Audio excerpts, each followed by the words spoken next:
Like it is, Martin Luther King Jr., LC number 14980, BTR 52578, Air 52878.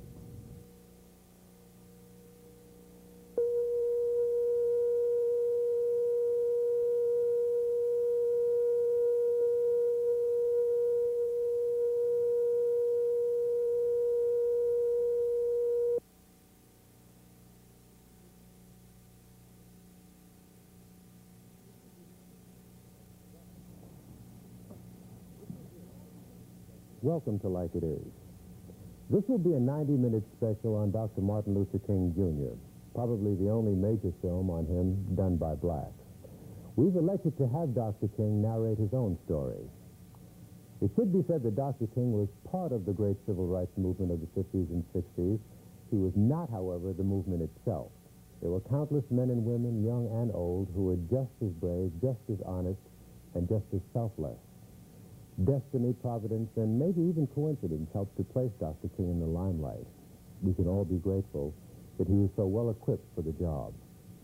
As the movement grew, Dr. King began to realize that America's racism had deep, deep roots. As he attacked these evil roots, so did he shorten his own life, because he threatened some very powerful people. FBI files confirm this. Now he is gone, and each January 15th, many of us remember his birthday, and at the same time wonder about a nation that could produce such a wonderful man, and then, like so many others, murder him. Dr. King was a man of love, sincerity, and strength. Truly, he had an amazing grace.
So very kindly, my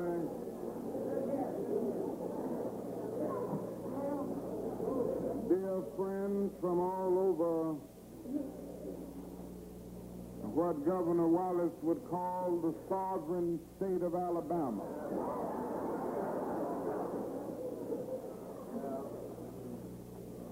I cannot begin to say to you the deep joy that comes to my heart tonight in seeing this most enthusiastic outpouring.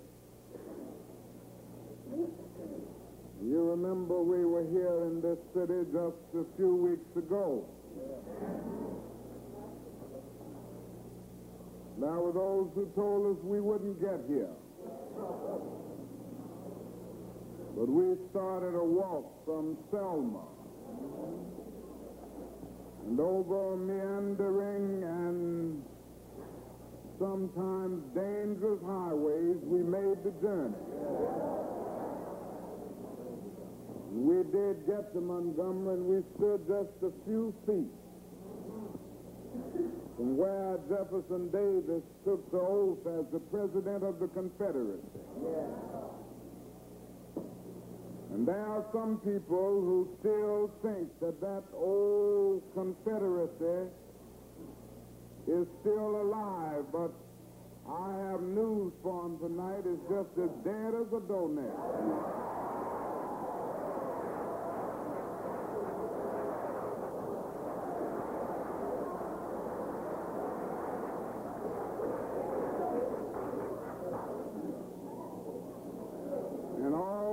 can say to that old system and that old order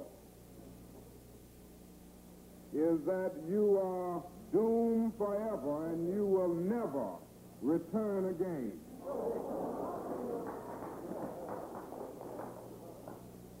Now, we've seen many developments over the last few years, and as I stand in Montgomery tonight, I am impelled to think about some of these developments. Certainly, I cannot stand here without thinking of 1955 and 56. When some 50,000 Negro citizens of this city decided that it was ultimately more honorable to walk in dignity than ride in humiliation. On that day, the 5th of December, 1955, we decided to substitute tired feet for tired souls.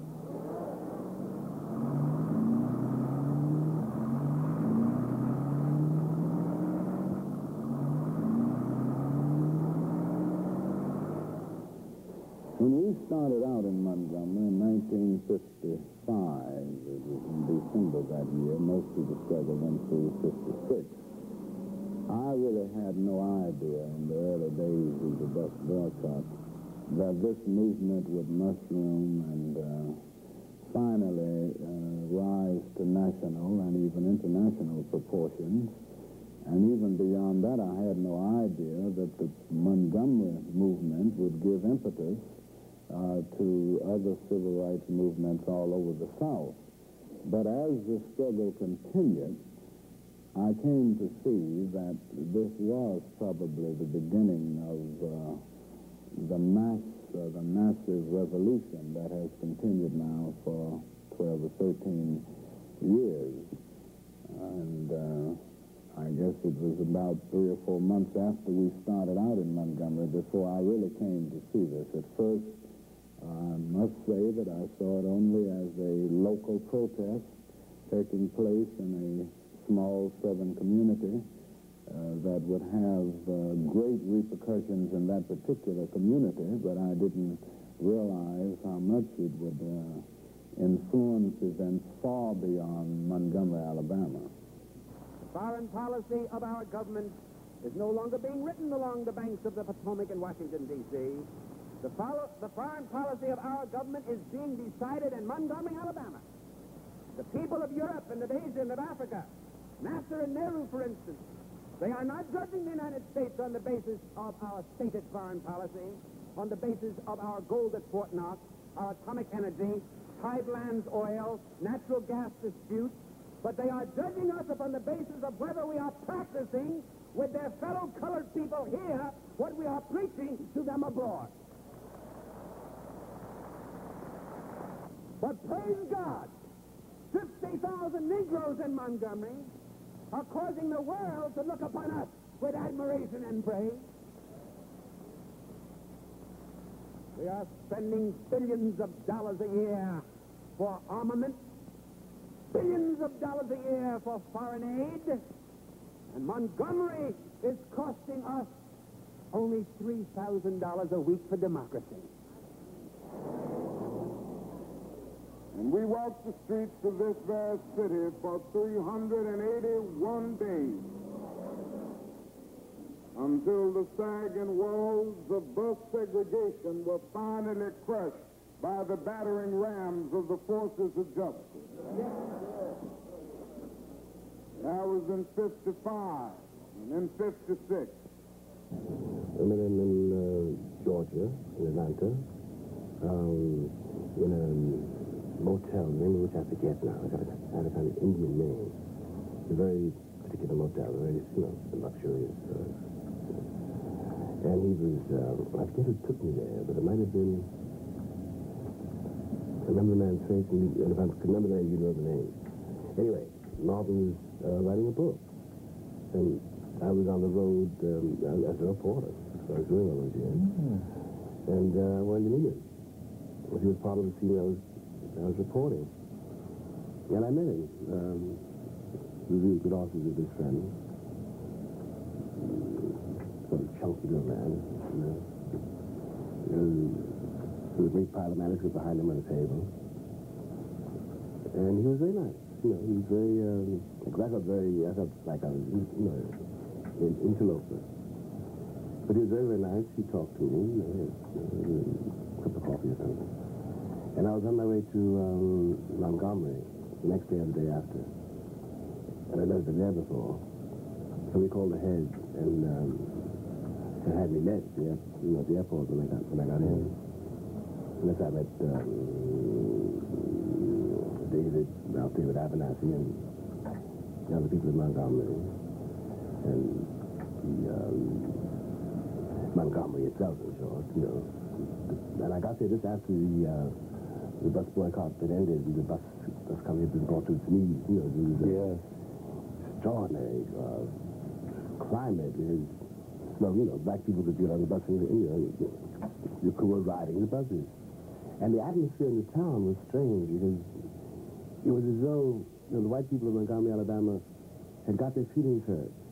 They just not understand how their former slaves, who they loved so much, could be guilty of such a tremendous repudiation. It was something I watched in France later. The French and the Algerians.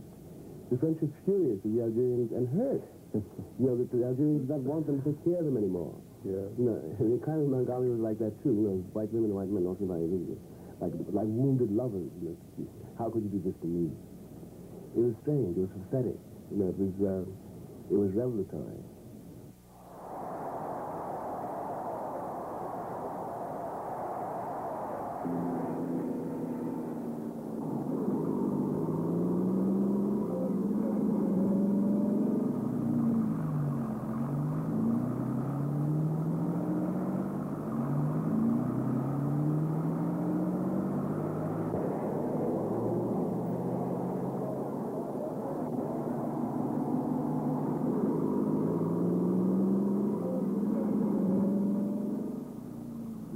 Cannot forget about what happened in 1960. I'm just referring to a little history now to get to where we are at the present moment. It was in that year that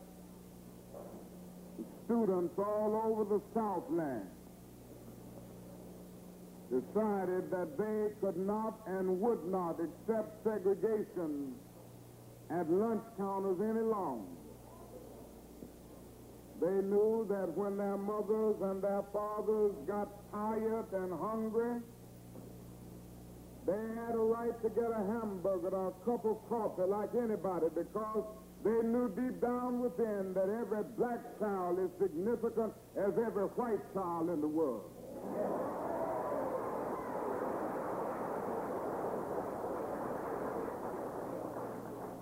And so all over, they just started sitting in non-violently at lunch counters. But strangely enough, by sitting down at segregated lunch counters, they were in reality standing up for the best in the American dream. And taking the whole nation back to those great wells of democracy, which were dug deep by the founding fathers in the formulation of the Constitution and the Declaration of Independence. That was a great movement in 1960. Then came 1961. I'm just trying to point out a little history here. Young men and women, white and black alike, working together for the realization of a great dream, decided that they would take a ride for freedom. They started out in Washington, came down through the Carolinas and moved through Georgia, They got down to Anniston, Alabama, and the bus was burned there, but they wouldn't stop. Came on through Birmingham and then right through Montgomery, and it was dark here in Montgomery in 1961, but they were determined that the morning of bus integration would come in interstate travel, and it went on down to Jackson, Mississippi. And in 1961, we saw the end of segregation in interstate travel. That was a great year. And then came 1962. By the hundreds and even thousands, Negroes in Albany, Georgia, decided that they were tired of years of oppression. And freedom began to burst forth out of the shell of many centuries of oppression. And that was the first time that Negroes went to jail by the hundreds in a single community, and they stayed in there. And they decided that they were going to straighten their backs up, realizing that a man can't ride your back unless it's bent. And that was in 1962. And then came 1963. There was a city, and it's kind of strange, isn't it, that most of the movements that have taken place have always been around Alabama. He got his dog. But it wasn't long before Bull Connor discovered that we had something within the dogs couldn't bite. He got his fire hoses.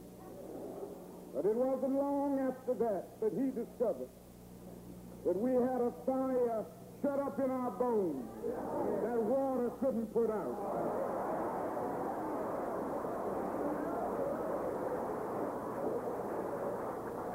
He got his paddy wagons, but it wasn't long after that before he discovered that we had numbers that paddy wagons couldn't hold.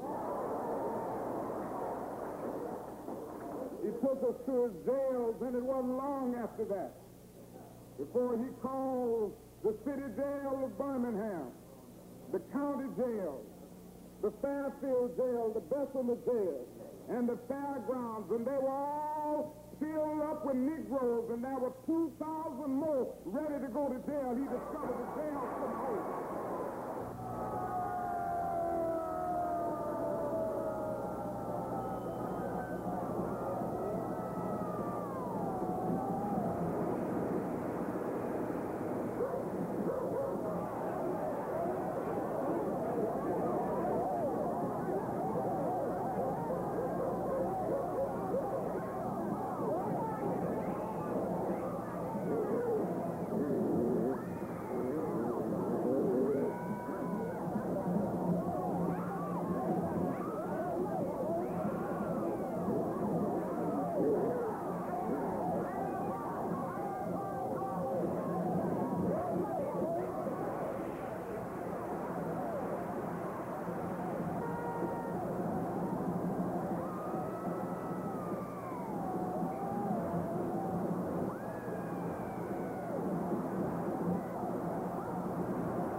And we will not be fooled.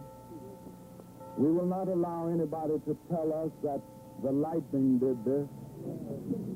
Not the physical lightning from the sky. No. Oh, no.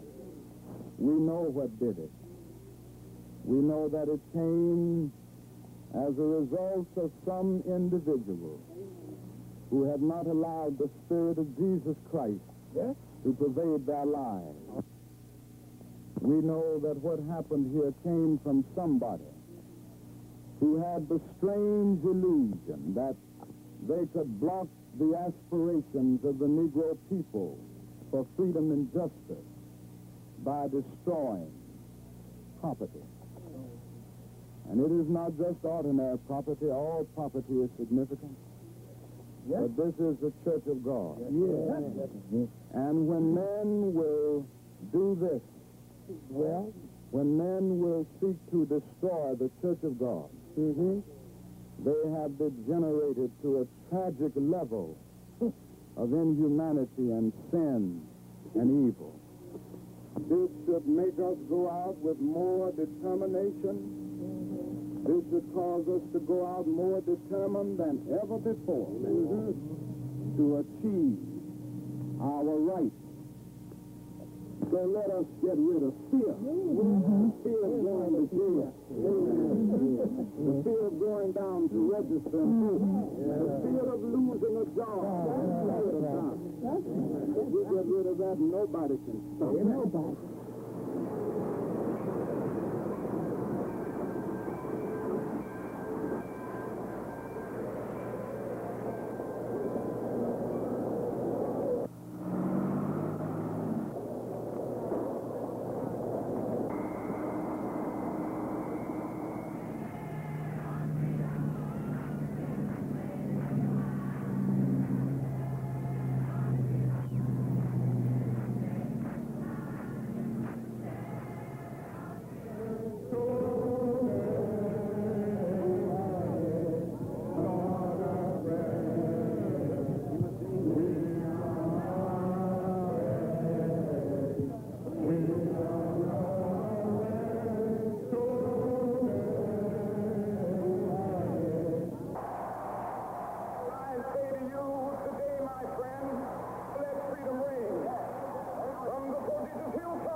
I need not pause to say this evening how very happy I am to be back home.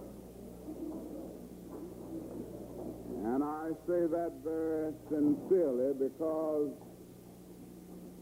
I consider St. Augustine, Florida, one of my homes, and I love the people in this city, and I believe you love me.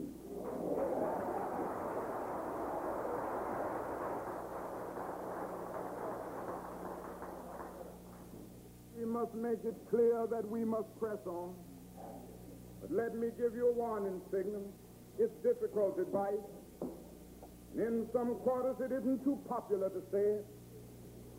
But I must say to you, as I said to you night after night, that as we develop our action program and continue with the urgency of the moment, let us recognize that violence is not the answer.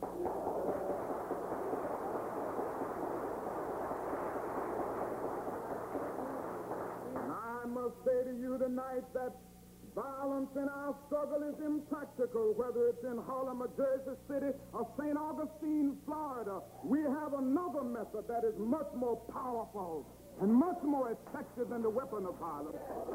And we must come to see.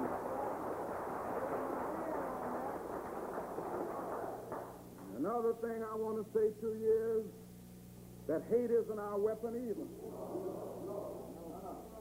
And I'm not talking now about a weak love.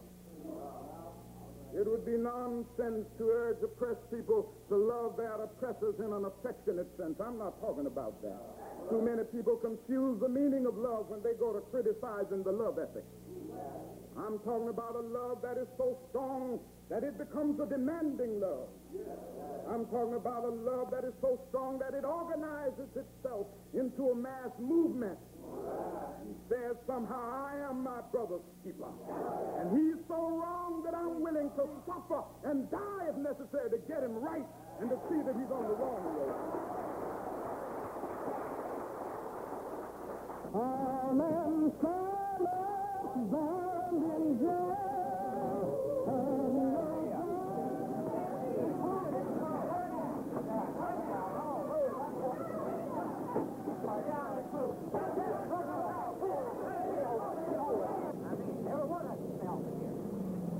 Boy, get off of here.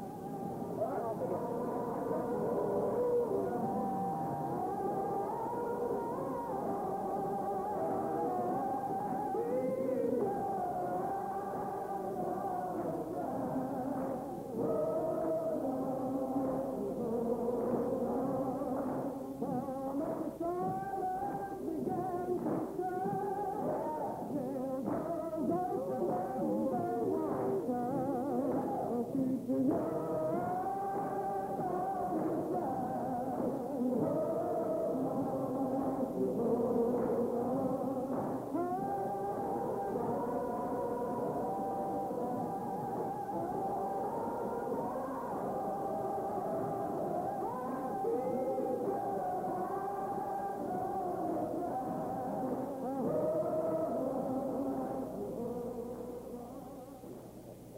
But one of the inspiring things, as I have said to you before, is that the Negro people of Selma, Alabama are determined to be free.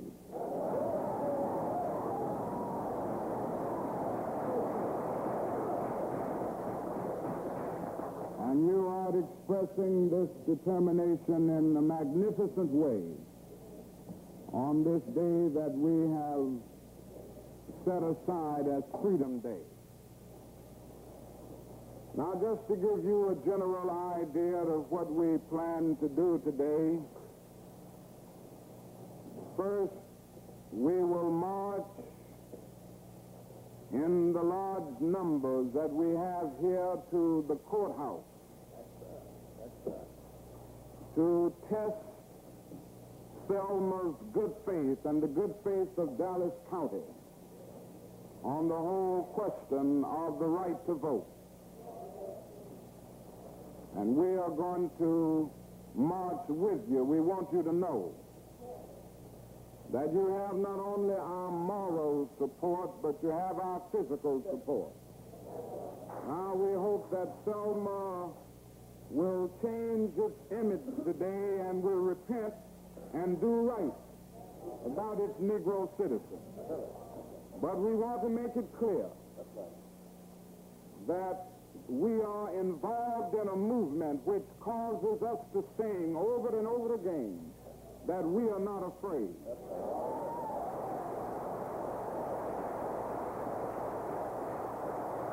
We are not afraid of the threat of arrest. We are not afraid of police dogs. We are not afraid of the Nazi party, of the states' rights party, because as we march, we know that we do not march alone, but that the God of the universe marches with us.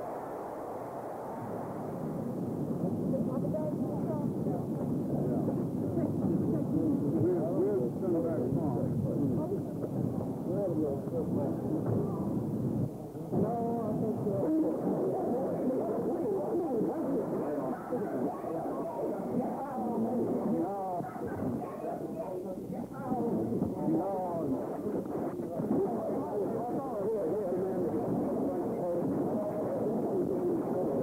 What was it he said to you when he came up to you, sir?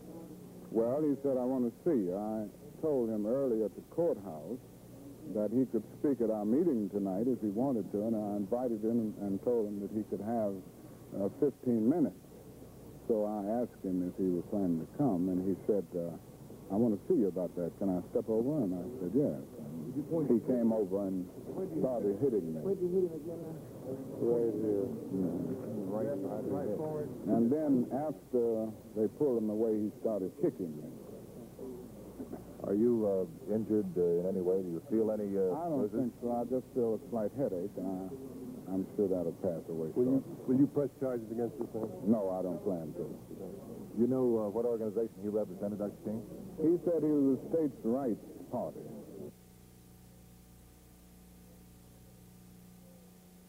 We are tired of being told that we are nobody. We are tired of being called nigger. We are tired of our little children being brought up every day having clouds of inferiority floating in their little mental sky. We are tired of rising up every morning having to stand at tiptoe stand, not knowing what to expect next. We are tired. Get ready to go down to the courthouse. The rain will not stop.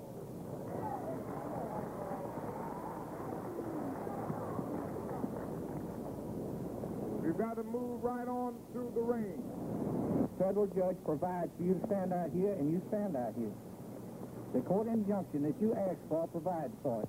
We're just appealing to your humanity Do you want to at this register? point. Do you want to register? No, I can't I hear register, you, but sir. I'm So working you with stand the out here the people. way the federal judge said for you. But what we're asking you out of a Well, sentence, you came up here, you knew this was all it could handle. It was Sheriff, will you let them stand in the hall?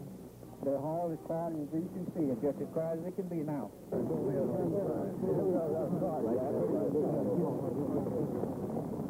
Now we are discussing a plan which I think is most creative, and I think it is an excellent idea.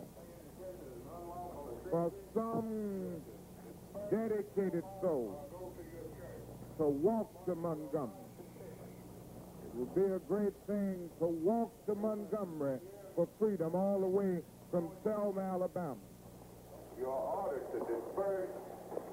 See that they disperse.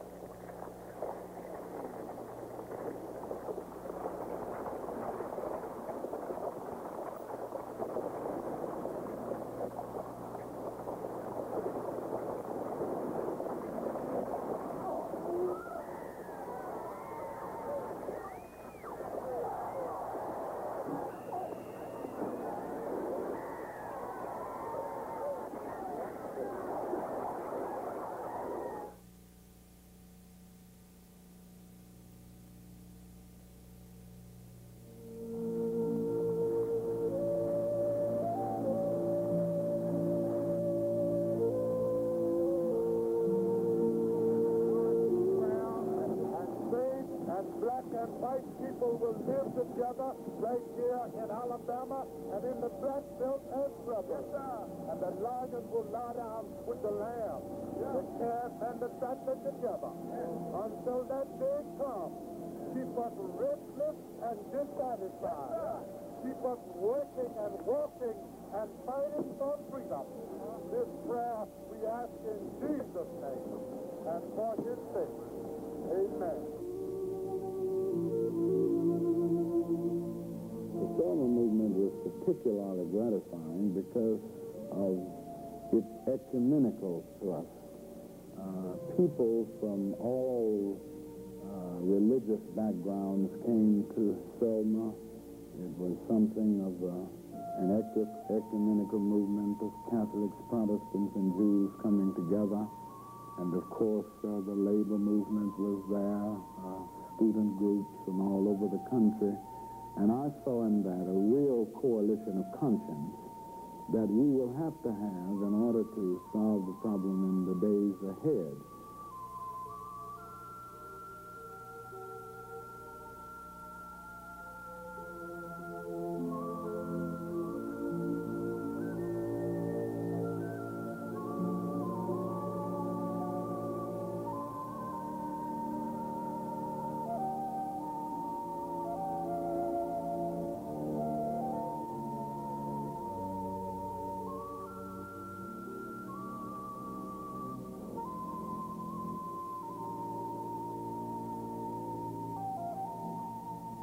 I mean, to be sure, Dr. King was the preeminent leader, the moral spokesman, tremendous intellectual with the capacity to act, to move, the will to do so.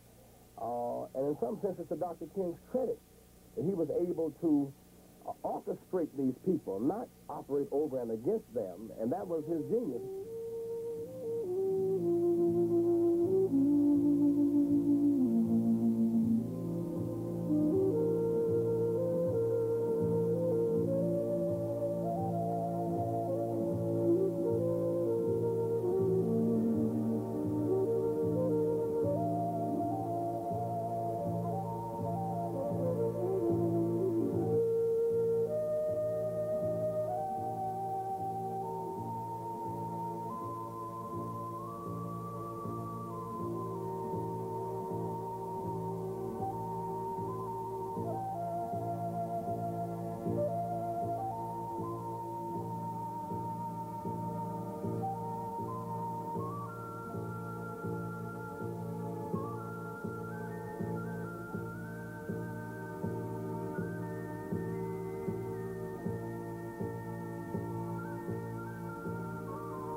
We wouldn't get here.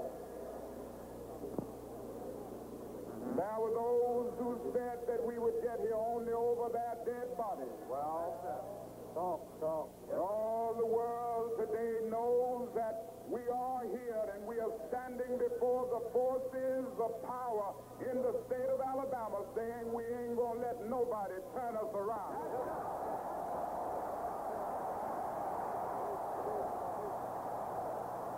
Today I want to tell the city of Selma. Tell them, Doctor. Today I want to say to the state of Alabama. Yes, sir. Today I want to say to the people of America and the nations of the world that we are not about to turn around. Yes, sir. We are on the move now. Yes, sir. Yes, we are on the move, and no wave of racism can stop us. Yes, sir. The burning of our churches will not deter us. Yes, sir. The bombing of our homes will not dissuade us. Yes, sir. The beating and killing of our clergymen and young people will not divert us. Yes, sir. The wanton release of their known murderers will not discourage us. We're on the move now. Yes, sir. Like an idea whose time has come. Yes, sir. Not even the marching of mighty armies can halt us. Yes, sir. We're moving to the land of freedom. Yes, sir. I know you're asking today, how long will it take? Somebody's asking, how long will prejudice blind the visions of men? I come to say to you this afternoon, however difficult the moment, yes, sir, however frustrating the hour, it will not be long, no, because truth crushed earth will rise again. Yes, sir. How long? Not long. Yes, sir. Because no lie can live forever. Yes, sir. How long? Not long. How long? Because you shall reap what you sow. Yes, sir. How long? Not long. How long? Truth forever on the scaffold, wrong forever on the throne. Yes, sir. Yes, that scaffold sways the future. Behind the dim unknown standeth God within the shadow, keeping watch above his own. How long? Not long. Because the arc of the moral universe is long, but it bends towards justice. How long? Not long. Because mine eyes have seen the glory of the coming of the Lord. He's trampling out the vintage where the grapes of wrath are stored. He's loosed the fateful lightning of his terrible swift sword. His truth is marching on. He has sounded forth the trumpet that shall never call retreat. He is sifting out the hearts of men before his judgment seat. Oh, be swift, my soul, to answer him. Be still, my feet. Our God is marching on. Glory, hallelujah. Glory, hallelujah. Glory, hallelujah. Glory, hallelujah. His truth is marching on.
I'm disturbed about the white community, North and South.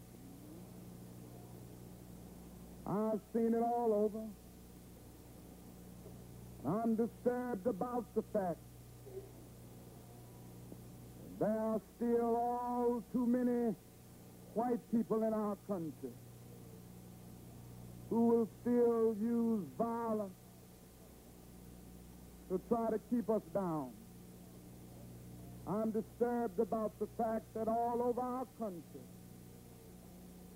there are still white persons who will murder and assassinate Negroes simply because they want to be free. I'm disturbed about the fact that there are still sheriffs and constables in our southern states who will join with mobs and aid them and abet them in their activities of defiance and evil. I'm disturbed about the fact that there are still sheriffs in the South who will lock Negroes up at night and take them out way over in the night to some wayside road and beat them and leave them half dead and sometimes kill them and throw them in the river. I'm disturbed about the fact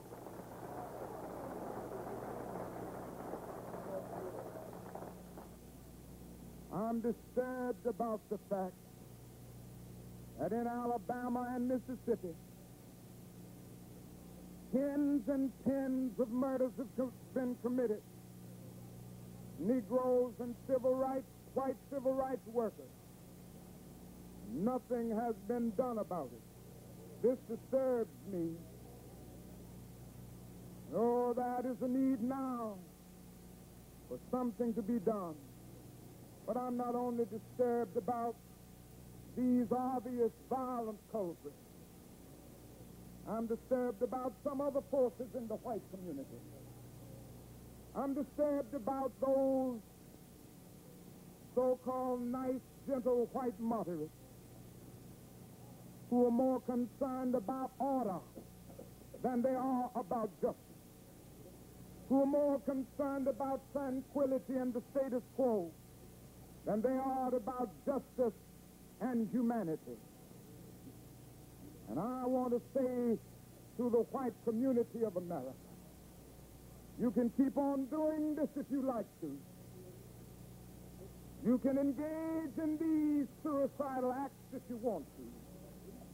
You're leading our whole nation down a dark alley of defeat. The world is looking at America. 2/3 of the peoples of the world are color. They are wondering whether we mean what we say when we talk about democracy. And this kind of reaction only weakens our prestige in the world. But not only that, it increases the frustrations and the despair and the bitterness of all those individuals who've been under the yoke so long. And I say tonight to white America, there will be no rest, there will be no tranquility in this nation until the Negro has his freedom.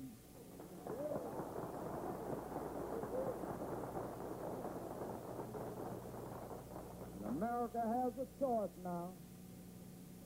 Either you give the Negro his God-given right and his freedom, or you face the fact of continual social disruption and social chaos. America, which will you choose? When the front line reaches City Hall, the tail line will still be here in the park.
Oh, yes. It's definitely a closed society, and we're going to make it an open society. And we feel that we have to do it this way in order to bring the evil out into the open, so that this community will be forced to deal with it. Yes, there will be. We'll be announcing that a little later.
Our committee inside of Smith began to see Dr. King. I played a role on that committee, though I was working in the South. But every time I got a chance with Dr. King, we talked, and we talked about Vietnam, and explained to him precisely what our position was and what position has come. And Dr. King, he was against it, because people were telling him all the time, this must be separated from civil rights. They're two different things. But after a while, when Dr. King came properly to see Vietnam, he grabbed it. And I'll never forget it. He gave a speech on Vietnam in his church in Atlanta on a Sunday morning. I went that day. You were there? I went that day. I was in the front seat. I sat right there. Why I oppose the war? Why I oppose the war, and he, that's his speech. I've noticed.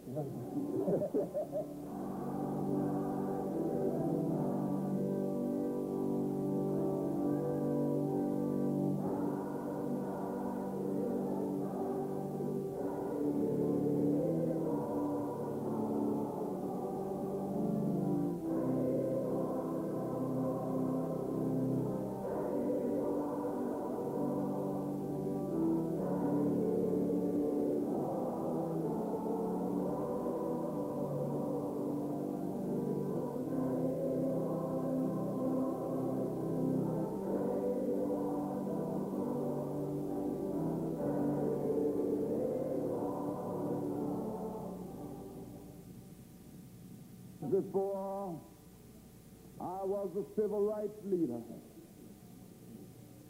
I answered a call. When God speaks, who can but prophesy?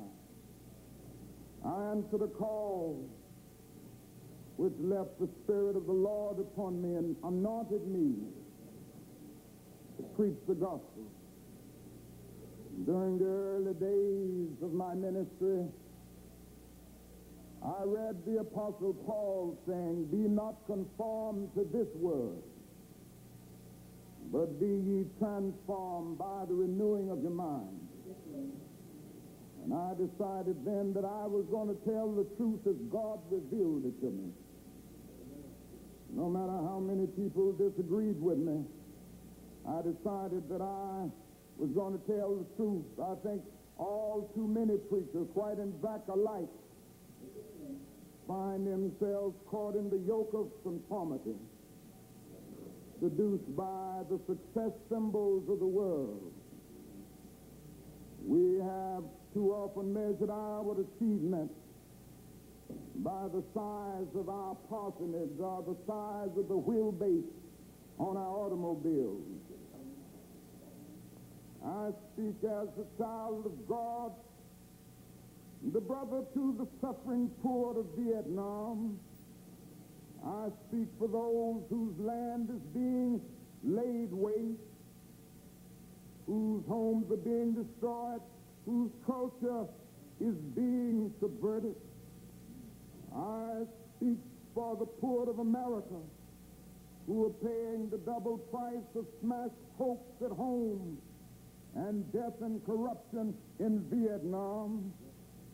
I speak for the thousands and thousands of mothers of our land who must see their sons go off to fight an ill-considered, unjust war, trembling at every moment, not knowing what will happen to them.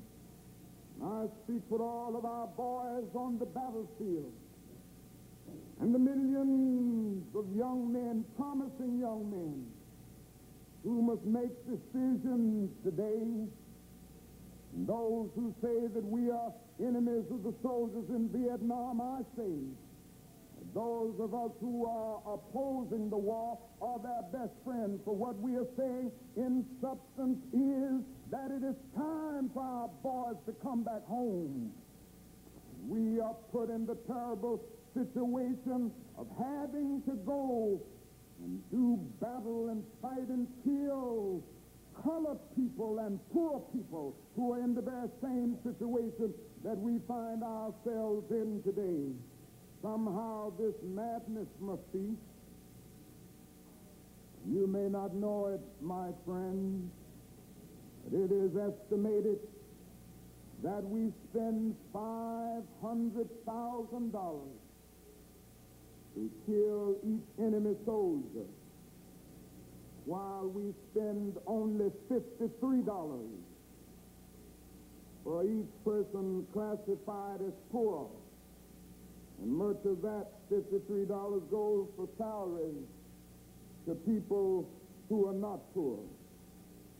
And so I was increasingly compelled to see the war as an enemy of the poor and attack it as such.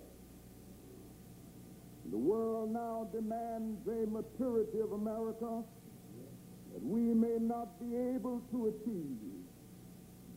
It demands that we admit that we have been wrong from the beginning of our adventure in Vietnam, that we have been detrimental to the life of the Vietnamese people. The situation is one in which we must be ready to turn sharply from our present ways. The New Testament says, repent. It is time for America to repent now, for the kingdom of God is at hand.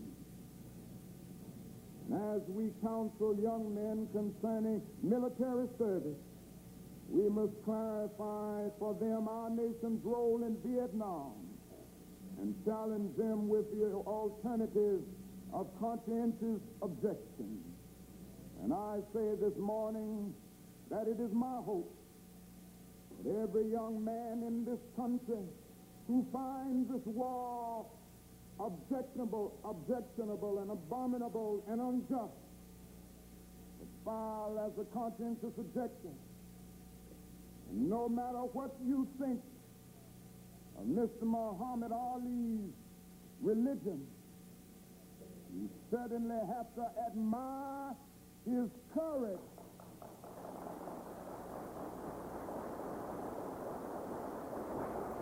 For here is a young man willing to give up fame if necessary, willing to give up millions of dollars in order to stand up for what conscience tells him is right. Blessed are ye when men shall persecute you, and shall call you all manner of evil for righteousness' sake. Rejoice and be exceedingly glad, for great is your reward. Now let me tell you the truth about it. They must see Americans as strange liberators. You realize that the Vietnamese people proclaimed their own independence in 1945 after a combined French and Japanese occupation. And incidentally, this was before the Communist Revolution in China. They were led by Ho Chi Minh. This is a little known fact. These people declared themselves independent in 1945. They quoted our Declaration of Independence in their document of freedom. Yet our government refused to recognize them. President Truman said they were not ready for independence. So we fell victim as a nation at that time of the same deadly arrogance that has poisoned the international situation for all of these years. France then set out to reconquer its former colony. And they fought 8 long, hard, brutal years trying to reconquer Vietnam. You know who helped France? It was the United States of America.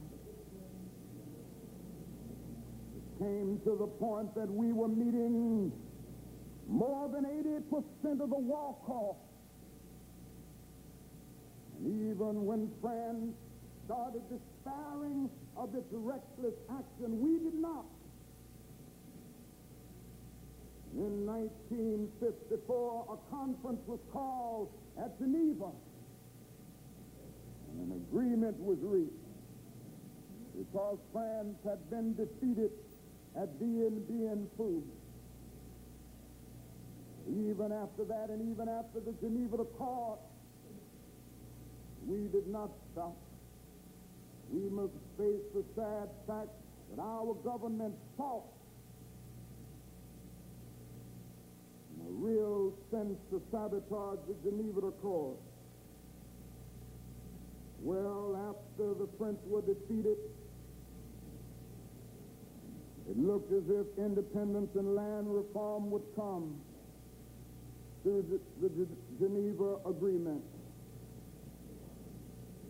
But instead, the United States came and started supporting a man named D.M., who turned out to be one of the most ruthless dictators in the history of the world. He set out to silence all opposition.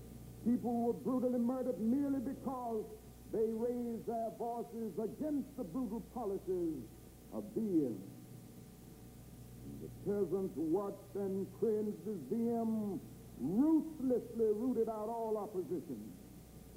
The peasants watched as all this was presided over by United States influence, and then by increasing numbers of United States troops who came to help quell the insurgency that D.M.'s methods had aroused. When D.M. was overthrown, they may have been happy, but the long line of military dictatorship seemed to offer no real change, especially in terms of their need for land and peace. And who are we supporting in Vietnam today? It's a man by the name of General Peace, who fought with the French against his own people, and who said on one occasion that the greatest hero of his life is Hitler. This is who we are supporting in Vietnam today. And don't let anybody make you think that God chose America as his divine messianic force to be a sort of policeman of the whole world. God has a way of standing before the nations with judgment, and it seems that I can hear God saying to America, "You're too arrogant. If you don't change your ways, I will rise up and break the backbone of your power, and I'll place it in the hands of a nation that doesn't even know my name. Be still and know that I'm God." Now, it isn't easy to stand up for truth and for justice, Sometimes it means being frustrated.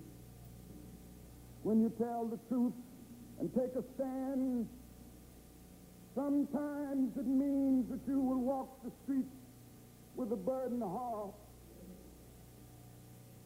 Sometimes it means losing a job. It means being abused and scorned. It may mean having a 7 or 8-year-old child asking your daddy, why do you have to go to jail so much? I've long since learned that to be a follower of Jesus Christ means taking up the cross. And my Bible tells me that Good Friday comes before Easter. Before the crown we wear, there is the cross that we must bear. Let us bear it. Bear it for truth. Bear it for justice. And bear it for peace. Let us go out this morning with that determination. And I have not lost faith. I'm not in despair. Because I know that there is a moral order. I haven't lost faith. Because the arc of the moral universe is long, but it bends toward justice. I can still sing, we shall overcome, because Carlyle was right. No lie can live forever. We shall overcome because William Cullen Bryant was right. Truth crushed the earth will rise again. We shall overcome because James Russell Lowell was right. Truth forever on the scaffold, wrong forever on the throne, yet that scaffold sways the future. We shall overcome because the Bible is right. You shall reap what you sow. With this faith, we will be able to hew out of the mountain of despair a stone of hope. With this faith, we will be able to speed up the day when justice will roll down like waters and righteousness like a mighty stream. With this faith, we will be able to speed up the day when the lion and the lamb will lie down together, and every man will sit under his own vine and fig tree, and none shall be afraid, because the words of the Lord have spoken it. With this faith, we will be able to speed up the day when all over the world we will be able to join hands and sing in the words of the old Negro spiritual, free at last, free at last, thank God Almighty, we are free at last. With this faith, we'll sing it as we are getting ready to sing it now.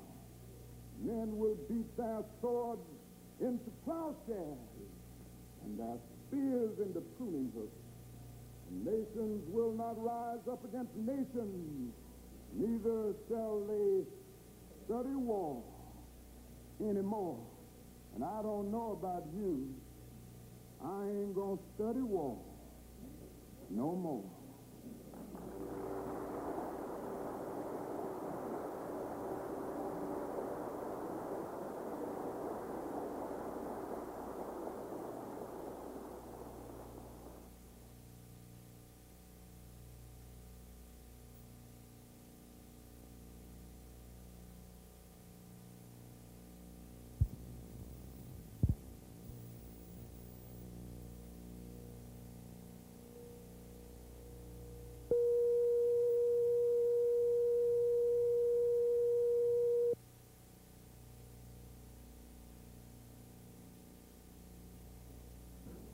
We will begin this campaign on April 22nd with the first wave of poor people.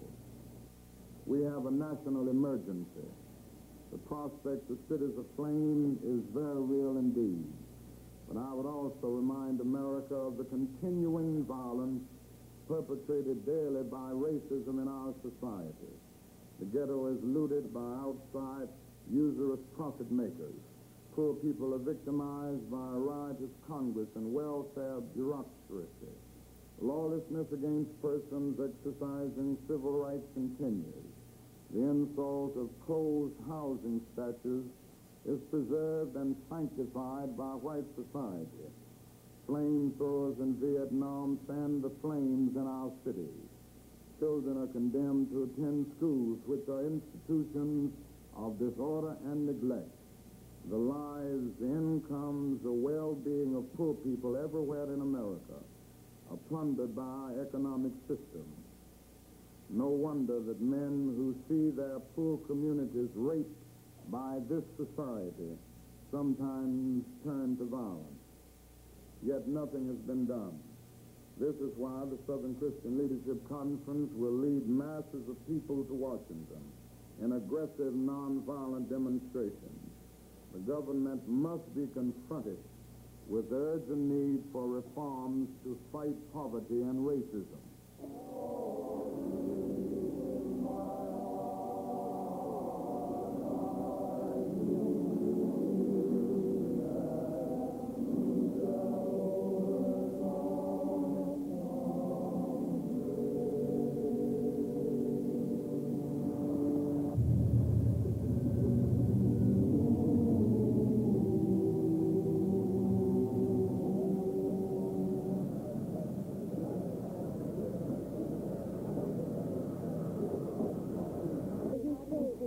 What happened in Memphis probably on Friday as affecting your plans in Washington? Well, our plans in Washington are going on.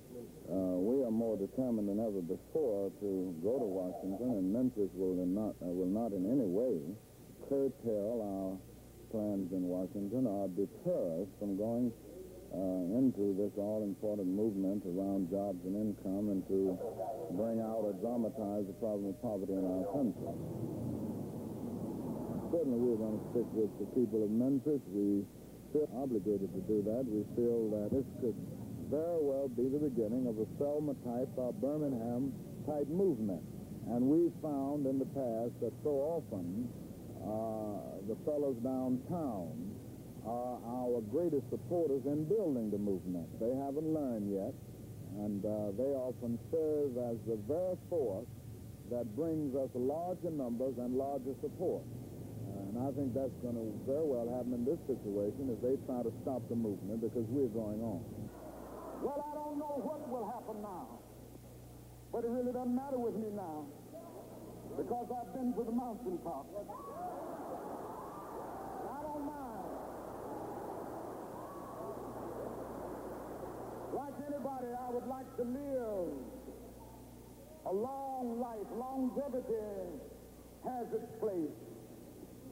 But I'm not concerned about that now. I just want to do God's will. And He's allowed me to go up to the mountain. And I've looked over. And I've seen the promised land. I may not get there with you. But I want you to know tonight that we as a people will get to the promised land.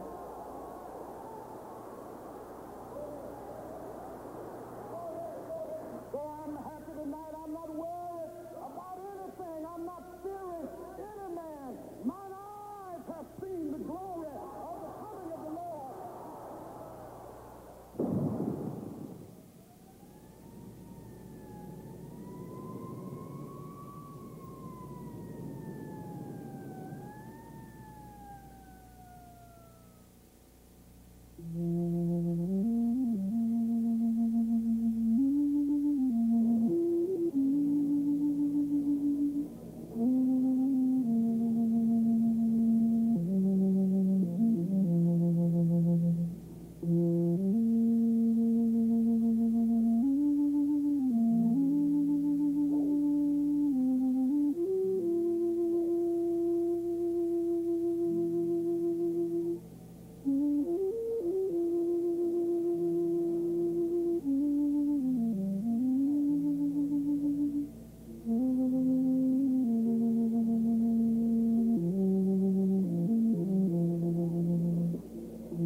noble purpose of our beloved brother and my dearest friend is now in the hands of the eternal God.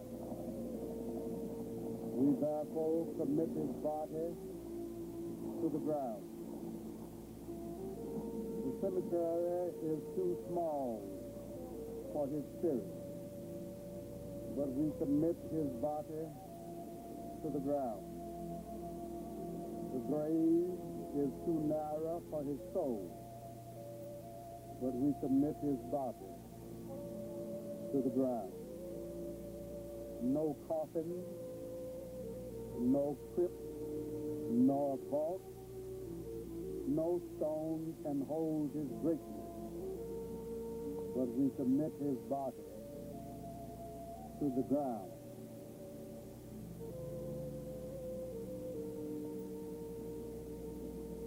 Earth to earth, ashes to ashes, dust to dust.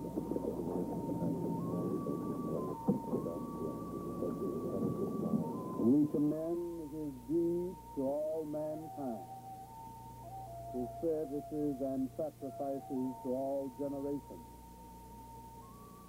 We commend his legacy of courage and love to ourselves, our children, and our children's children. First, I want to say a word to the young people. You now join the ranks of the youthful pioneers, blazing new paths. You join the Little Rock Six now. You join those who sought to go to school and ended up going to school in New Orleans, where there were even white women shouting, "Nigger, nigger, nigger." You joined James Meredith of this state, who went in the midst of mobs, who went in the midst of hooded perpetrators of violence, to integrate the University of Mississippi. So you are a part of a courageous company of freedom lovers, moving on to make America a better nation and to make the American dream a reality. Now let me urge you to study hard. We must set out to do a good job and do that job so well that the living, the dead, or the unborn couldn't do it any better. It falls your lot to carry to one extreme to be a street sweeper. Set out to sweep streets like Michelangelo painted pictures. Set out to sweep streets like Beethoven composed music. Set out to sweep streets like Shakespeare wrote poetry. Set out to sweep streets so well that all the hosts of heaven and earth will have to pause and say, "Here lived a great street sweeper who swept his job well."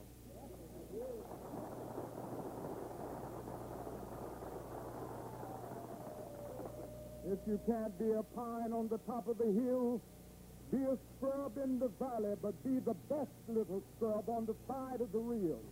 Be a bush if you can't be a tree. If you can't be a highway, just be a trail. If you can't be the sun, be a star. It isn't by size that you win or you fail. Be the best of whatever you are.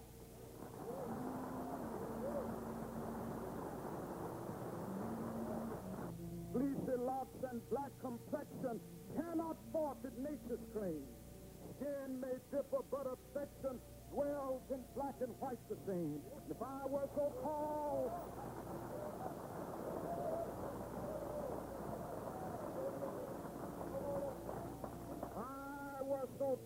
as to reach the pole, or to grasp the ocean at a span, I must be measured by my soul.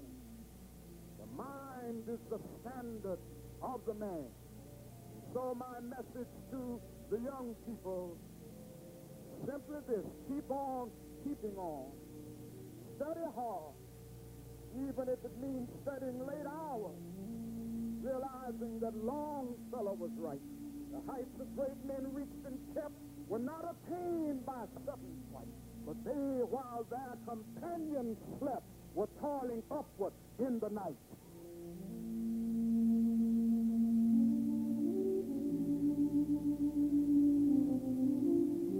We give thanks to God who gave us a leader to heal the white man's sickness and the black man's slavery. We give thanks to God who gave us a peaceful warrior, who built an army and a movement that is mighty without missiles, able without an atomic arsenal, ready without rockets, real without bullets, an army suited in living and loving and not in killing. We thank God for giving us a leader who was willing to die, but not willing to kill. And now unto him who is able to keep us from falling, unto him who is able to lift us from the dark valley of despair to the bright mountain of hope, from the midnight of depression to the daybreak of joy. Unto him who is able to adjourn the counsels of despair and turn the jangling discords of hate and shame. Peace be to his ashes and rest to his torment.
I say don't be afraid, you know what I really mean.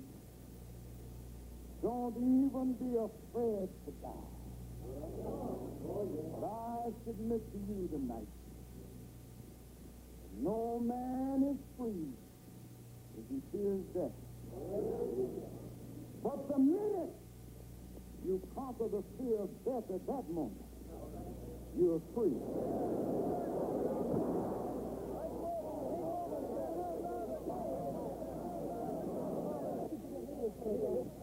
Oh, I've been hit so many times, I'm immune to it. We've got some difficult days ahead. Some began to talk about the threat that were out. What would happen to me from some of our sick white brothers. Well, I don't know what will happen now, but it really doesn't matter with me now, because I've been to the mountaintop, and I've seen the promised land. I may not get there with you, but I want you to know tonight that we as a people will get to the promised land. The next day, April 4th, 1968, Martin Luther King Jr. was assassinated in Memphis, Tennessee. Behold, here cometh the dreamer. Let us slay him, and he shall see what will become of his dreams.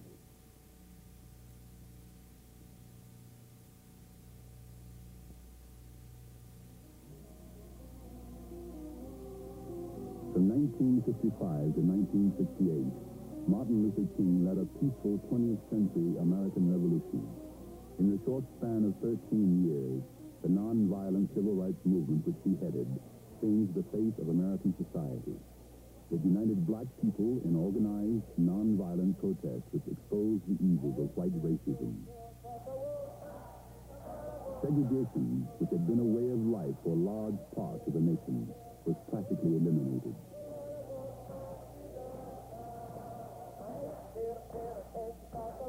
Full freedom was not won, but more was accomplished in those 13 years than in the previous 100, including the enactment of federal legislation to protect the rights of black citizens. Wherever, by clear and objective standards, states and counties are using regulations or laws or tests to deny the right to vote, then they will be struck down. Martin Luther King's leadership of this march toward freedom began in December 1965 in Montgomery, Alabama, in the heart of the Deep South. He was only 26 years old, a recently ordained Baptist minister who had been asked to lead a boycott of the city buses to protest segregated seating and mistreatment of black passengers. Are you ready for the question? All in favor, let it be known by standing on your feet.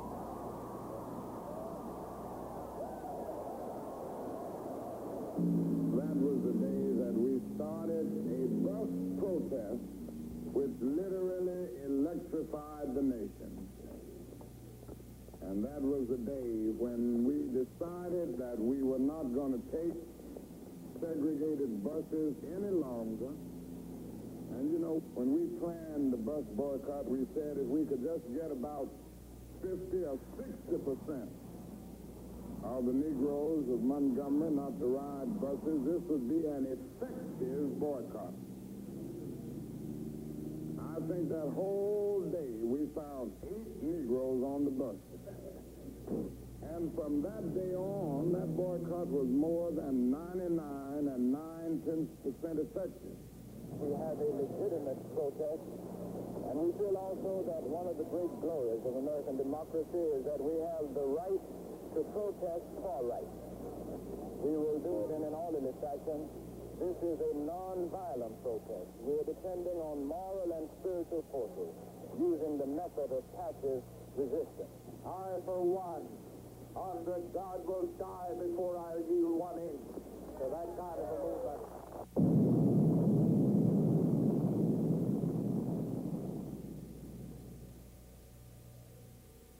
The die-hard segregationists and hooded hoodlums of the Ku Klux Klan reacted more and more violently, but the boycott was not broken. Murder, bombing, the jailing of Dr. King, none of these actions succeeded in weakening the determination of the black people of Montgomery. We still advocate nonviolence with passive resistance and still determined to use the weapon of love. No. For 13 months, people continued to walk and ride in carpools. Never before had a black community in the South banded together like this. Meanwhile, the legal aspects of the case were being argued in the court. ultimately all the way to the Supreme Court. This morning, the long-awaited mandate from the United States Supreme Court concerning bus segregation came to Montgomery. I hereby defy a ruling handed down by the United States Supreme Court, ordering desegregation of public carriers. This mandate expresses in terms that are crystal clear that segregation in public transportation is both legally and sociologically invalid. As long as I am president of the Alabama Public Service Commission, I am going to see that our segregation laws are upheld. He neither could nor did, and the year-old boycott was called off. It is a great victory for the young minister and for the method of nonviolence. It is also the beginning of the civil rights movement in the South and led a few years later to the sit-ins and freedom rides of the early 1960s. Using nonviolent direct action, mixed groups of whites and blacks, mostly students, challenged segregation on interstate buses and places of public accommodation throughout the South.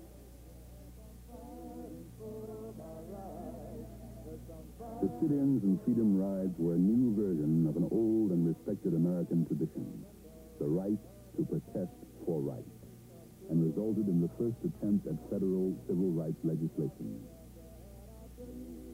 The next target of the civil rights movement was Birmingham, Alabama, in 1963, the most segregated city in the nation, and for blacks, a place to die if you tried to be a person. I will not rest until we are able to make this kind of witness in this city so that the power structure downtown will have to say, we can't stop this movement, and the only way to deal with it is to give these people what we owe them and what their God-given rights and their constitutional rights demand.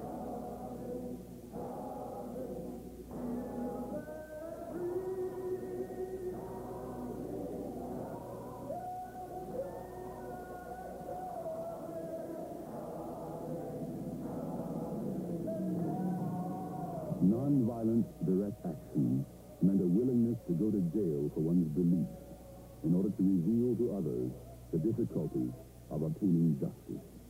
By committing acts of civil disobedience, the nonviolent protesters forced the authorities to arrest them.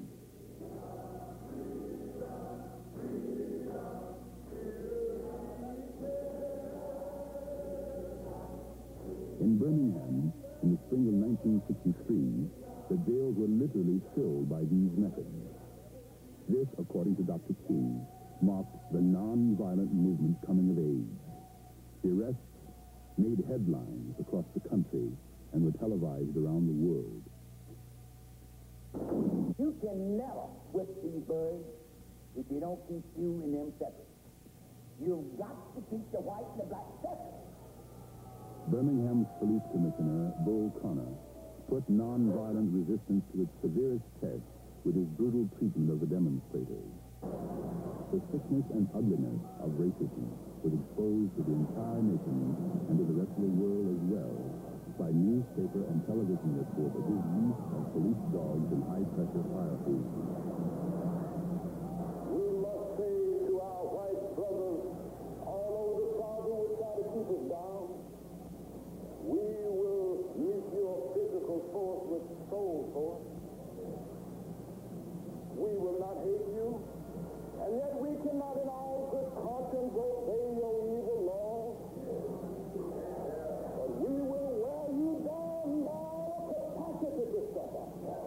In winning the victory, we will not only win our freedom, we will so appeal to your heart and your conscience that we will win you in the process.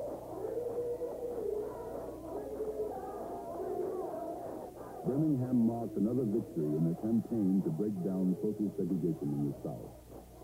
But equally important, it aroused the conscience of much of white America and brought recognition and support for the accomplishment of Dr. King and his nonviolent movement from people throughout the world. I have the great honor on behalf of the Nobel Committee to hand over to you the insignia of the Nobel Peace Prize. Martin Luther King was one of the earliest public figures to oppose United States participation in the Vietnam War. His outspoken efforts for the withdrawal of American forces often made him the target of furious criticism, even by other civil rights leaders. It was a difficult time for the man who had been called the moral leader of his generation. For those who say to me, stick to civil rights, I have another answer. That is that I've fought too long and too hard now against segregated public accommodation to end up segregating my moral concerns. Injustice anywhere is a threat to justice everywhere. Economic injustice was another kind of injustice. Before his death, Dr. King had begun to build a coalition of the underprivileged of various ethnic groups, the Poor People's Campaign, to fight for economic equality.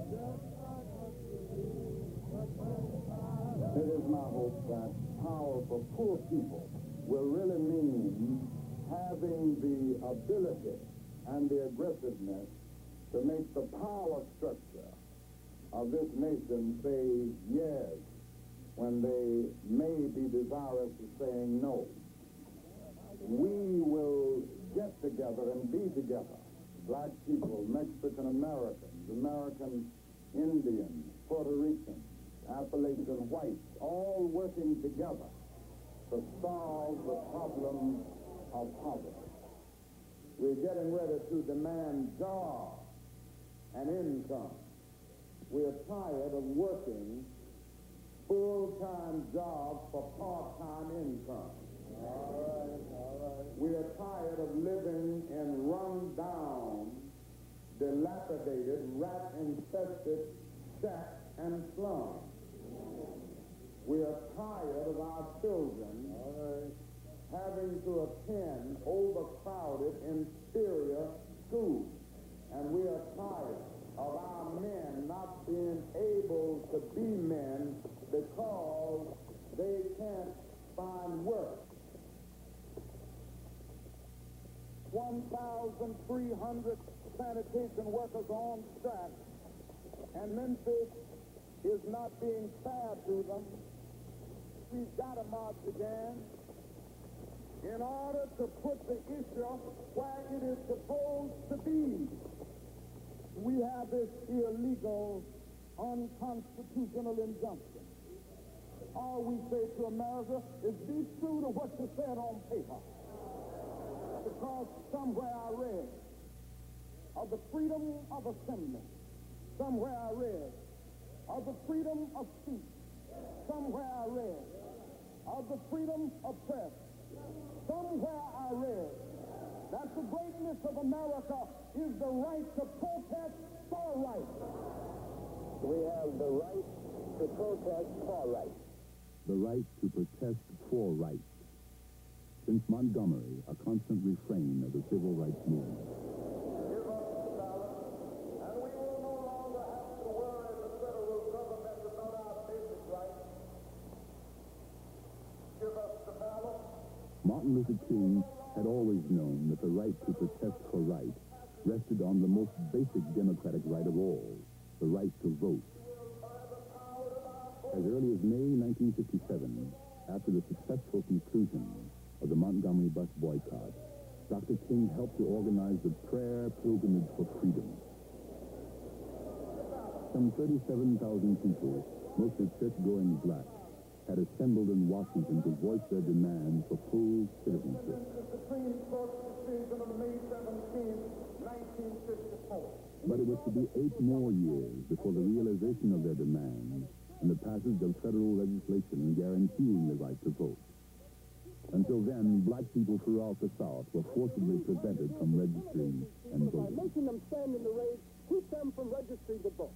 And we will register to vote because as citizens of these United States, we have the right to do it. You can turn your back on me, but you cannot turn your back upon the idea of justice. You can turn your back now and you can keep the club in your hand, but you cannot beat down justice.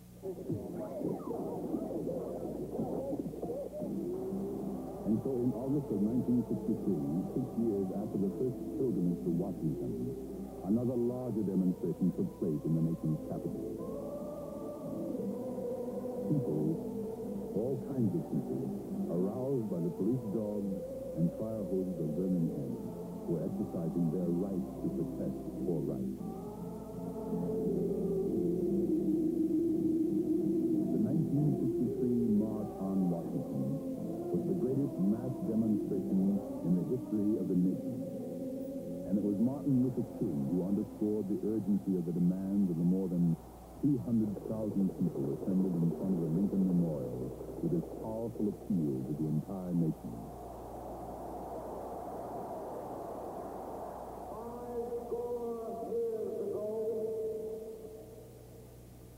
A great American in whose symbolic shadow we stand today signed the Emancipation Proclamation.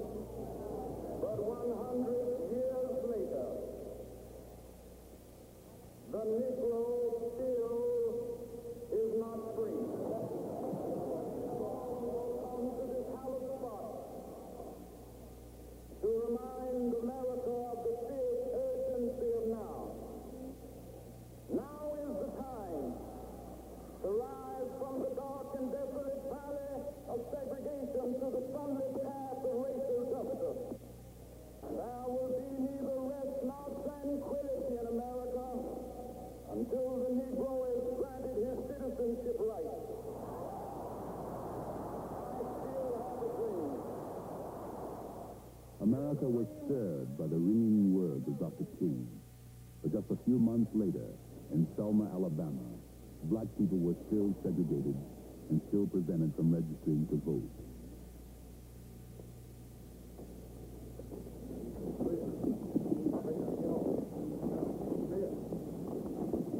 Again, non-violent direct action was exposing the evils of racism to the entire world. The right to protest for rights took the form of a 50-mile march from Selma to the state capital of Montgomery. This march intends to keep off the highway. We will be marching on the shoulder of the road and will not in any way be interfering with the pursuit of traffic.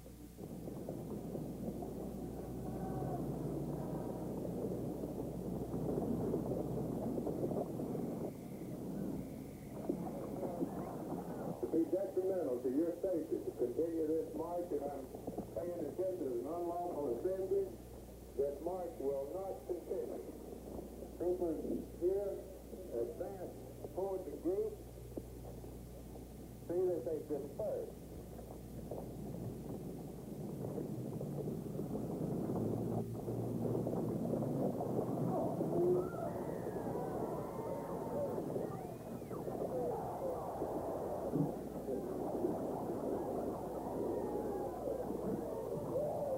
We must let the nation know, and we must let the world know that it is necessary to protest this threefold evil.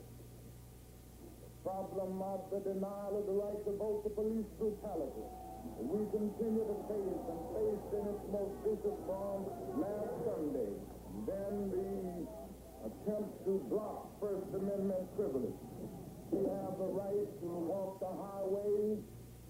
We have the right to walk to Montgomery if our feet can get us there. Let us bow this prayer. And now the eyes of the whole nation and much of the world were focused on the tiny town of Selma, Alabama. To ensure the safety of the marchers, federal troops were called into service by President Lyndon Johnson. These forces should be adequate to assure the rights of American citizens pursuant to a federal court order to walk peaceably and safely without injury or loss of life from Selma to Montgomery, Alabama. Pick 'em up and lay 'em down, right, pick 'em up and lay 'em down, right, pick 'em up and lay 'em down, right. I think the greatest victory of this period was not in terms of an external factor or an external development, but it was something internal. The real victory was what this period did to the psyche of the black man. The greatness of this period was that we armed ourselves with dignity and self-respect.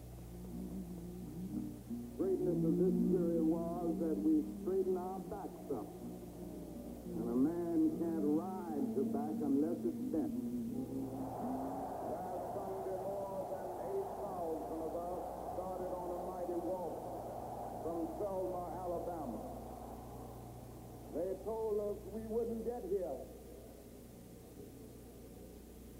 There were those who said that we would get here only over their dead bodies. Well, talk. But all the world today knows that we are here and we are standing before the forces of power in the state of Alabama saying we ain't gonna let nobody turn us around.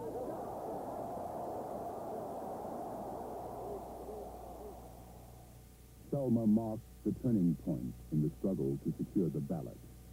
5 months after the marchers reached Montgomery, the most important civil rights legislation in a century, the Voting Rights Act of 1965, was signed into law. Behold, here cometh the dreamer.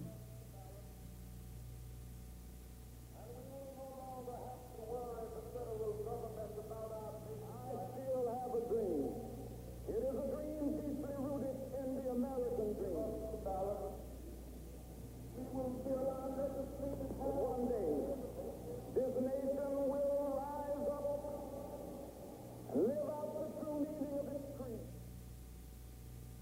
Let us slay him, and we shall see what will become of his dream. I have a dream today. I say to you today, my friend, let freedom reign.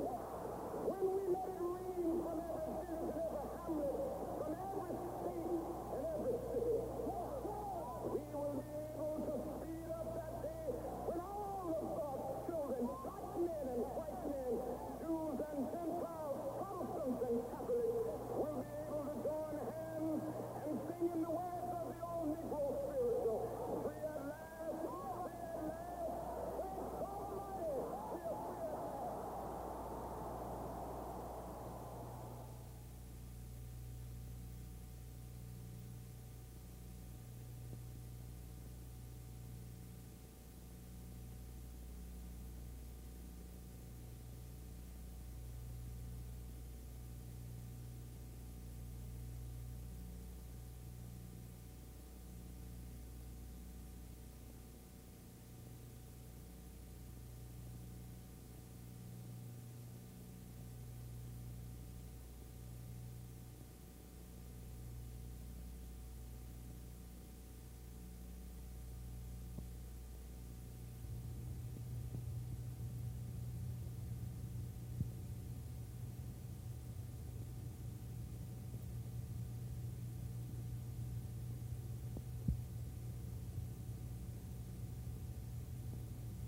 From 1955 to 1968, Martin Luther King Jr. served as the spiritual and political leader of the civil rights movement.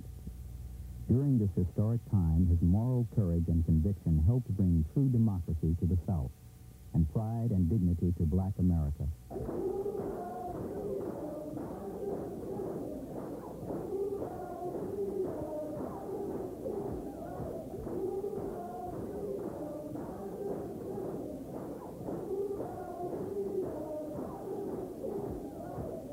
Over here tonight to tell you that you are God's children, and that every man from a base black to a treble white is significant on God's keyboard.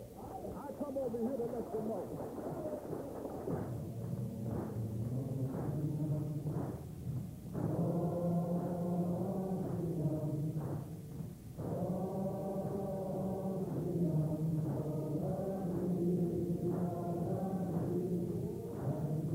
Though slavery was abolished in 1853, blacks in America continued to suffer the effects of racial segregation well into the middle of the 20th century.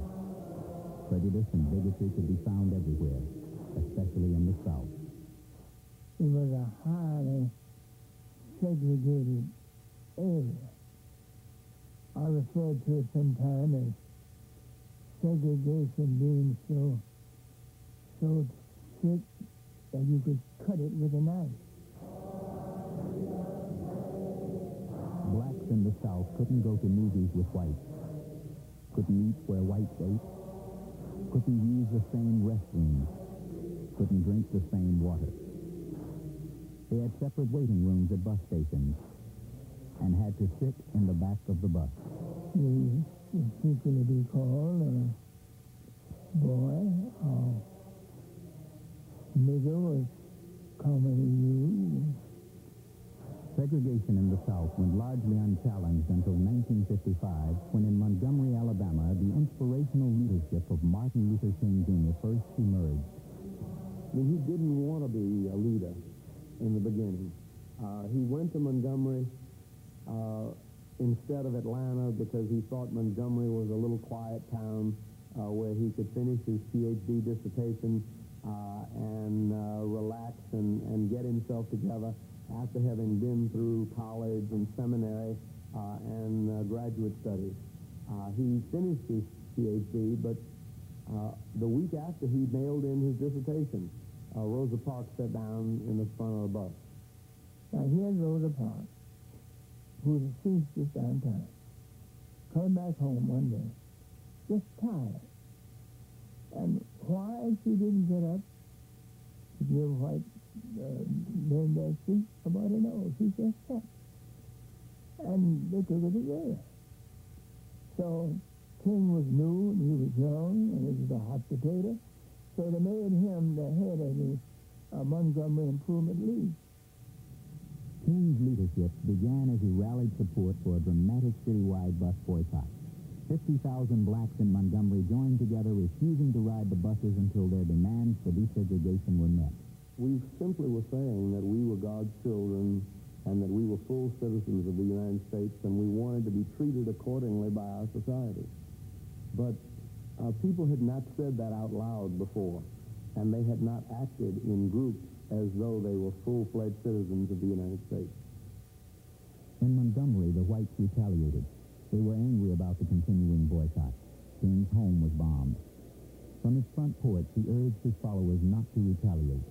That was the moment in the history of the movement of the boycott when if Martin had uttered one word or had an attitude of retaliation, the whole cause could have been lost. The buses stayed empty for 15 months as Martin Luther King's tactics led the young movement to its first victory, a court decision declaring Alabama's bus segregation laws unconstitutional. The reporters had come to Montgomery from all over the world to see a black man doing what nobody in the world thought could ever do. Really to challenge the establishment of the South and segregation. The courts had acted in many areas to say that segregation by race was unconstitutional, but the edicts in many areas were not being carried out. And there was a sense that you were not going to get the Congress, the President, and the full force of the law until somehow people's minds and hearts got changed.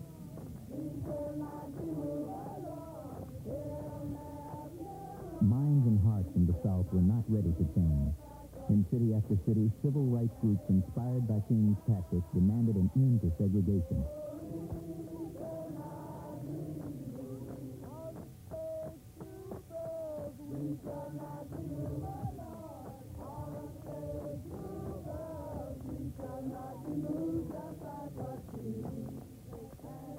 Their peaceful protests were met with violence. Violence comes out of hatred, and hatred comes out of fear. Now, basically what happened was that we opened that question up. But Dr. King used to say that we need to open it up and expose this sickness to the sunlight so that it can heal. And so our tactics were deliberately designed to bring out in the open all of the undercurrent of violence in our society. He said we must be ready for a season of suffering. Comes right out of his religion and the basic religious tradition that he represented goes right back to the cross. It really is a teaching of Jesus. It's right there in the New Testament. Nothing particularly new about what King was doing. Nothing particularly new about what Mahatma Gandhi was doing. But it's all right here. We preached it and we talked about it. But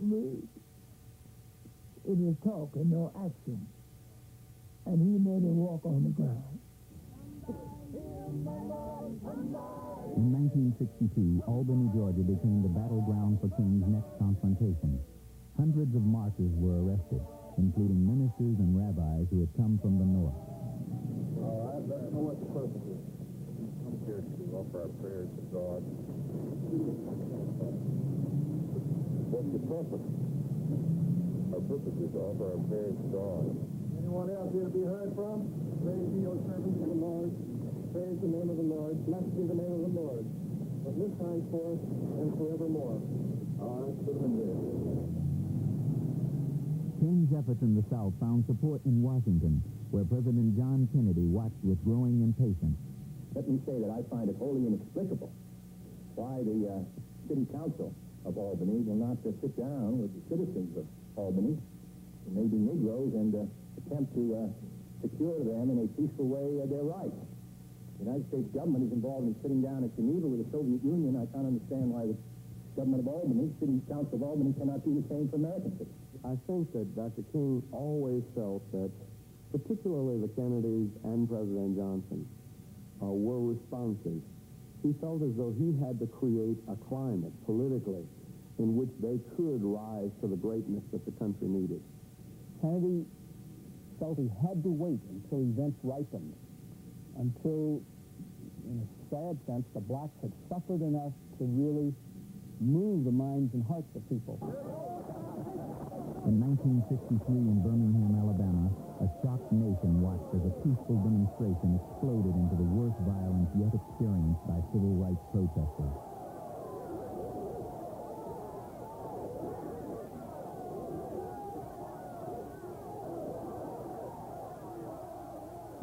Marchers were arrested, including King himself. From his cell in the Birmingham jail, King wrote, "We know through painful experience that freedom is never voluntarily given by the oppressor. It must be demanded by the oppressed. We had no alternative except to prepare for direct action, whereby we would present our bare bodies as a means of laying our case before the conscience of the local and the national community." In the spring of 1963, after the dogs and hoses were turned loose on the black protesters and Martin Luther King had sat in the Birmingham jail, Kennedy felt the country had been moved enough that he could go to Congress and call for the sweeping Civil Rights Act that he did call for.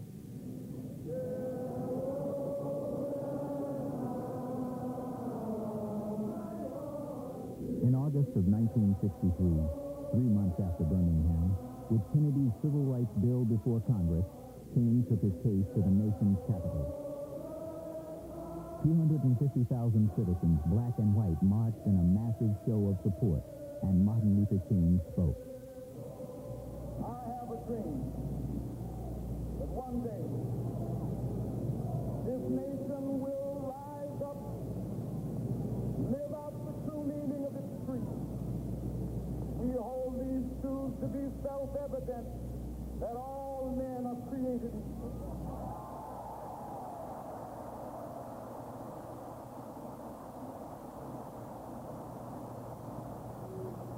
I have a dream my 4 little children will one day live in a nation where they will not be judged by the color of their skin, but by the content of their character. I have a dream.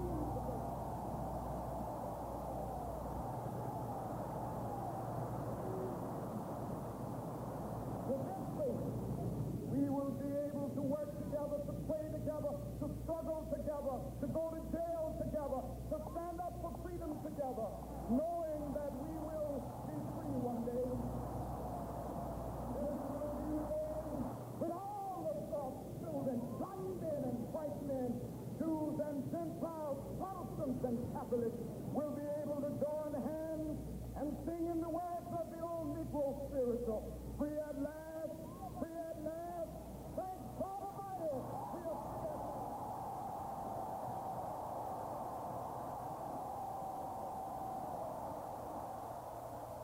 3 months later, President John F. Kennedy was assassinated. In 1964, Congress and President Lyndon Johnson joined to enact sweeping legislation which outlawed discrimination and forced the desegregation of public facilities. This Civil Rights Act is a challenge to all of us to go to work in our communities and our states, in our homes and in our hearts, to eliminate the last vestiges of injustice in our beloved country. Later that year, Martin Luther King Jr. would become the youngest recipient of one of the world's most distinguished honors. I accept the Nobel Prize for Peace at a moment when 22 million Negroes of the United States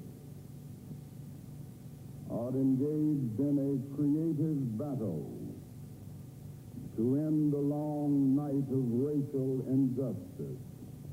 The Nobel Peace Prize was the most significant recognition that my husband received for his work.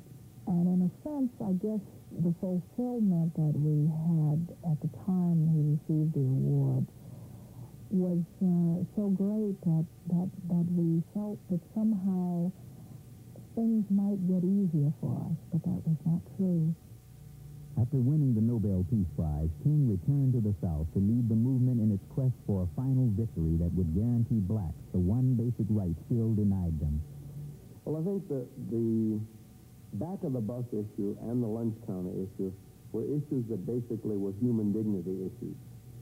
People wanted to be treated like they were full human beings. And that basically dominated the movement right up to the time of Selma. It was in 1964 in the Mississippi Freedom Democratic Party and in 1965 in Selma that we began to raise political questions. I don't know about you, but I'm tired of being exploited. I'm tired of being used by somebody else. And I believe that in a massive chorus we can all sing together. We are tired. We are tired of being thrown over in the worst homes. We are tired of getting the worst jobs. We are tired of having the worst schools. The way you're going to change these things will be to go all out to get the right to vote. The grassroots campaign to register black voters in the South centered on the rural counties of Mississippi and Alabama, but finally gained national attention in Selma, Alabama. There, peaceful civil rights protesters gathered and marched and were brutally beaten by local police.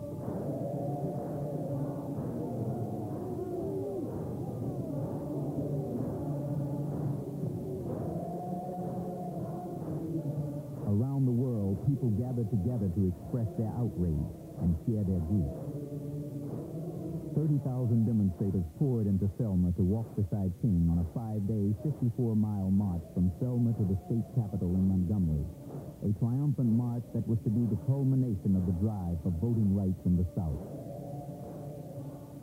In August of 1965, Lyndon Johnson signed a bill reaffirming for America's black citizens the right to vote. I see it as one of the most creative periods in our history, not only for the black man, but for America. Because in freeing the black man, the white man was also free. Frederick Douglass said it 100 years before, that the struggle for freedom in America is a struggle to save black men's bodies and white men's souls. Martin updated that and said black and white together. We all have problems so long as we're existing in this unequal relationship. The decade from 1955 to 1965 accomplished extraordinary things. It the face of the South was changed in terms of race. Blacks gained the right to vote. Public discrimination in public life was wiped out throughout the South. And those are the things King set out to do. Now, in his last 3 years, he just barely began dealing with another, maybe bigger, but a different question of the poverty and the condition of the northern city and the ghetto in which so many blacks throughout the country live. We were beginning to say that this country, and he was beginning to say, that this country is really too great a nation to have 40 million people living below what everybody agrees to be the poverty line, and that we didn't need to have a society that allowed the rich to get richer and forgot about the poor. In northern cities, discrimination in housing, education, and jobs left blacks with little more than they had in the South, and sometimes less. In the summer of 1966, rioting broke out in urban ghettos across the North. Martin Luther King brought his nonviolent movement to Chicago.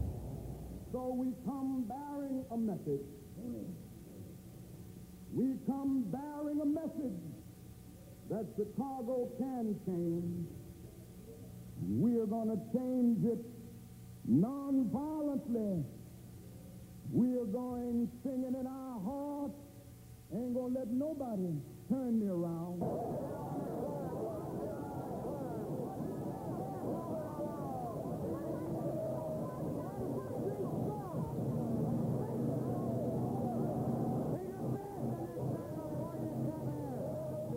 In the all-white neighborhoods of Chicago and in frustrated black slums across the North, King's philosophy of nonviolence met its greatest opposition. Other black leaders, some even within his own movement, began to question the effectiveness of nonviolence.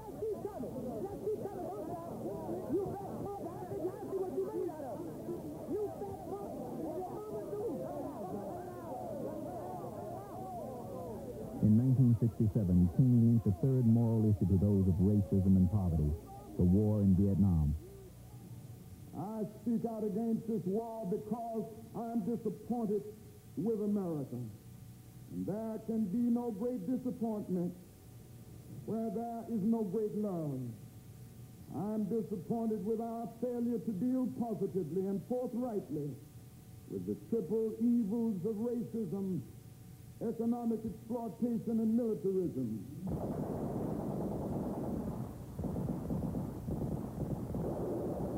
As the Vietnam War increased and his own conviction grew that we should get out of it, that it was the wrong war in the wrong place, wrong time, he had to weigh how much damage it would do to the civil rights movement. King's stand on Vietnam cost him the support of the Johnson administration and further damaged his leadership within the civil rights movement. Everybody was against him. Most people were against him. But if a man believes in nonviolence, he can't stop at the border. King's work continued. In the spring of 1968, his plans for a Poor People's March on Washington were interrupted by a trip to Memphis, Tennessee, in support of striking city sanitation workers. On April 4th, 1968, at the age of 39, Martin Luther King Jr. was assassinated.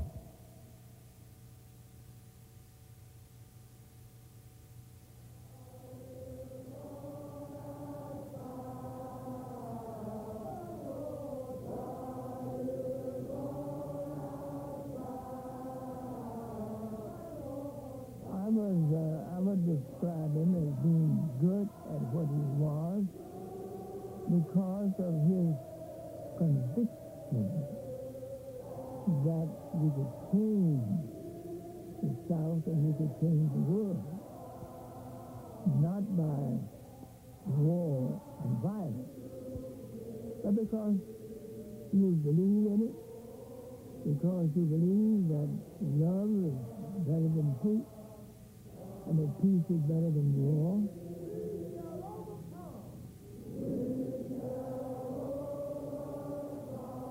The legacy that he leaves with us is the way of love and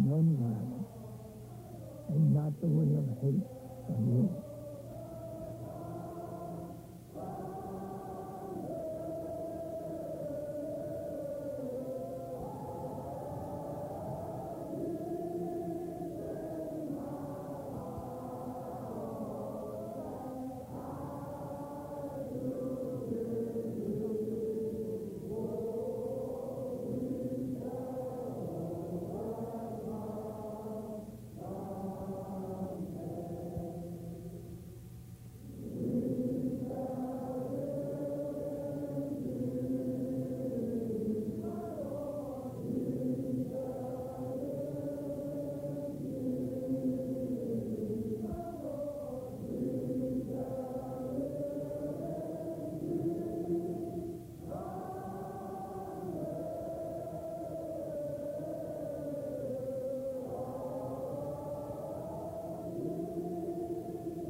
The bitter cold of 1962 lingered throughout the opening months of 1963, and then was replaced by a placid spring. Americans awaited a quiet summer. Summer came, and the weather was beautiful, but the climate, the social climate of American life, erupted into lightning flashes, trembled with thunder, and vibrated with the relentless, growing rain of protest come to life throughout the land.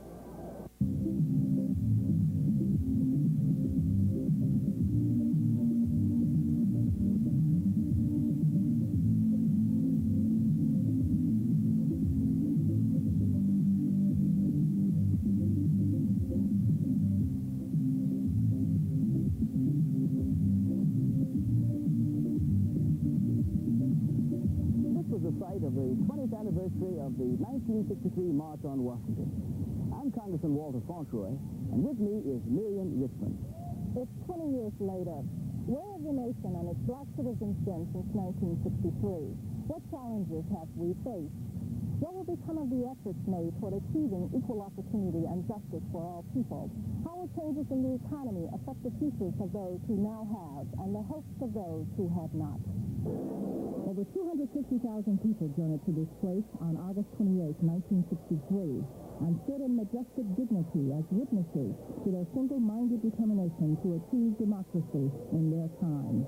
They came from almost every state in the Union that hot day in 1963. In the summer of 1963, a need and a time and a circumstance and the mood of a people came together. The summer of 1963 was a revolution because it changed the face of America. Freedom was contagious. Its fever boiled in nearly 1,000 cities. And when its peak had passed, many thousands of lunch counters, hotels, parks, and other places of public accommodation had become integrated. The young students who began the sit-ins in North Carolina were determined to fight American racism, as were the Freedom Riders and the leaders of voter registration drives. With the same determination, blacks organized boycotts against white merchants who refused to employ or serve blacks. The Birmingham crisis in the spring of 1963 was created by the drive of Dr. Martin Luther King Jr. and his followers to bring the gospel of freedom to the city of injustice. Their stand in the face of fire hoses and police dogs was enough to keep most Americans in a state of anxiety for months. Black Americans were taking a new initiative in the matters of race. The thundering events of the spring and summer, of course, required an appropriate climax. A. Philip Randolph, Dean of Negro Leaders, who had for decades dramatized the civil rights struggle, provided the suitable answer. He proposed a march to the nation's capital to unite all the forces associated with this continuing quest for freedom. It took daring and boldness to embrace that idea. The debate on the proposal neatly polarized leaders. Those with faith in the Negro's ability, endurance, and discipline welcomed the challenge. On the other side were the timid, confused, and uncertain friends, along with those who had never believed in the Negro's capacity to organize anything of significance. No one knew when the leaders of FGLC, Smith, Corps, the NAACP, and the Urban League got together with A. Philip Randolph and labor and religious leaders what to expect in terms of a turnout for the March on Washington. An hour after midnight on August the 28th, 1963, the first arrivals clustered on the grass near the Washington Monument. By sunrise, thousands had come. By train, by plane, by bus, and motorcade. Some came on bicycles, and a few on foot, as members of civil rights groups, churches, unions, schools, and as individuals. At the Lincoln Memorial, a mile away, an organ turned out freedom songs, and thousands marched toward it and assembled. By 1 p.m., over 200,000 people sat or stood facing the memorial. The afternoon wore on, and speaker after speaker addressed the crowd. Corps' Jim Farmer, Roy Wilkins, A. Philip Randolph, and Smith's John Lewis. As the sun beat down, hundreds of marchers began to drift back to their buses.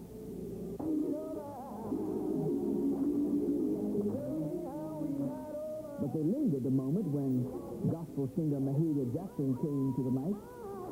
And if Mahalia Jackson made the early leaders pause, Dr. Martin Luther King Jr., today's last speaker, made them stop in their tracks. With this faith, we will be able to hew out of the mountain of despair a stone of hope. With this faith, we will be able to transform the dangling discords of our nation into a beautiful symphony of brotherhood. With this faith, we will be able to work together, to pray together, to struggle together, to go to jail together, to stand up for freedom together, knowing that we will be free one day. I say to you today, my friend, let freedom reign. From the prodigious hilltops of New Hampshire, let freedom reign. From the mighty mountains of New York, let freedom reign from the hiking Alleghenies of Pennsylvania. Let freedom reign from the snow-capped Rockies of Colorado. Let freedom reign from the coast of California. But not only that, let freedom reign from Stone Mountain of Georgia. Let freedom reign from Lookout Mountain of Tennessee. Let freedom reign from every hill and molehill of Mississippi, from every mountainside. Let freedom reign, and when this happens, when we allow freedom reign, when we let it reign from every village and every hamlet, from every state and every city, we will be able to speed up that day when all of God's children, black men and white men, Jews and Gentiles, Protestants and Catholics, will be able to join hands and sing in the words of the old Negro spiritual, free at last, free at last, thank God Almighty, we are free at last.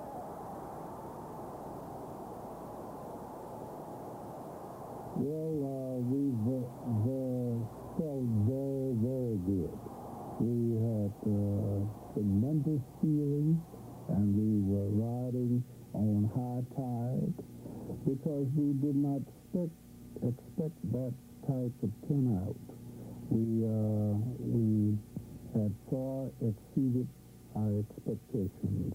Consequently, we were feeling good. We felt that we had communicated with the nation, and we were especially pleased that not only so many people turned out, but they turned out in a non-violent fashion, and there had not been any violence whatsoever. We were very, very pleased and elated, and we were ready to go to work. On Sunday morning, September 15th, just 2 weeks after the march, came the devastating news from Birmingham. While Dr. King was in his pulpit in Atlanta, still glowing from the triumph of the success of the march, a bomb made of dynamite exploded in Birmingham's 16th Street Baptist Church, and 4 Negro girls were dead. Denise McNair, Cynthia Wesley, Carol Robertson, and Annie Mae Collins were at the back of the church, putting on their choir robes when the dynamite went off and blasted them into eternity. This was not the only example of violence in America in the 60s.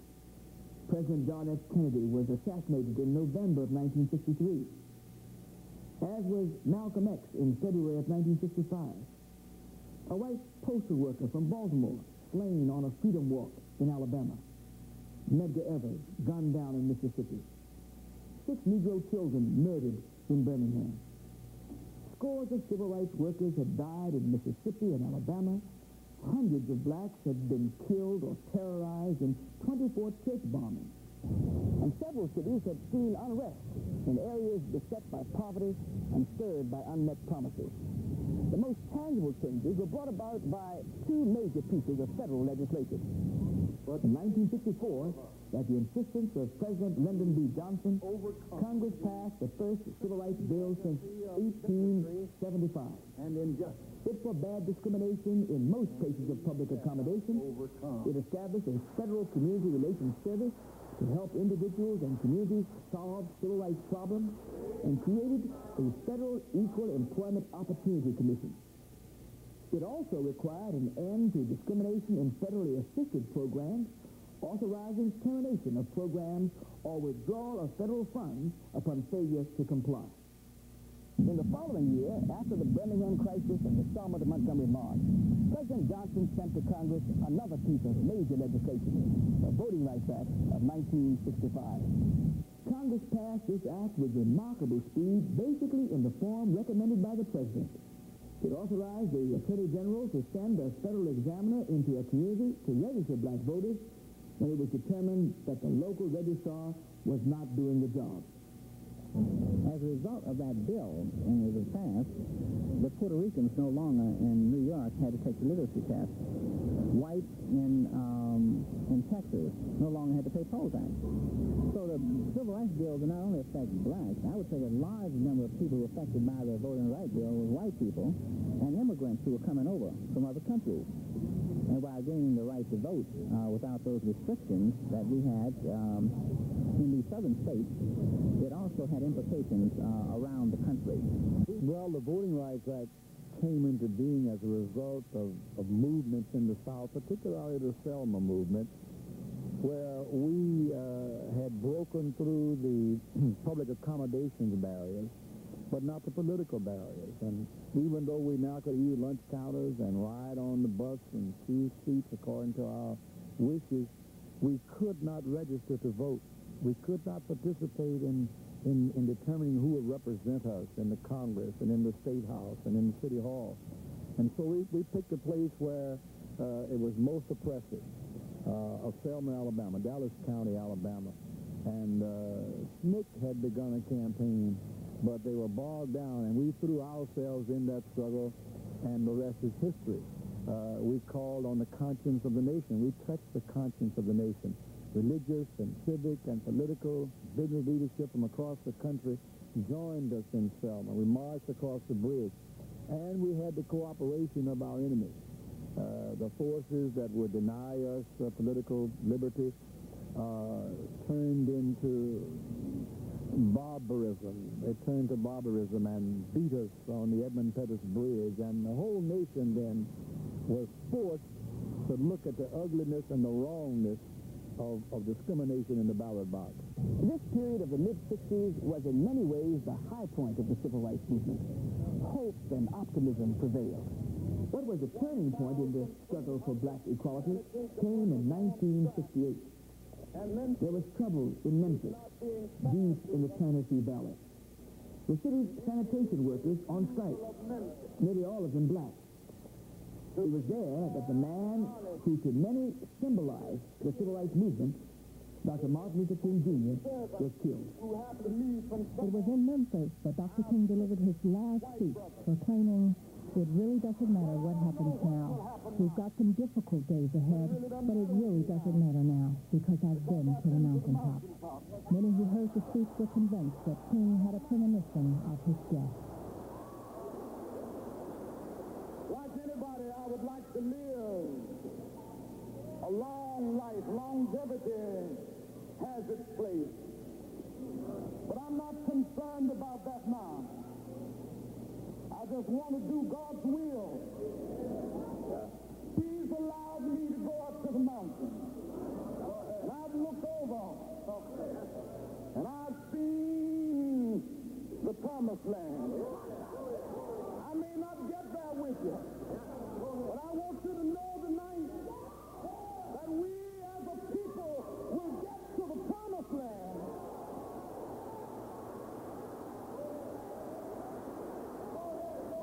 So I'm happy tonight. I'm not worried about anything. I'm not fearing any man. Mine eyes have seen the glory of the coming of the Lord.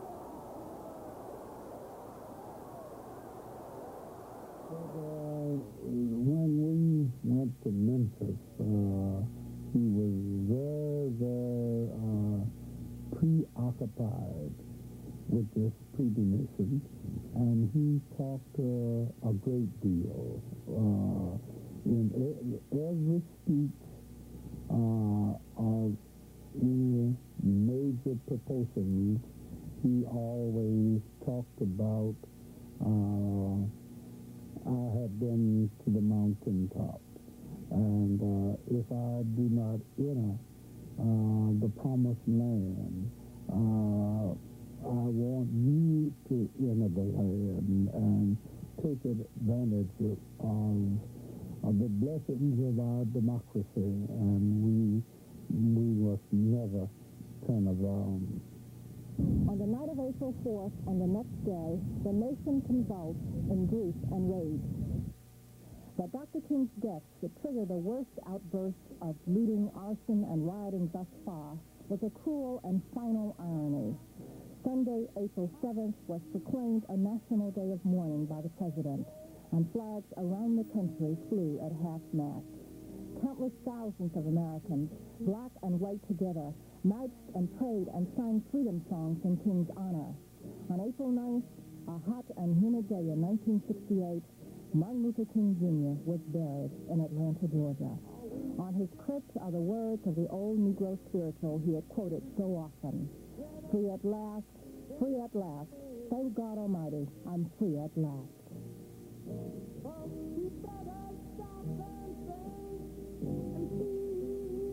What then were the challenges that you had to face when you had to go it on your own?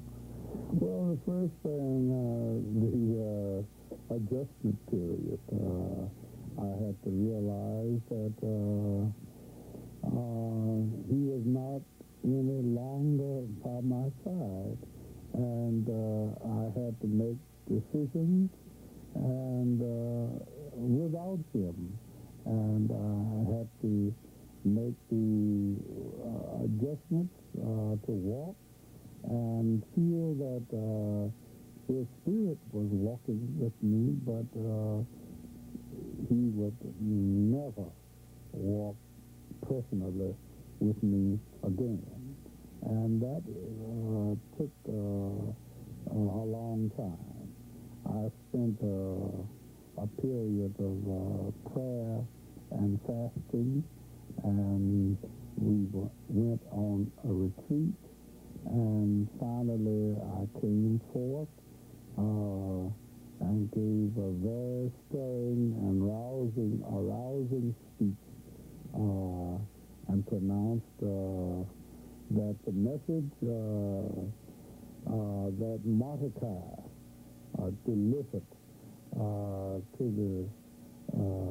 the forces and the power structure of his day and his age, I would deliver to America. And I came out of that period more determined. I knew I had to be stronger then than ever before. Dr. King's death and the events that followed ushered in a period of turmoil during which the supporters of black equality had to meet new challenges with new tactics. In the 70s, blacks began to reap the harvest of their efforts, though they confronted some new barriers. The civil rights movement of the 60s had identified specific obstacles to equality and had challenged them. It had sought anti-lynching laws.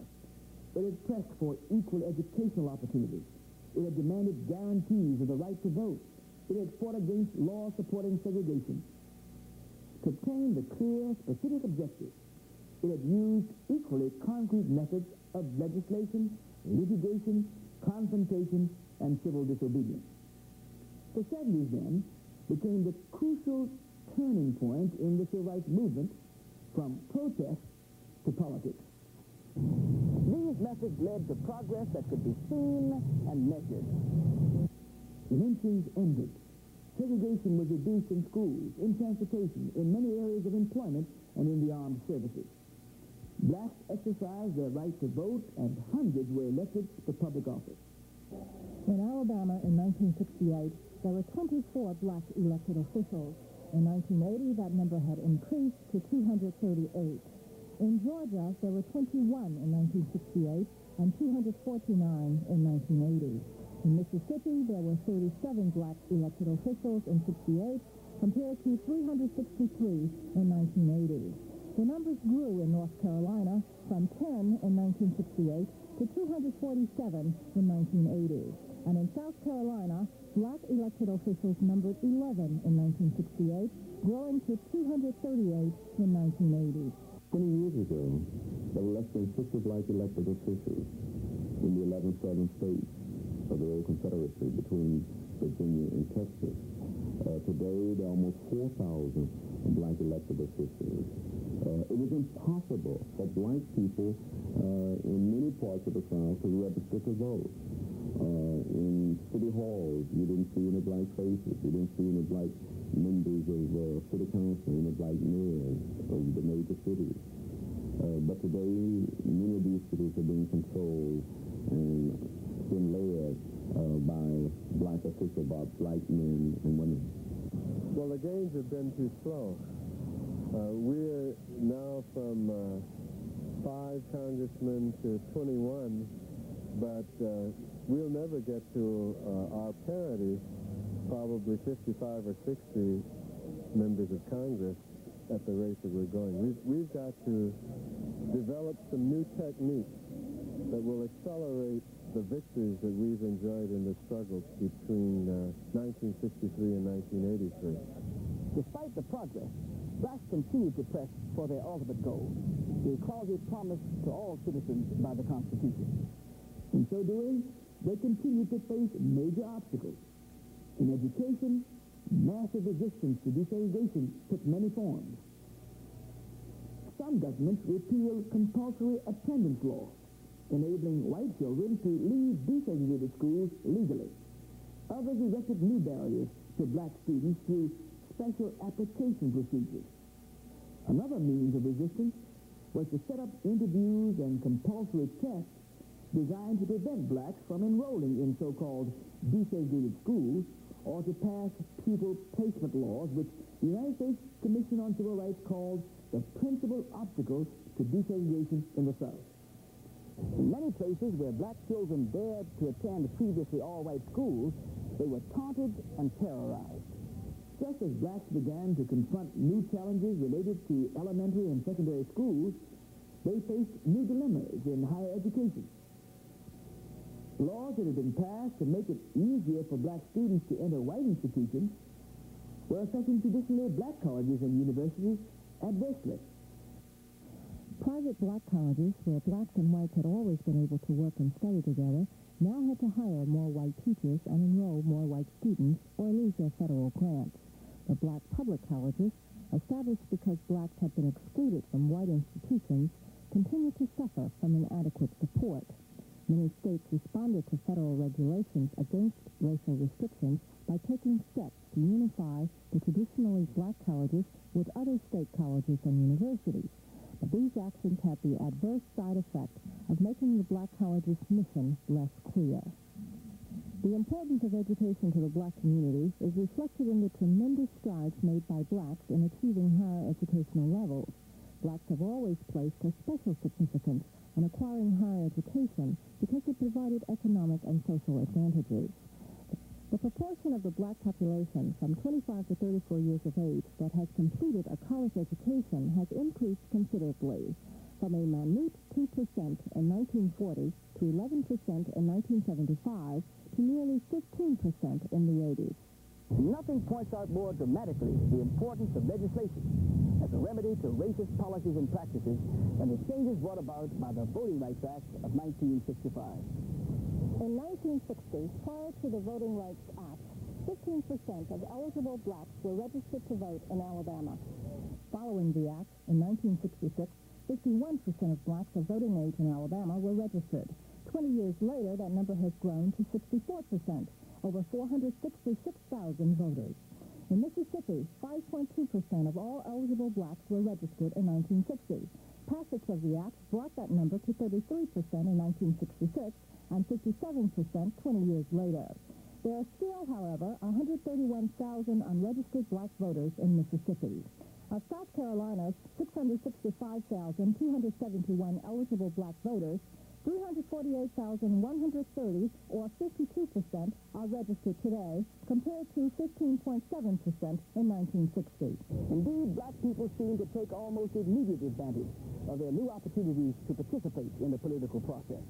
In 1960, only about 1.5 million blacks were registered to vote in the southern states. By 1966, the year after the passage of the Voting Rights Act, the number had increased to almost 2.7 million. 20 years later, 4.5 million blacks are registered to vote in the South alone. This dramatic increase within 15 years was due not merely to the desire of blacks to take advantage of a new law, but also to the zeal and hard work of many blacks and whites working with SNCC, SCLC, NAACP, and the Voter Education Project. They recruited and registered potential black voters, sometimes facing great personal risk to do so. More than a few martyrs died in the campaign to register black voters. Keep me in the side and then hide your blow. Okay. So I don't need to leave.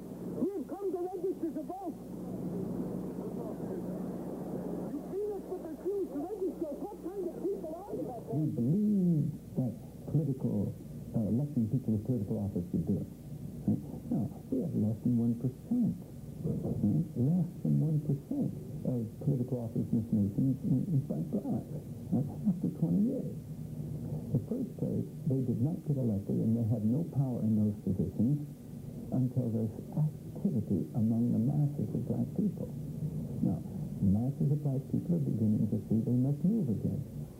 20 years ago, blacks did not have the right to vote. Hispanics did not have the right to vote. Teenagers did not have the right to vote. And yet we had obligations upon us, including military service, including paying taxes. And so people in their frustration exploded through riots. Some others imploded through drugs. But 20 years later, blacks, Hispanics, women, teenagers can now vote, can make decisions. So we need not explode through riots to be heard. Implode through drugs. We can now use the ballot to bring about tremendous change, and we bring about change right now.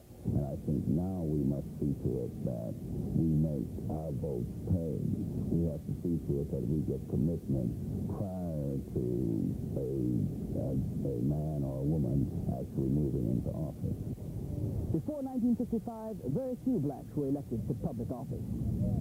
In 1967, there were fewer than 500 in the entire country. In 1969, blacks held 1,185 elective offices in the United States. The figure grew steadily to 2,991 in 1974 and to 5,160 by 1982. Blacks were not only elected to state legislatures, but to county governments, city councils, a variety of judicial posts, boards of education, law enforcement positions, and the Congress. By 1982, 18 black Americans sat in the U.S. House of Representatives. Major cities in the United States, such as Detroit, Chicago, Atlanta, Washington, Gary, Birmingham, and 175 other communities of varying sizes are governed by black mayors. The bottom line in the 1960s was civil rights, marching and demonstrating and protesting so that we could have the right to vote. Now that we have that right to vote, many black elected officials have been elected to offices around the nation. But still, we're less than 1% of all of the elected officials in this nation. So we have a long ways to go. But to comment in terms of how that has affected the quality, our people are beginning to realize that how they vote may very well determine who is elected, and once that person is elected, they can determine the quality of life. They can help to determine if they have jobs, whether or not they have jobs, the quality of education, in terms of crime, in terms of housing. All people are beginning to correlate how they vote and how that affects their lives, and it does affect their lives. And so we're very pleased that many mayors are being elected, because mayors are on the firing line. They have a direct relationship with the citizens of this country. And as mayors of American cities, we are in a position, in many instances, to determine and to have some impact upon the lives of our people by the policies that we make and by the actions we take in City Hall. It has, I think, been positive. Most of the cities that our mayors have assumed the responsibility for, whether it has been a Los Angeles, whether it has been Detroit, whether it has been Newark, whether it has been a Tuskegee, most of those cities were on the verge of bankruptcy. Most of those cities were deteriorating in terms of their infrastructure. Black mayors, I think, because most of us come out of the experience of the movement, and we have gone through the trials and tribulations. We have experienced unemployment and hunger and poverty. Most of us then, once we become mayors, don't forget that experience, and we therefore work harder to do something about that experience. And therefore, most of us have been able to turn most of our cities around. Most of our cities now are operating in the black, even though cities are still faced with very critical and crucial problems. When I became mayor of the city of Tuskegee, we were virtually bankrupt. The unemployment, no industrial commercial development, deteriorating infrastructure. Over the last decades, we've been able to turn that around. Not just me, but the people working together have been able to make a significant turnaround. And so I think that's we come from nearly bankruptcy to where now we have a AAA rating by Standard & Poor's on Wall Street. So it's this kind of involvement and this kind of leadership has made the difference in terms of the quality of life for people. It makes no sense to be mayor of a city unless it's going to help benefit the lives of people, in particular blacks and minority people who are certainly affected most by the problems. Of course, we have the responsibility of serving all of our citizens, and of course, black mayors have had the ability, once they have been elected, to not only serve blacks, but all of the citizens of their community fair and on an equal basis. Overall, the economic conditions of black Americans in the 70s were at best uncertain. There were some dramatic gains, but there were also persistent areas of distress. Most black workers in the 1970s remained in the skilled, unskilled categories of blue-collar workers, service workers, and farm workers. Between 1960 and 1977, the percentage of black workers who held blue-collar jobs dropped slightly, due not merely to the advancement of some of them into white-collar fields, but also to the bitter opposition by white blue-collar workers to black competitors. But even though a limited number of blacks were moving into professional and management jobs, and the bulk of black workers were holding on to less well-paying positions, a significant segment of America's black people had no permanent jobs at all. At a time of double-digit inflation, when even the privileged and the affluent had difficulty maintaining their standard of living, in 1978, 28% of all black families lived below the poverty level, compared to 7% of white families. The actual number of poor black families increased steadily. 23% of all black families received public assistance in 1978, compared to 4% of white families. 2 black children out of every 5 are growing up in poor families, and millions of black teenagers and young adults have never worked and have little or no prospect of ever working. These are the people who are still condemned to live in deteriorating housing and crime-ridden ghettos.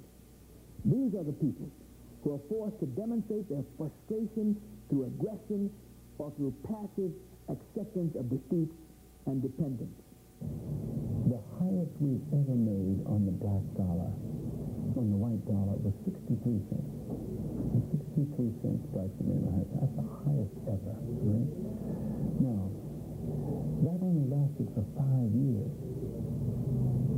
And it was 1965 to 1969. We're talking about the period immediately following the march and while we were still in the streets. Right? As soon as we got out of the streets, things changed. Until today, we make 57 cents on the white dollar, which is only 1 penny better than 30 years ago. So the average income for blacks has in fact worsened. And then you add inflation and a number of other factors. All right? Let's look at another one.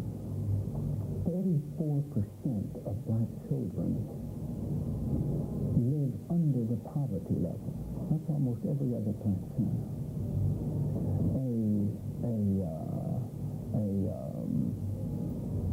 Think tank run by Nixon Republicans, conservative think tank in other words, right?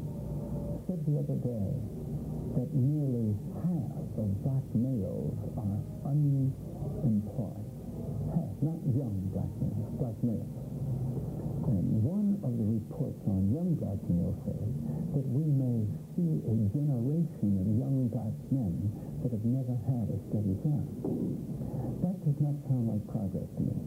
You got, first of all, to understand that what blacks, Hispanics, women, the elderly have to be looking for now is a politics which gives economic results, deals with the carrying out of economic problems, not simply a sort of empty paper rights that you can, a kind of proclamation. I look at the black family, and black women particularly, and realize that almost half of our families are headed by black women. Unless we have more equity and more equal opportunity at decent jobs and decent conditions of living, black families will not improve. Anytime you've had the persistent high unemployment that we've experienced in this country over the past few years, you're sowing the wind and you shall reap the whirlwind. People don't seem or didn't seem to be too alarmed, and we sort of wanted to conduct business as usual because there were no buildings burning and rioting in the streets. But the social disorder is there just the same. And high unemployment, persistent, nagging high joblessness is coming back to us now in increased crime rates and an increase in prison population, the number of mental disorders, divorce rates, suicide, people losing confidence in themselves, and they're beginning to blame themselves for the fact that they can't find work when it's really not their fault but the fault of the system. So people are frustrated, they're alienated, and that's a dangerous sign. 20 years ago, people of all walks of life gathered here at the Lincoln Memorial to demand an end to national politics that has kept our nation a dual society, separate and unequal. The moral and political forces unleashed by the visible demonstration of unity and purpose profoundly changed our nation's history and character. The 1963 March on Washington served as a springboard for a legislative revolution that eradicated segregation and discrimination, provided full voting rights for all Americans, created a war on poverty, fostered new federal initiatives in education, housing, and urban development. Today, however, the great progress achieved over the last 2 decades is endangered, and new threats to the rights and aspirations of millions of Americans have emerged. To help recapture a sense of noble and human spirit, in which our domestic and foreign policies are consistent with the basic national principles as articulated in the Declaration of Independence, the Bill of Rights, and the United States Constitution. A new coalition of conscience for jobs, peace, and freedom was formed. On December 20th, 1982, the new coalition of conscience issued a call to the nation to assemble on August 27th, 1983, at the Lincoln Memorial on the occasion of the 20th anniversary of the historic March on Washington in 1963. We're gathered here in large numbers, and this will be the largest civil and human rights march that has ever taken place in the nation's history. And that as we march today, we're marching in the spirit of nonviolent solidarity, which is the way Martin Luther King Jr. led us in 1963. I'm pleased that the coalition that has come into being, the new coalition of conscience, has pledged itself to continue to work on the issues of jobs, peace, and freedom, and to push for legislation that is going to think in a comprehensive manner toward solving these problems in our nation, and of course, we think that if America solves some of these problems, the rest of the nation will be given an example and a model, and that is also in keeping with the dream. The coalition itself is in keeping with the dream. I remember very distinctly when I was the national coordinator of the Poor People's Campaign here in Washington, D.C. in '68, and Dr. King had appointed me to that position. And I remember asking him in the office one day, I said, now, Dr. King, now you say this is a Poor People's Campaign. He said, yes, that's right, Poor People's Campaign. I said, well, are you talking about all the poor people? He said, yes, all the poor people. I said, well, you know, we have some poor Native Americans. He said, yes, I want them involved. I said, and what about the Puerto Ricans? Yes. He said, I said, what about the Mexicans? And he said, yes, I want them. I said, now what about the poor whites? He said, yes, get them involved. We want some of them. So this began to show how the movement began to expand and to broaden, but also to strengthen. Now, I know that there are many people, and one of the things I've heard about this march is that there's so many issues, and we have so many different constituencies involved, until it waters down the main issues. On the contrary, I think I agree with Martin Luther King that the movement is strong enough to embrace many issues. For too long, political leaders have assumed that when you spoke to Hispanics or about Hispanics and talked about civil rights, bilingual education, or immigration reform, that you had pretty well covered the Hispanic agenda. That is not so today. Hispanics are interested in the same issues that all Americans are interested in. Domestic spending, defense spending, East-West relations, war in Central America, the economy, tax cuts, etc. And we must send a message to the politicians who make decisions from the White House on down that our agenda is broad and that we want programs that not only keep our people at work but also programs that keep peace and assures us freedom. What we're here to talk about today is El Salvador, hunger, South Africa, starving people in America, the richest nation in the world, but our elderly people go to bed hungry. We're here to talk about the whole thing, peace, the nuclear thing, the whole thing. The important thing is the wide variety of people here today. I see young and old, and black and white, and Hispanic and Anglo, and all sorts of shades of opinion. But we know that something's got to be done. And that slogan for the day, I think, wraps it all up. Jobs, peace, freedom. It has to do with the fact that poor people are suffering. It has to do with the fact that so many millions of people are out of jobs. So I think that we have reached a point in our history where the feeling is that we needed to come together. We need to recommit, rededicate ourselves to the proposition that equality and justice are not dead in this country. I think what we'll see is that we will essentially find a common ground. There will still be differences. We'll still have independent ideas. The 715 national organizations which make up the march don't agree on everything, but we agree on enough to essentially help the nation move forward once again. And An important component in the successful drive toward the 20th anniversary mark was the formulation of issues and analyses and specific legislative initiatives to be endorsed and advocated by the coalition of contact. The very theme of the march, jobs, peace, and freedom, lent itself to the development of legislative issue focuses. Already in Washington and throughout the country, there's a growing consensus about the need for legislation in at least one of these key areas. The unemployment rate nationally is now over 10%. For the black community, the official unemployment rate is over 20%, and for black youth, it's 50% or more. The official rate does not include discouraged workers, a disproportionate number of whom are black.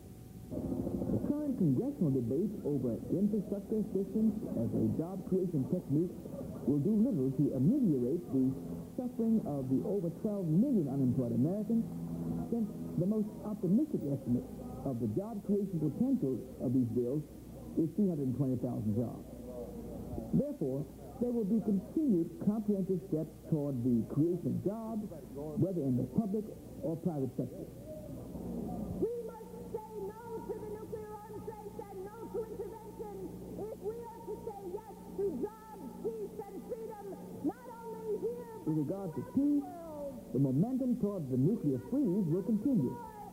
Local nuclear freeze resolutions were markedly successful in the 1982 election. Moreover, the burgeoning defense establishment, in the light of the predicted federal deficit that will be in excess of $200 billion, and the implications that this level of defense spending has for domestic programs and entitlements, also will fuel efforts to reduce defense spending. Finally, the lackluster federal civil rights enforcement efforts, the rise of racially motivated violence, and the increased efforts to curtail federal civil rights guarantees, particularly in the areas of affirmative action and school desegregation, provide the basis for a call to renew national efforts to eradicate completely and finally the vestiges of societal discrimination and inequality. People from all walks of life came to the 1983 march to express their dissatisfaction, their discontent, and their disbelief. For 10 years after the first march, we had progress, but I think in the last 10 years prior to 73 to 83 that we've lost tremendous ground. Do you think that this march is going to have an impact on the future progress? No, I do not. No. Well, it's important. We're expressing we're giving support to jobs, peace, and freedom. And that's an important thing for people. So they need all the people they can get, so that's why we decided to come. Yeah, I want to be a part of it, support the rights and freedom of everybody, and hopefully with all these people here, we can gain something, you know? Because while I work in the Somerset Circuit Legal Service, and I do the welfare and food stamps, I'm the paralegal, and I know what these people are going through. I go through it every day. So I try to help them there, so I came here to show my unit. We're marching for all the things that I dream for, too, for my family, for my country, for all of these people that are here. Well, because I believe that these are the key important moral issues that are not being properly addressed and handled, and many, many people are suffering as a result, and suffering is through Christianity and through faith should be addressed and eliminated. Because I felt the need and the urge, and I feel as though we've gone backwards instead of forward. We need some more motivation. We need it today. Because I feel I'm very much part of this march today, which is fighting for jobs, peace, and freedom. And I come from South Africa, where we have a very racist government, and so we're fighting for the same objective. Because there's too many problems and they're not getting resolved. Poverty, discrimination, El Salvador. There's a number of things that I'm concerned about, and I almost didn't come. This morning, last night I decided, yeah, I will go, and I had a seat, and I took it. Speaker after speaker came to the podium and addressed the crowd, from labor to religion, from the women's organizations to civil rights organizations, from student groups to professional groups, all for the cause of jobs, peace, and freedom. We are here today in a major coalition. The civil rights movement, which continued the dream, which is re-emphasizing its statement, the women's movement, which side by side with minorities have fought for the abolition of enslavement and have fought for civil rights to discover their own needs, to fight for their own freedom and equality. The peace movement, which knows that the fundamental dream is the right of all humanity to survive for a tomorrow. The labor movement that has struggled to build this country. The elderly who've contributed the most to our society. People of every color, of every religion, of every sex and sexual preference. The people in this country are meeting here in a determination to move that dream and to move our rights. 20 years ago, Martin Luther King Jr. stood here transfixed between a weeping heaven and a wicked earth and declared, "I have a dream." We have returned not simply to reaffirm that dream, but to renew that hope, to recharge that faith, to rekindle that courage, and to reassert that demand. We are not destroyed, we are not defeated, and we are not discouraged. We still have a dream. 20 years ago, Dr. Martin Luther King stood here and had a dream of the type of America he saw. Today, I have a vision that Dr. King's dream will be fulfilled. I have a vision that from this march will emerge a mosaic coalition of different colors that will shine brightly even during the stormiest times. I have a vision that this coalition will help change the direction of our country, a country that we all love and support with our lives during time of war and with our taxes during time of peace. Women are and have always been central to the civil rights movement. Women are peace activists. Women are union organizers and supporters. Women are committed to protecting the environment. We are represented in every movement here, and we come in all colors. It will take all our human resources, male and female, to win the rights we're fighting for. We are they, Protestant, Catholic, Jews, Muslim, black, white, brown, red, yellow, and white. We are they who still have a dream. We think the nation can still keep its promise. We ask no special favor. We ask no special privilege. And by the grace of God, we will accept no special denial, no special penalty, and no special discrimination. 20 years ago, we were here as a coalition, and we made progress. 20 years later, we've drifted apart, sometimes by fears, sometimes by the bullets of assassins. We've been apart. Today, we must revive our coalition, remind each other of where we've come from, forgive each other, redeem each other, and look forward to the future. We have proven in 20 years that we can survive without each other, but we have not proven that we can win without each other. We must come together and rise to our potential as a people. And all of us here today are reaching out to touch each other's souls. From all parts of the earth, north, south, east, and west. Therefore, understand that we are individually important and accountable, making us all responsible for the natural progression of God's plan. It doesn't mean anything to come together if you can't do anything on your own. But we have come together to better understand, yes, where we have been, but also, more importantly, where we must go. We have made great progress since that day 20 years ago when a young American stood before this nation and inspired us to adopt a vision that can never again be rejected or forgotten. It was a clear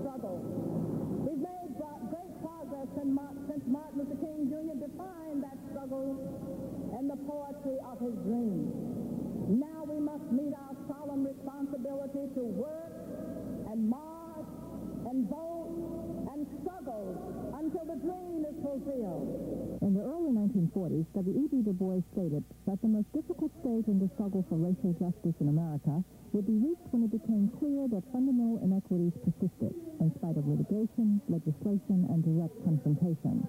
The irony of Du Bois' statement was pointed out when the successes of the civil rights movement of the 60s, which were achieved by the methods appropriate to that time, revealed the depth and complexity of American racism and led to the current need to re-examine some basic assumptions and to search for remedies that will be effective in the AU. 20 years later, the civil rights movement of the 80s must bring together the special skills of every segment of the black community to improve the quality of education in public schools, to design appropriate jobs programs, to develop economic assistance programs that serve low-income families without condescension, to increase access to adequate housing, and to provide an equitable system of political representation. Now, 20 years later, there are both startling successes and dismal failures. Fact: in 1963, nearly 19 million of this nation's population was black Americans. 20 years later, that number has grown to nearly 27 million, with over half the black population residing in the southern states. Fact: the median black family income was $5,581 in 1963, about half the median income for white families. 20 years later, a little over $12,000 is the median income for blacks, compared to slightly over $20,000 for whites. Fact: in 1963, the unemployment rate for blacks overall was 10.8% and about 25% for black teens. 20 years later, the unemployment for blacks has climbed to over 18% and has doubled for black teens to well over 50%. Fact: about 4% of the total black population completed 4 years of college in 1963, one-third the number of whites completing college. 20 years later, nearly 13% of the black population complete college, about one-half the number of whites. Fact: in 1963, 22% of black families were headed by females. 20 years later, nearly half, 49% of black families are headed by women. Fact: just over 6 million blacks were registered to vote in the mid-60s. There were about 100 black elected officials. 20 years later, nearly 10.5 million blacks are registered to vote. Black elected officials number over 5,000, but constitute less than 1% of the total number of elected officials. 20 years after the determination to combat racism was evidenced by the Birmingham crisis, the March on Washington, the Civil Rights Act, the Voting Rights Act, the Selma to Montgomery March. 20 years later, America has designated the third Monday in January as the first national holiday honoring a black American, Dr. Martin Luther King, Jr. 20 years later, it has become even more clear that the cutting edge of the civil rights movement needs to be sharpened by the inclusion of other groups and individuals: Hispanics, Native Americans, the peace activists, and women. For blacks, the political challenge of the 80s is identical to the civil rights challenge of the 60s: to mobilize all of the available forces and power necessary to attain the goal of racial justice.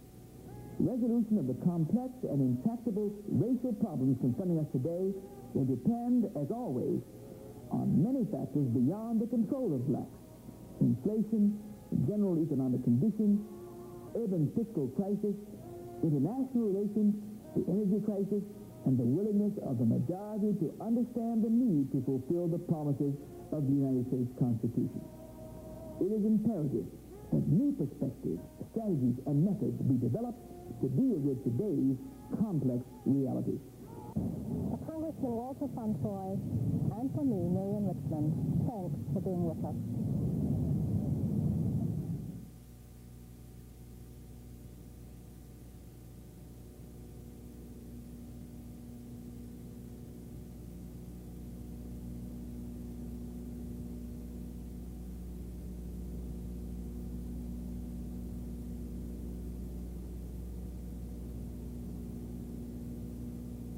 They're beginning to limp into the abyss. I still have a dream.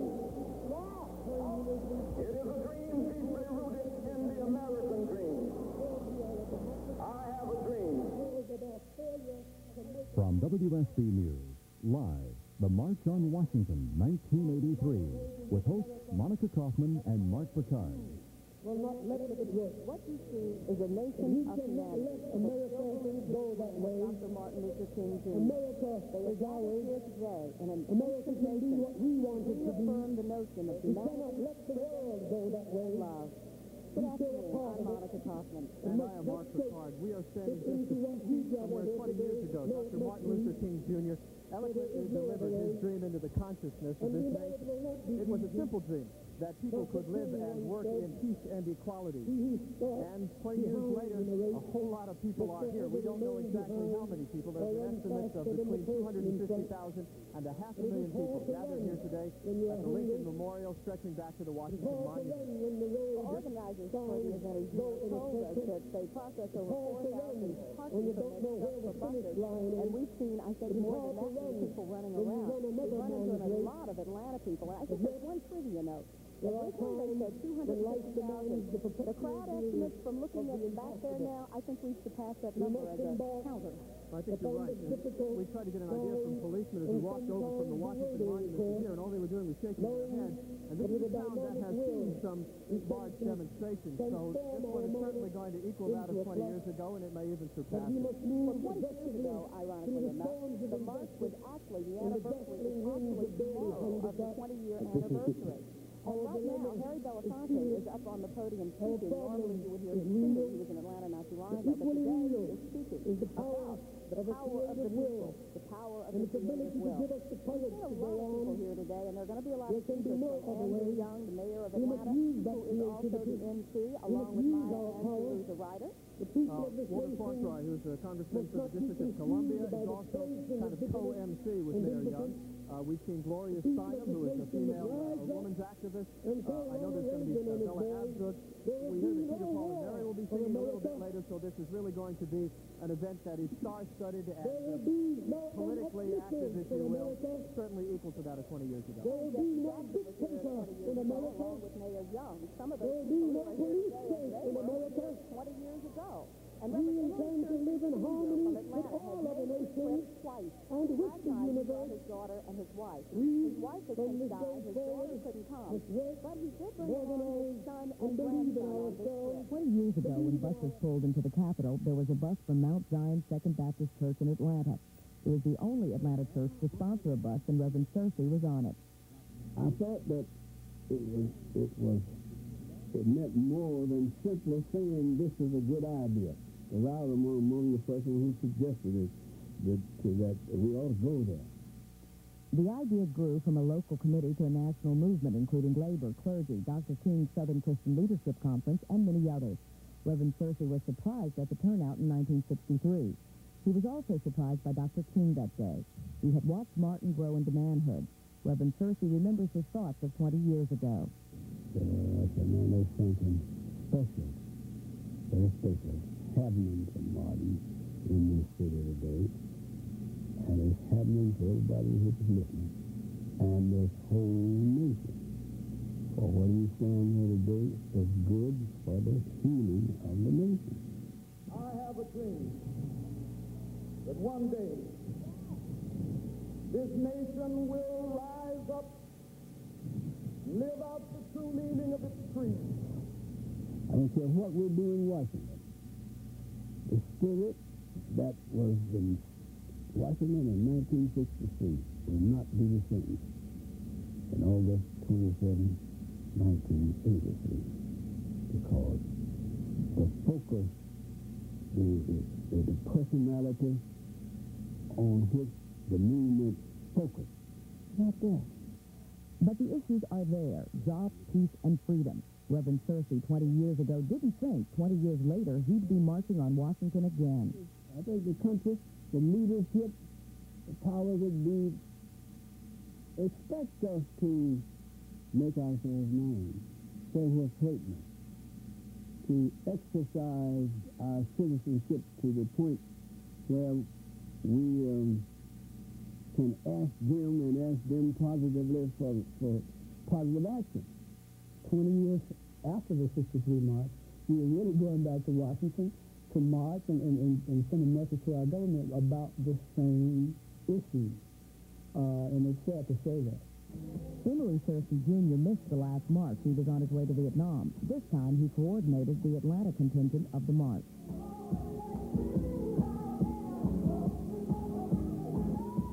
This means organizing fundraisers like this one to pay for the buses to carry Atlantans to the march. It means spreading the word on the importance of not being complacent, but being an activist. You have to apply the pressure, because once people feel that you're satisfied, then they'll forget you. But there are things he'll never forget. Segregation, blacks to the back of the bus, white-only water fountains and bathrooms, going to an all-black school. That segregation is something 14-year-old E.R. III has not experienced. They tell me while I'm driving in the car with them, or just at home, how it used to be. You know, I'm sitting there, man, I don't want to hear this. I don't even believe it. But he has learned about prejudice, and that made him want to march. Because I have friends who had jobs, good-paying jobs, but they lost out to someone who's probably more equipped or older or a different color. So the goal of equal opportunity is still part of the dream, and that's one reason they march. But they hope the march 20 years from now will just be a commemorative one, that this one will be the last one on issue. But if we have to march 20 years from now for jobs, peace, and freedom, then I think that would be a travesty. And I wish that we could change it overnight. But it's going to take lots of work and determination to make up for the things that we still haven't gotten yet. It is that determination that runs through the Searcy family. It started with Senior's mother, whose favorite phrase, "clean out of my way," is the phrase he uses to describe his hopes for the future. In her words, problems we have now, problems we see now, will be clean out of their way. And they will be focusing on something else. America isn't standing still. America's going on.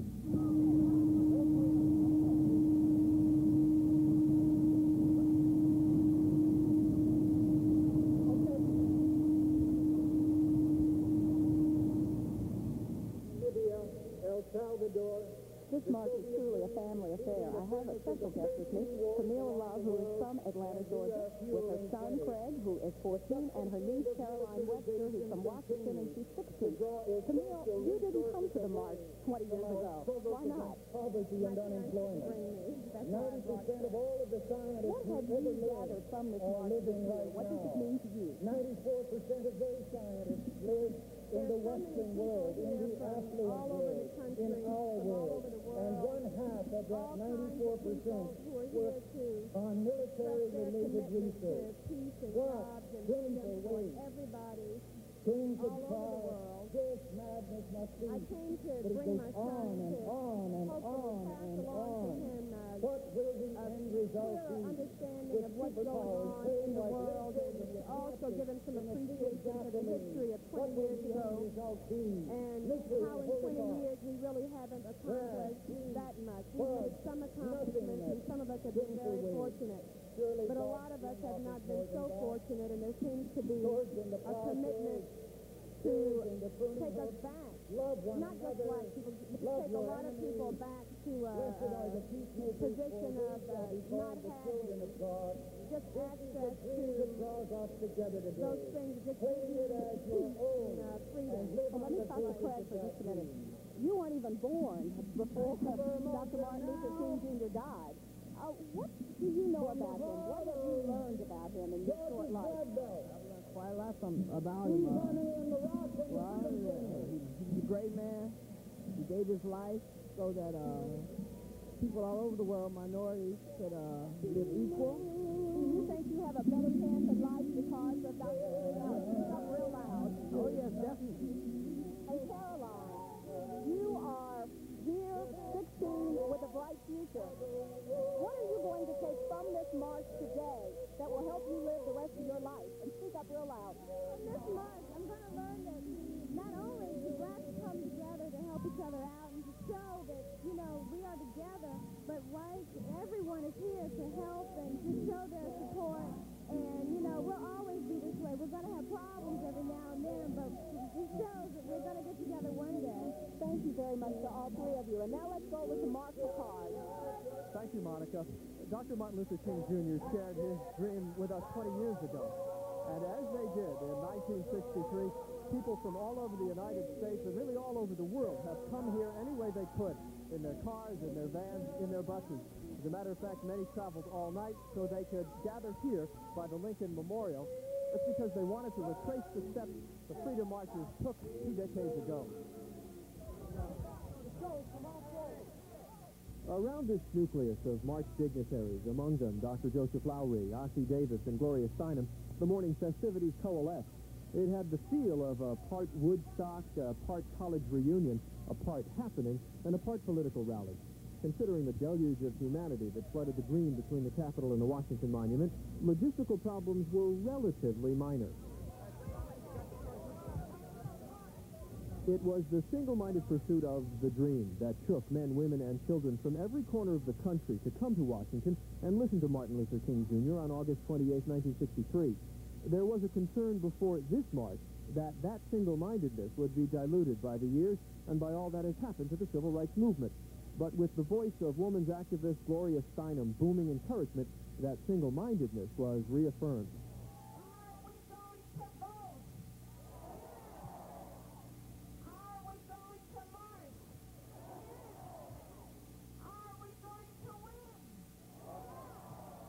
Many in this crowd were here 20 years ago.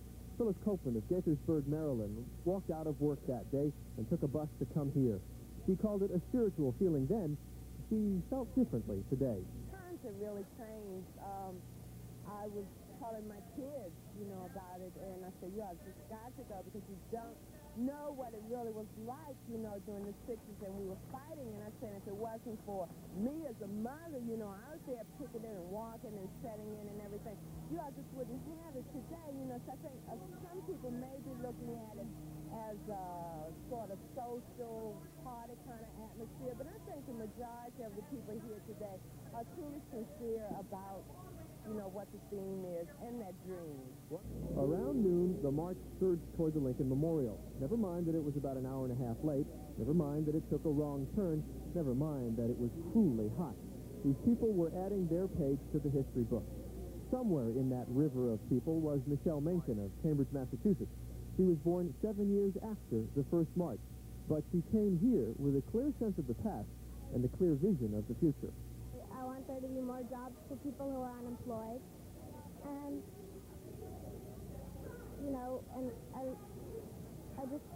I like what's going on here. I like what people are doing, and I like the way people are all getting together for peace. Did you understand the dream that Martin Luther King had? Yes. Do you have that same dream? Yes. The form and the substance of Freedom March 83 is the same as Freedom March 63. But whether the impact of this march will be the same is something we'll be discussing for a while and something we'll be coming up with. I have an interview with former Atlanta Mayor Maynard Jackson. We'll be back with the coverage of Freedom March 83 after these messages. The March on Washington, 1983, will continue in a moment. You've never seen a Six Flags like this before. You never had a basketball like this before. You never had a place to play like this before. You never had a way to ride in this before. So when it's on the river, there's a band. You've never seen a Six Flags like the one we dreamed of now. Brave the 10-story free falls, play in the new Pac-Man playboard. There's a Wetter Thunder River, new shows, and more. So come on out to Six Flags, come and see what we dreamed of now. Introducing a brand new food, Eckrich Cheese Smoked Sausage, made with selected cuts of meat and wholesome chunks of American cheese. Sounds delicious, but how do you eat it? Well, you can chop it up in a casserole with tomatoes and onions, or serve it steaming hot with noodles. But Eckrich makes it so good, you can simply simmer it and slice it and eat it plain. New Eckrich Cheese Smoked Sausage. So good, you can eat it plain. To test how much softer new improved Northern is, we padded one of these twins with regular Northern and the other with new improved Northern. New Northern bathroom tissue is so much fluffier and deeper quilted, you can actually see the extra softness. But mostly, you can feel it. Now, Which twin has the new, softer Northern? Try new improved Northern, the softest Northern ever. Jerry, Johnny, and Charlie turn solid gold into country gold this week with a Grammy winner special. You bet it, Pop. When the Jerry Reed Band kicks off this foot-stomping, barn-burning special with Johnny Lee, the Charlie Daniels Band, Conway Twitty, and Ronnie Millsap. You won't get over this hour. Dottie West and John Snyder are lover to lover, and Tommy Rich sings behind closed doors. Come on down for a solid gold special with country music's Grammy-winning superstars. That's tonight at 11:30 here on Channel 2.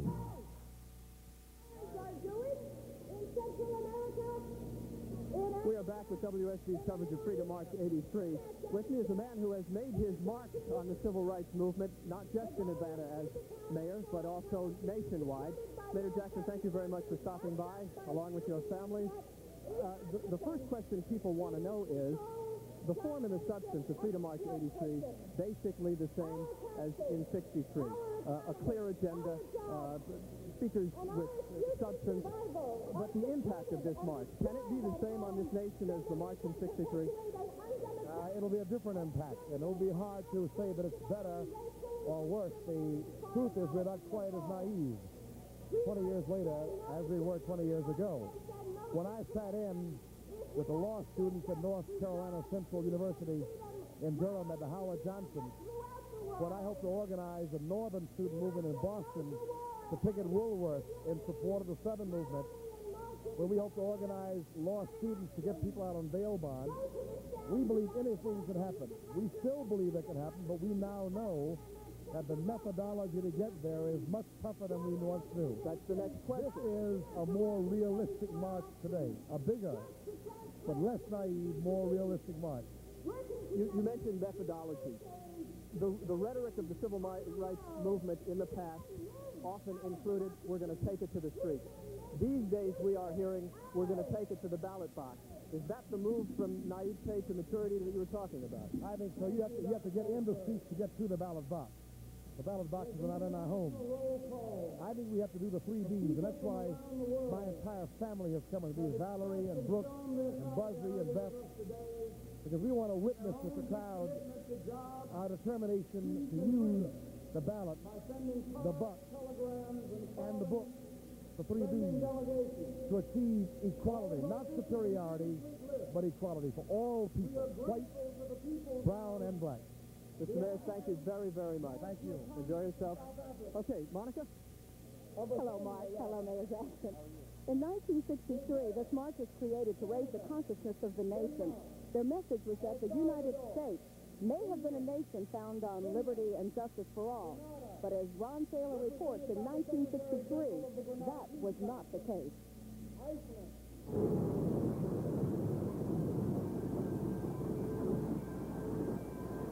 In 1963, the issues that brought nearly 250,000 people streaming into Washington were clear and dramatic.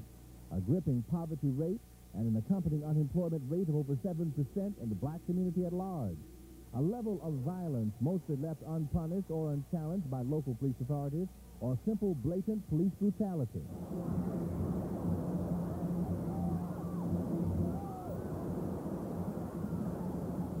In the months preceding the 63 march, the South had become a staging area for renewed white resistance to black demands for equality. The right to vote, never a subject of dispute for white Southerners, became, in the words of King, the meanest political issue of the day. If they're not fit to vote, you'll be able to find that out. But you'll not know it until they're on the register. And many of those have a felony action because Sheriff Clark made them a felony action, not because they were rightfully issued.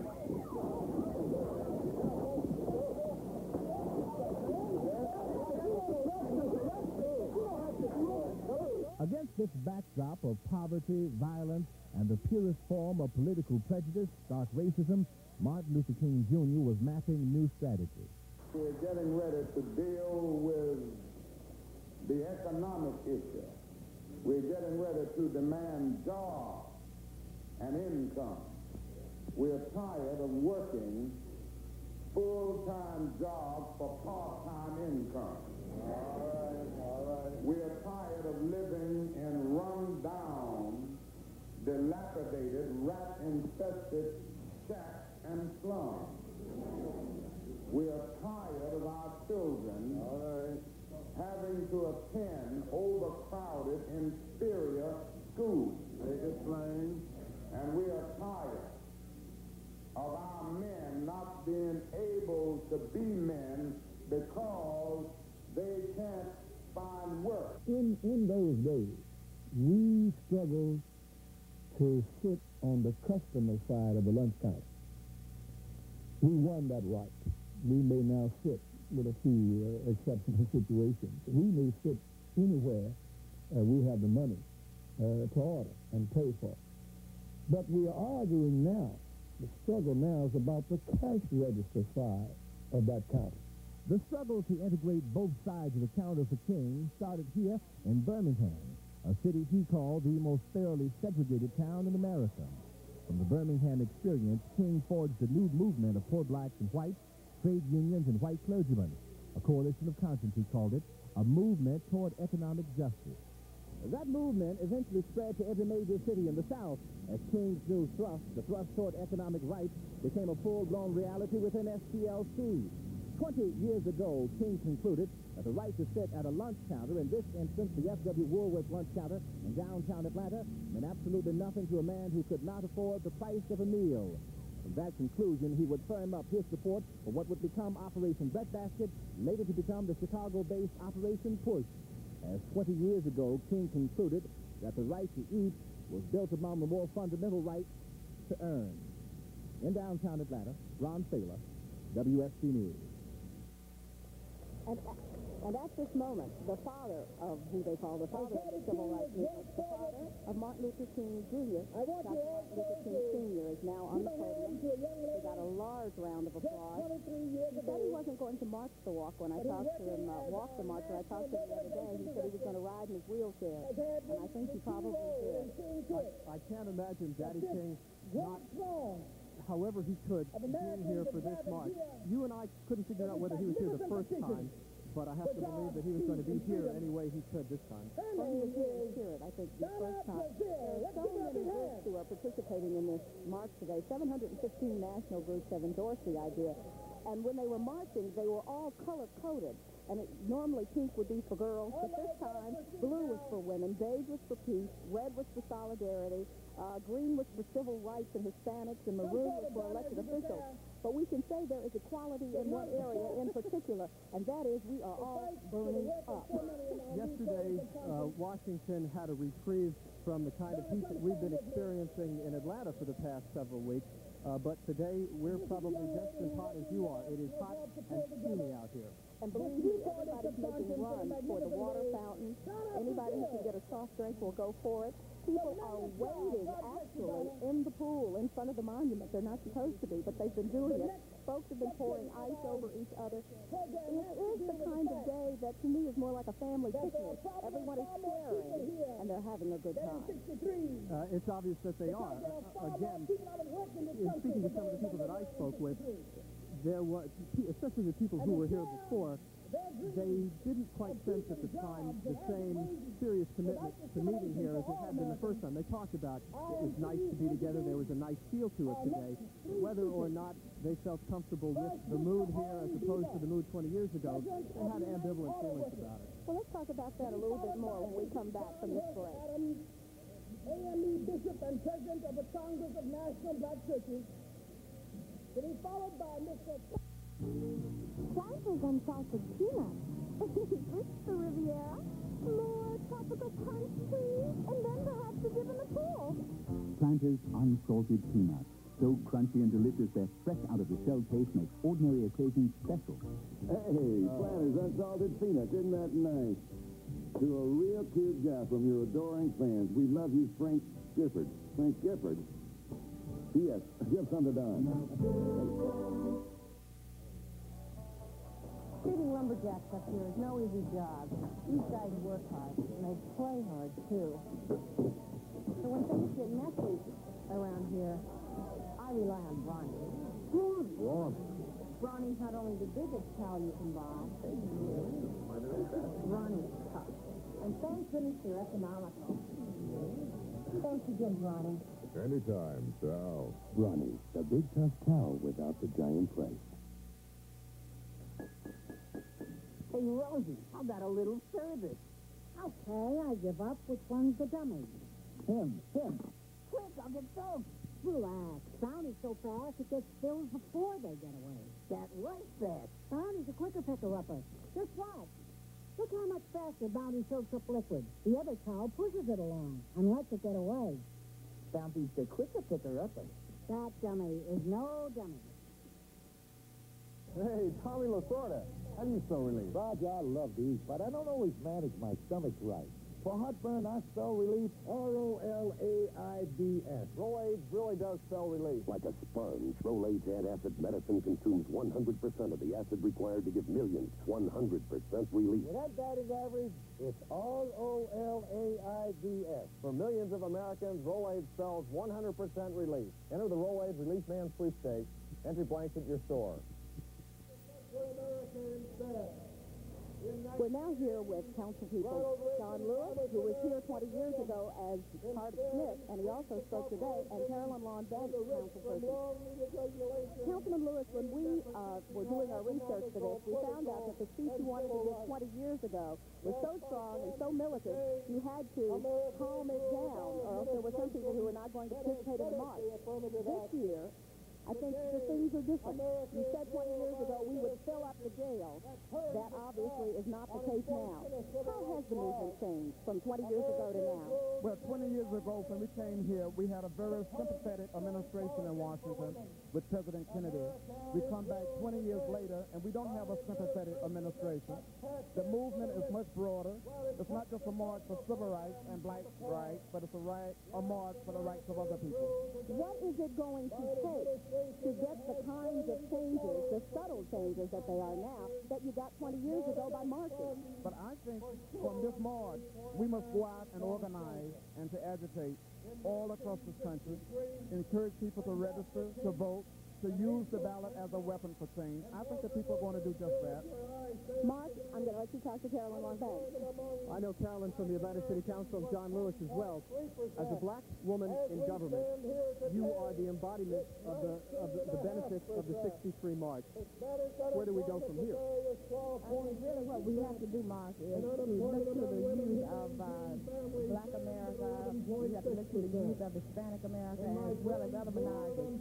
I am very, very pleased that we have so many youth here, not only to take of what has happened in the past, but to experience this themselves so that they will be renewed and be able to go out and carry on as we have tried to do for them. Well, what about the youth? With Monica before we came here, she said she spoke with a young man who knew nothing of Martin Luther King Jr., who knew nothing of the struggle, and who really, in a sense, had to be taught the concepts of prejudice and discrimination.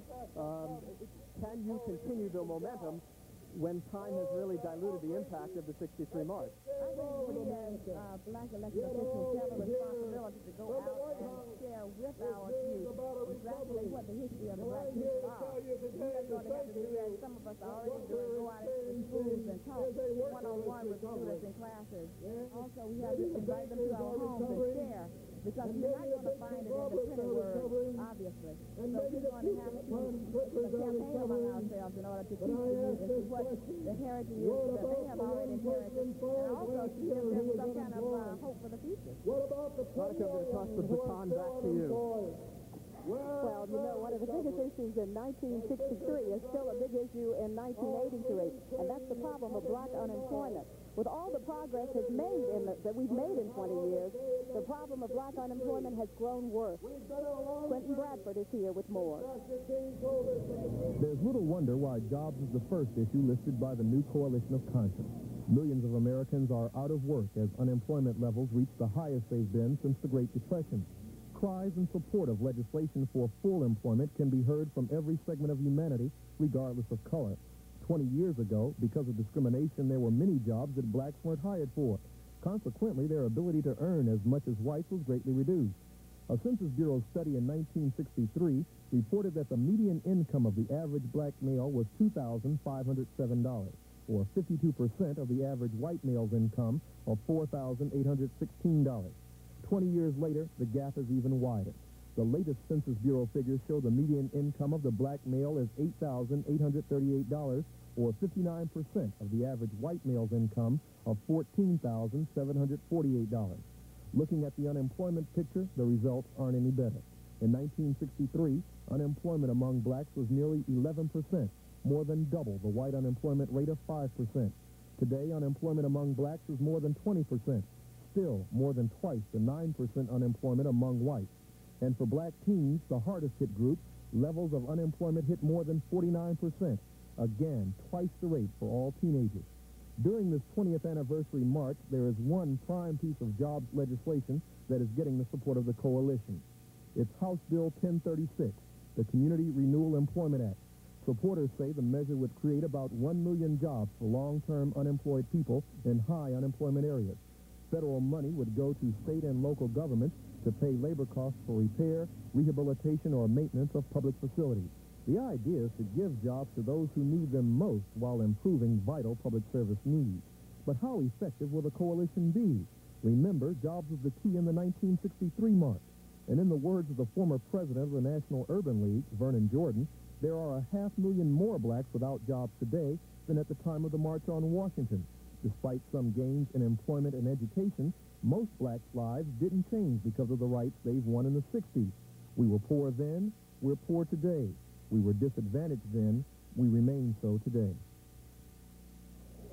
And now Bishop John H. Adams. While you were gone for that short moment from the podium, they were doing a cheer called "We're Fired Up, Won't Take It No More." That was a message for President Reagan. Unfortunately, he's not here. He's in California. But let's go back to the issues of jobs. You have some figures on right now. When the March for Freedom convened here by the Lincoln Memorial in 1963, unemployment among black Americans was approximately 11%. In the 20 years hence, overall black employment is somewhere around 17 or 20%, and for black youth it is almost 50%. And we're talking percentage basis now, so obviously in the eyes of those who were here in 63, things have not improved on the job front.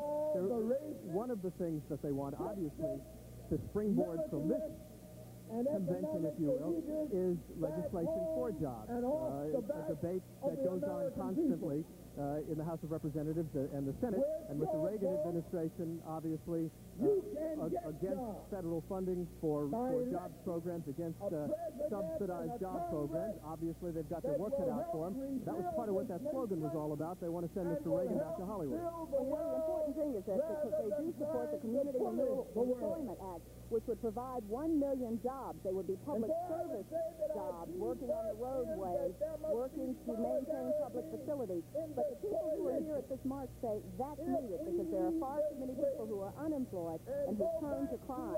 And this is a waste of a resource of this nation. The United Negro College Fund says the mind is a terrible thing to waste.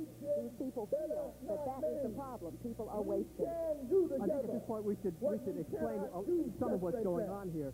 The program is scheduled to go approximately 3 hours long, and according to MC Mayor Young, we're only about 10 minutes behind. But there are a slew of speakers coming to the podium and speaking. Eventually, we hope to go up there during an appropriate time, and that's what we're doing now. A lot of what's being said up there is not germane to the issues at hand. One of the issues at hand is the fight for freedom.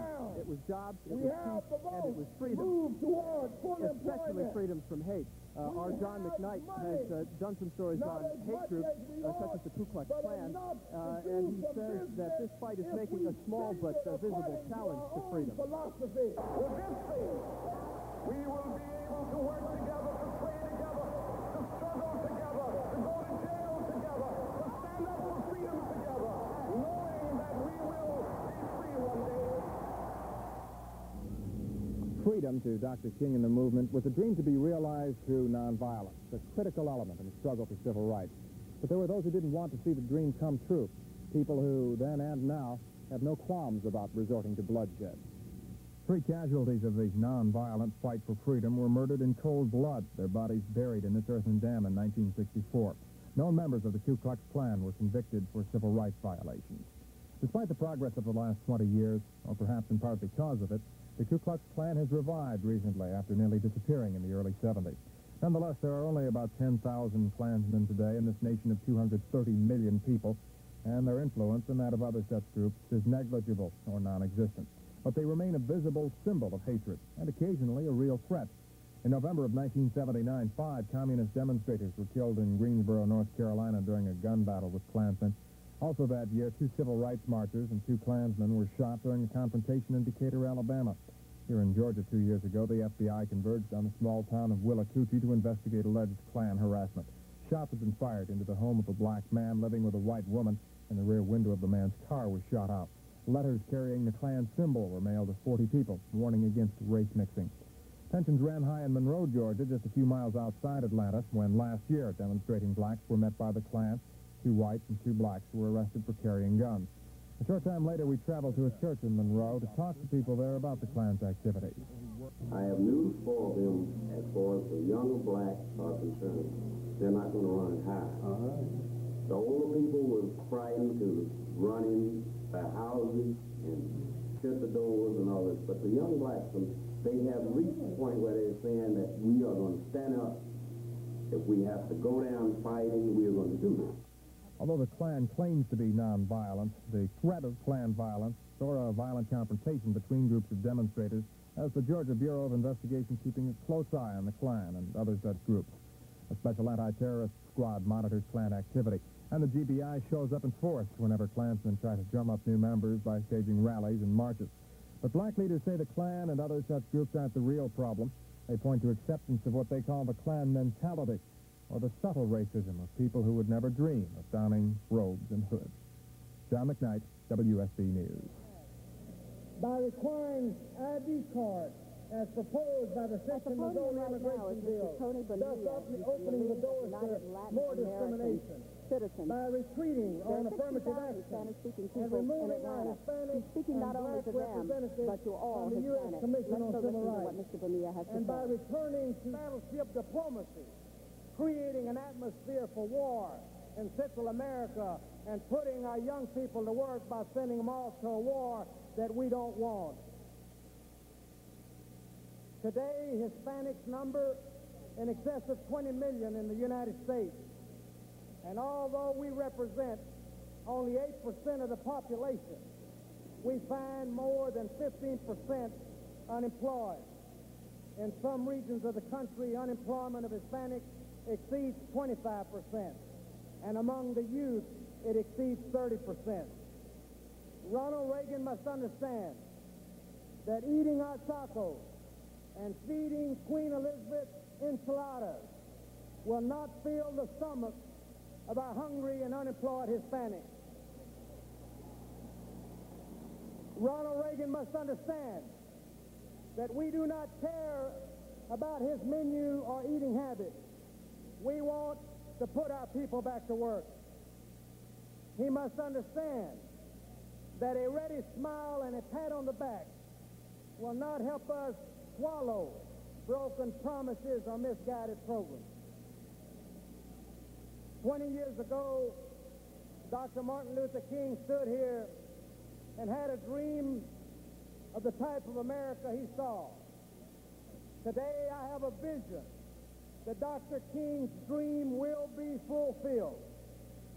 I have a vision that from this march will emerge a mosaic coalition of different colors that will shine brightly even during the stormiest times.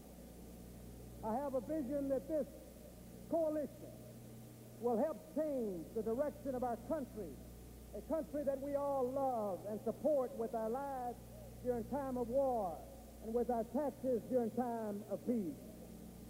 I have a vision that our united efforts, by registering millions of unregistered voters and getting those millions of registered voters out to vote in November of 1984, will enable us to return Ronald Reagan to Hollywood and elect a real president to the White House. A president who is compassionate and not greedy, and a president who will work for all Americans. Muchas gracias y que Dios los bendiga. That was Mr. Tony Bonilla, League of United Latin American Citizens, speaking to the audience on the immigration policy. Right now, there's a bill in Congress that would put sanctions on those people who hire what are called undocumented workers. This group is opposed to that bill. They want fair and effective immigration policy. Earlier, we said, oh, Peter, Paul, and Mary are coming on. I think I want to run away, folks, and hear that.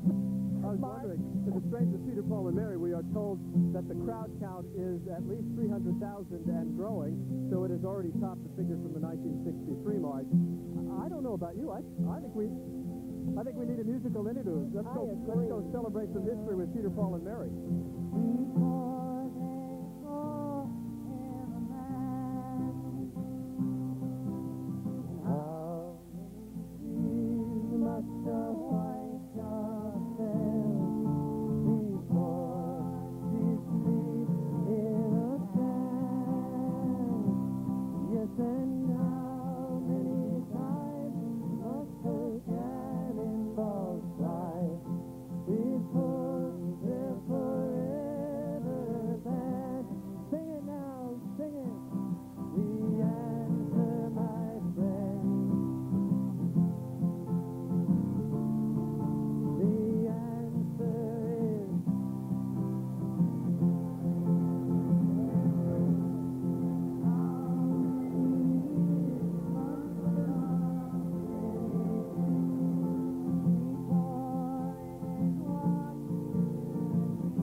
The March on Washington, 1983, will continue in a moment.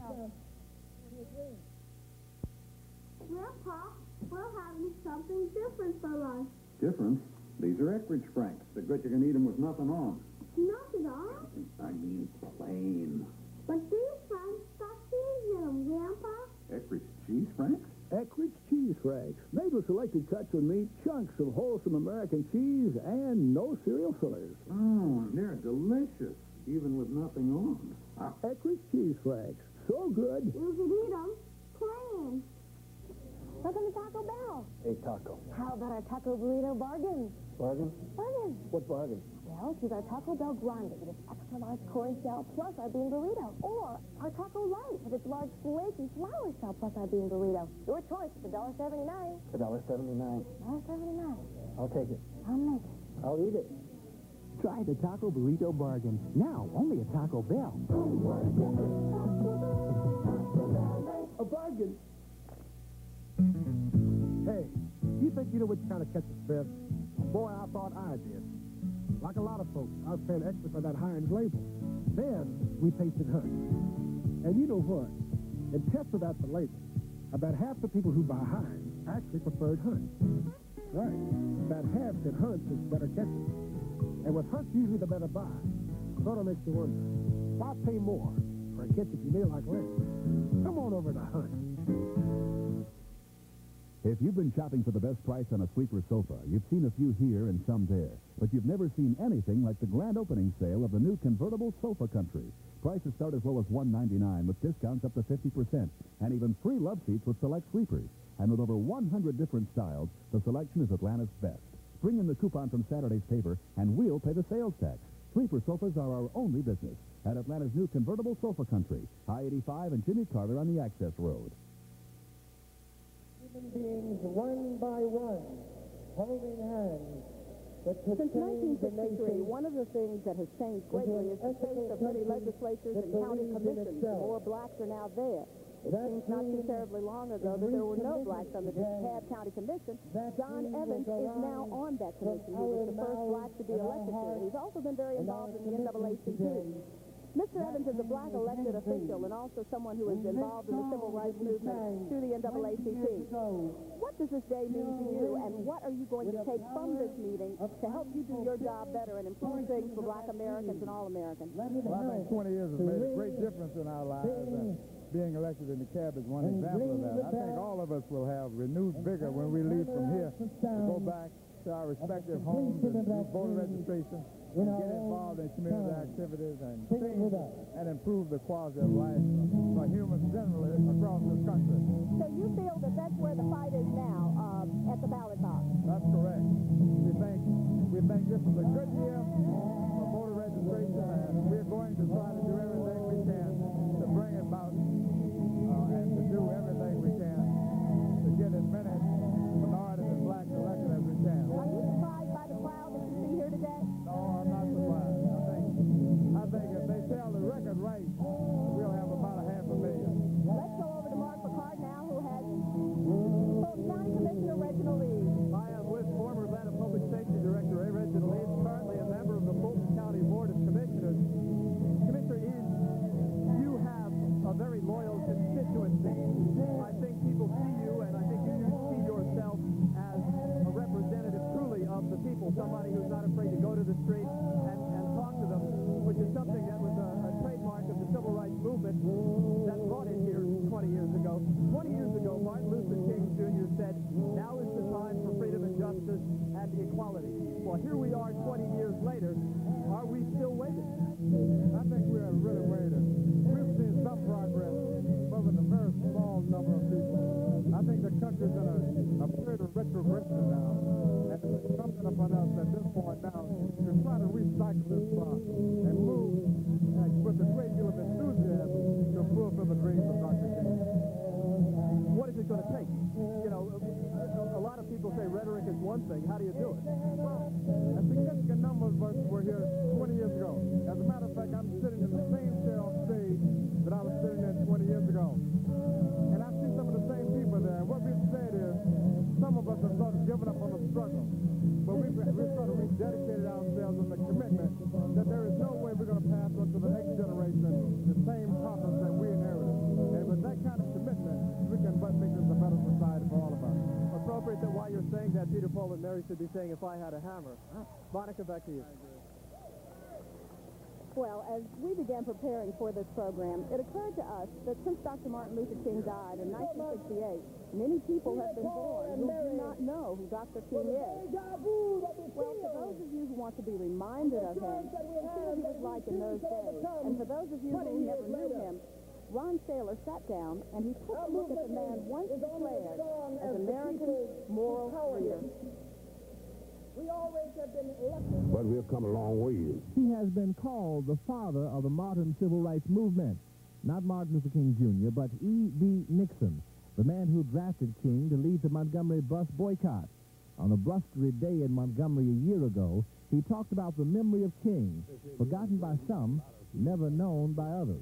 He don't know nothing about that. That was a time when you couldn't eat an Eli catfish. He don't know nothing about that. He don't know nothing about that. That was a time when you couldn't try on a pair of shoes.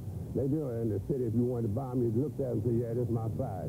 You don't know nothing about that. You don't know nothing about that. At a time when you couldn't park your car on Dix Avenue. You don't know that. We have a legitimate gripe, a legitimate protest. And we feel also that one of the great glories of American democracy is that we have the right to protest for rights. There is little in King's background prior to his arrival in Montgomery that would have positioned him for the leadership of the Montgomery boycott. It has been moved and seconded that the resolution as read will be received and adopted. Are you ready for the question? All in favor, let it be known by standing on your feet. No earlier pastorate, no previously held positions in any of the existing civil rights organizations, no public desire to become the symbol of the movement, or a Nobel Peace Prize winner for peace, but his quiet eloquence and passionately held philosophy of nonviolence combined to catapult him to national and international prominence. King captured the conscience of the nation by reminding the nation, black and white, that it still had a single conscience.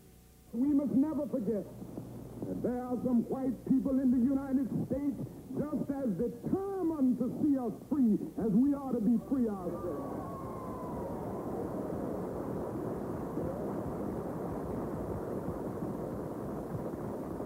We must never forget that there were two lads by the name of Michael Swan and Andy Goodman from New York City, white lads who died right here for our freedom. We must never forget that it was Reverend James Reeb, a white Unitarian minister who died in Alabama for our freedom. We must never forget that it was Mrs. Viola Liuzzo who died on Highway 8 in Alabama for our freedom. Martin Luther King Jr. was 39 years old when he was shot down in Memphis, Tennessee, about the age of Jesus when he was crucified.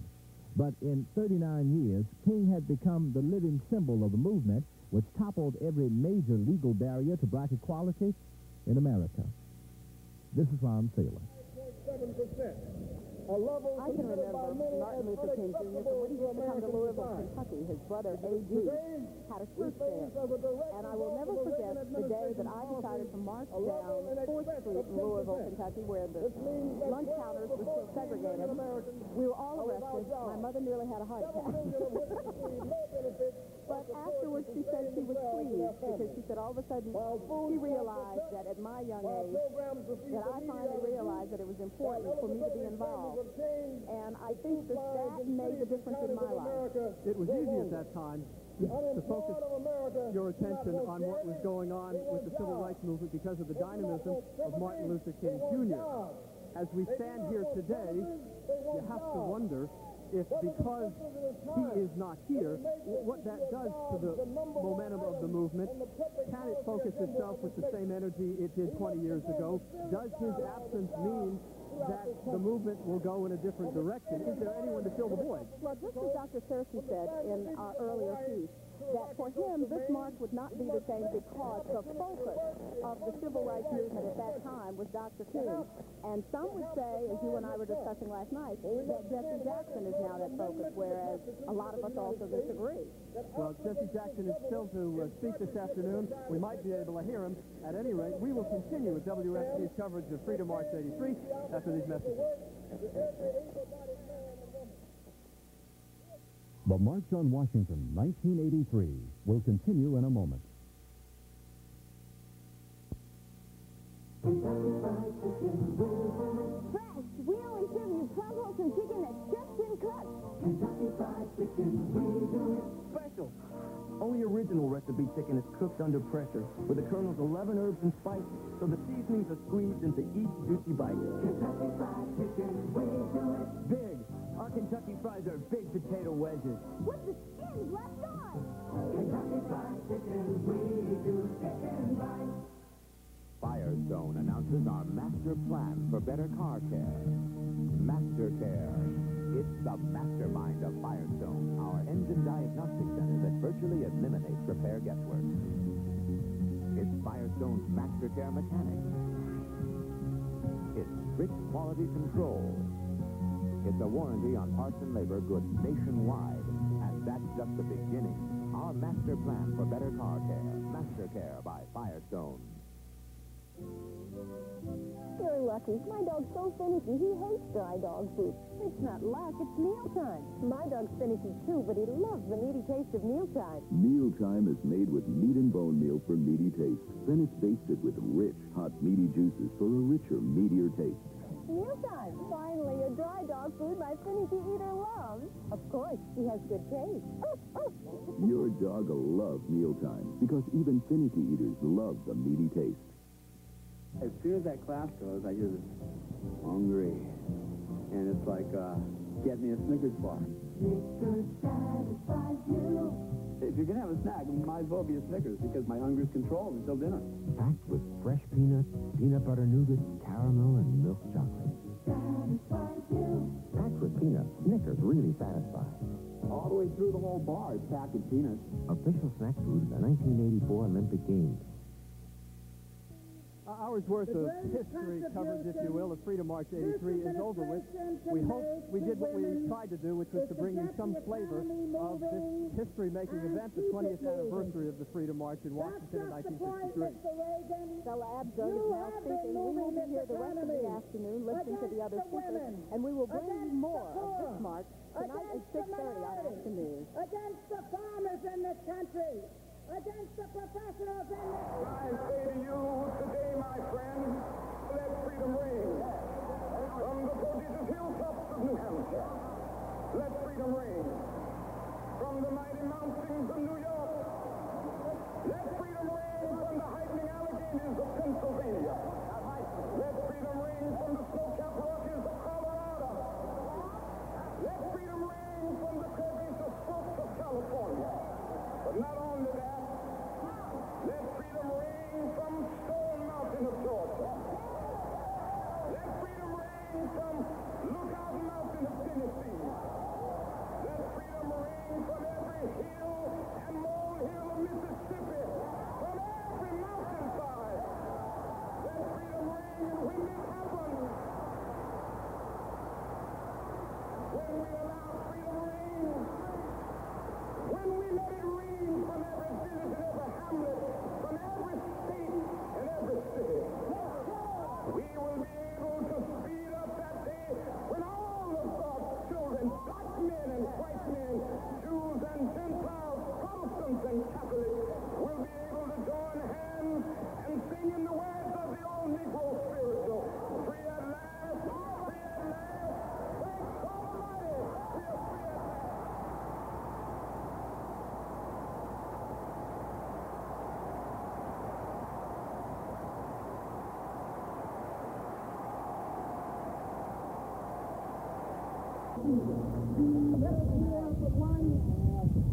Who stood among us in this crowd 30 years ago as the voter registration director of the Southern Teacher Leadership Conference. And he, since that time, because of the progress made as a result of those who worked when they left here 20 years ago, has moved like a giant across the backdrop of our time. Here now, the mayor of the city of Atlanta, our own beloved Ambassador Andrew Jackson Young.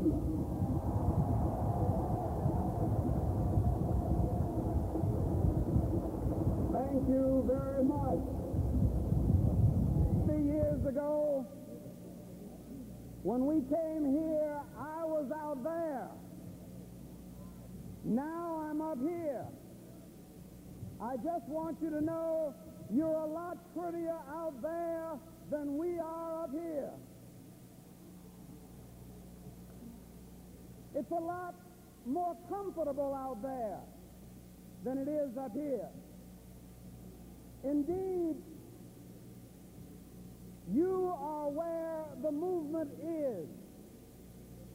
20 years ago, we came from the battlefields of Birmingham and Savannah and Nashville and Mississippi. We had demonstrated actively for more than 6 months. We didn't know why we were coming here.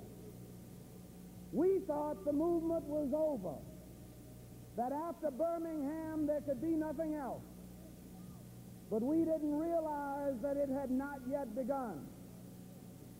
That what happened here 20 years ago was the formation of a gigantic, massive organizers committee. We were, in fact, a steering committee for the future. And during the 1960s and the 1970s, the agenda for our march became the agenda for our nation and the world. We came as individuals, but we have come back 20 years later as organizations. There were many women here, but there was no National Organization of Women in 1963. There were many Hispanics here. There were members of organized labor. There were persons who were handicapped here, but none nearly so organized as they are now. We come back some 715 national organizations strong, from some 350 cities and towns, and from almost 40 nations of the world. And we're here once again as a massive organizing committee, hopefully a steering committee that will steer America away from death and destruction and toward life and development. That's the common thread that binds us. We are people, and we are here before a president who said that this was a government of the people, by the people, and for the people. Well, you are the people, and you're here to keep our government going in the right direction. God bless you. We are only just beginning.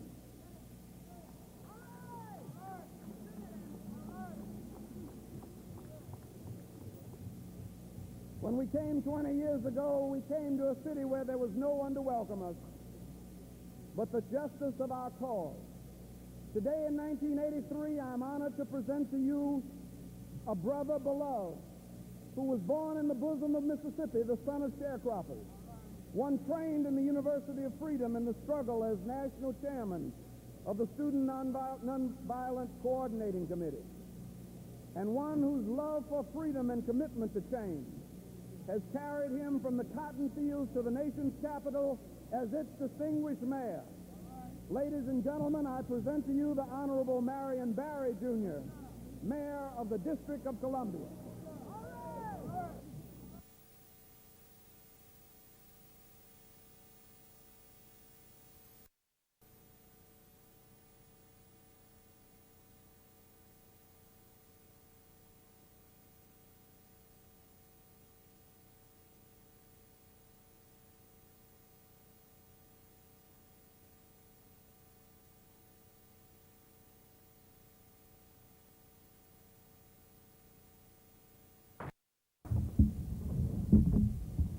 I'm glad that Mrs. King asked me to shift from tomorrow to today, because I can think of no better place to say some of the things that are on my mind than a gathering such as this at the Martin Luther King Center for Social Change. I was to talk about developing leadership and building coalitions for nonviolent movements. And that seems to be what I've been struggling with for the last couple of weeks. In fact, if not the last couple of weeks, the last couple of months, years. And it's always rough going.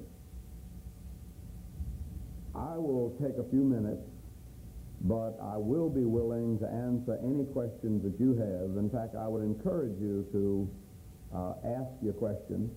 And let me say, there's no question that you can ask that will embarrass me. It's far more embarrassing for me if you think it and don't ask it than for you to ask it and let me give an answer. About 20 years ago, we were in a very similar position. We had just completed a Mississippi summer project, and the Mississippi Freedom Democratic Party, following the election of their own slate of delegates and following the death of 3 civil rights workers in Mississippi, came to the Democratic National Convention determined that they were the real Democratic Party of Mississippi and that they were going to unseat the regular Democrats that were white. Martin Luther King, Coretta King, Dorothy Cotton, Bernard Lafayette, many of us were there in 1964 struggling with that very difficult question. In fact, I think in 1964 we weren't all even then on the same side. Some of us were on the side of the Mississippi Freedom Democratic Party. Martin Luther King was somehow cast in the role of having to build a coalition from a summer of confrontation. A summer of confrontation which led to the death of these individuals. It was a summer in which everybody was upset.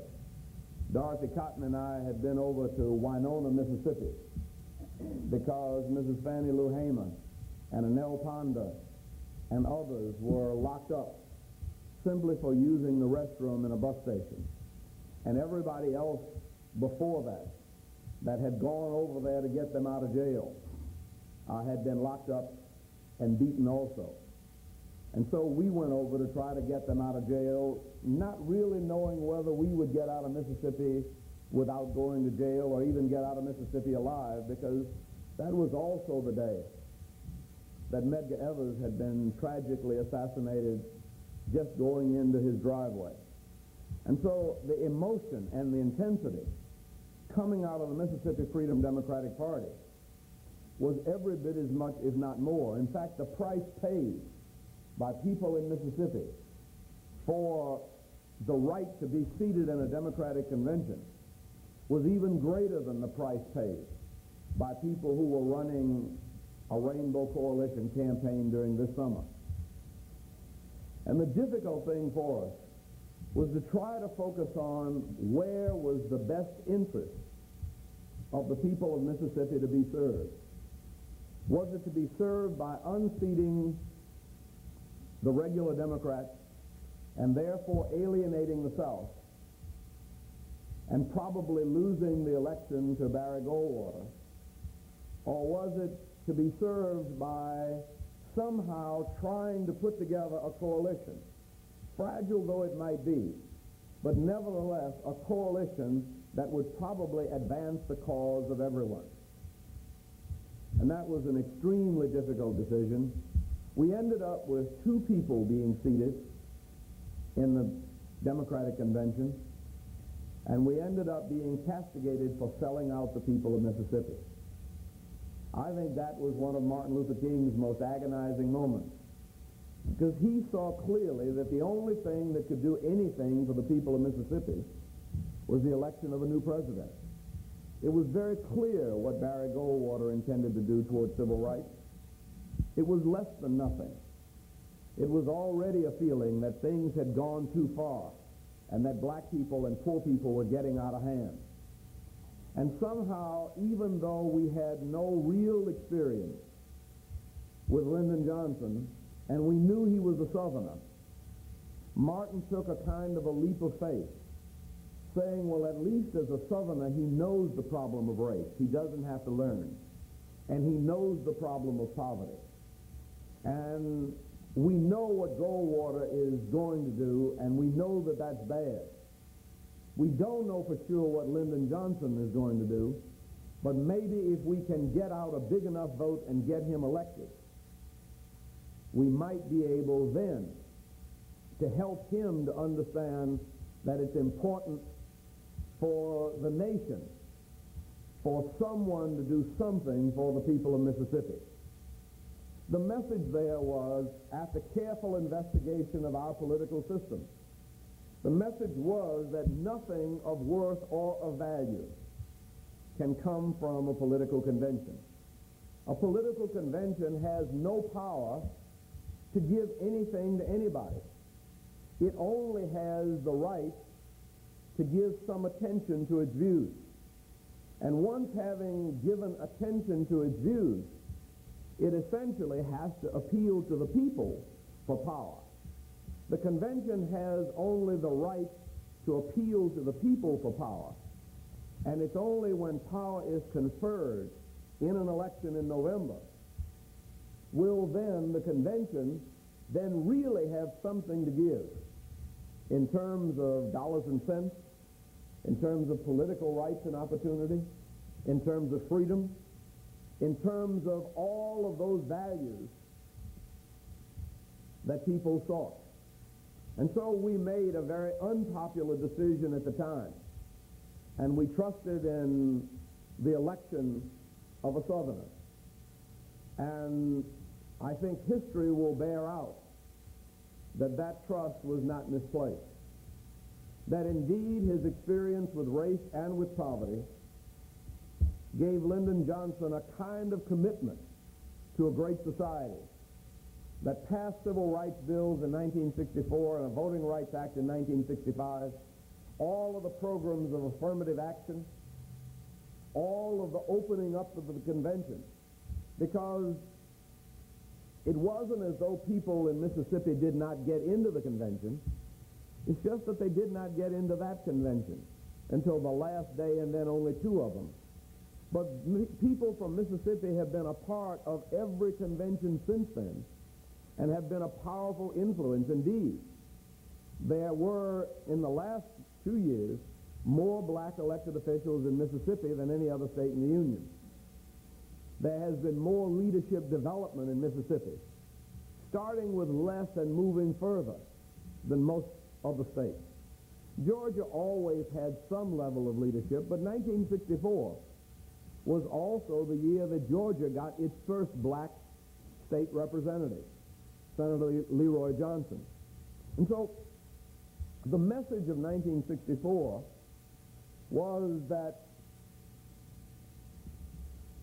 after a period of confrontation, it is necessary to sit down and develop a coalition in order to have a transfer of real power.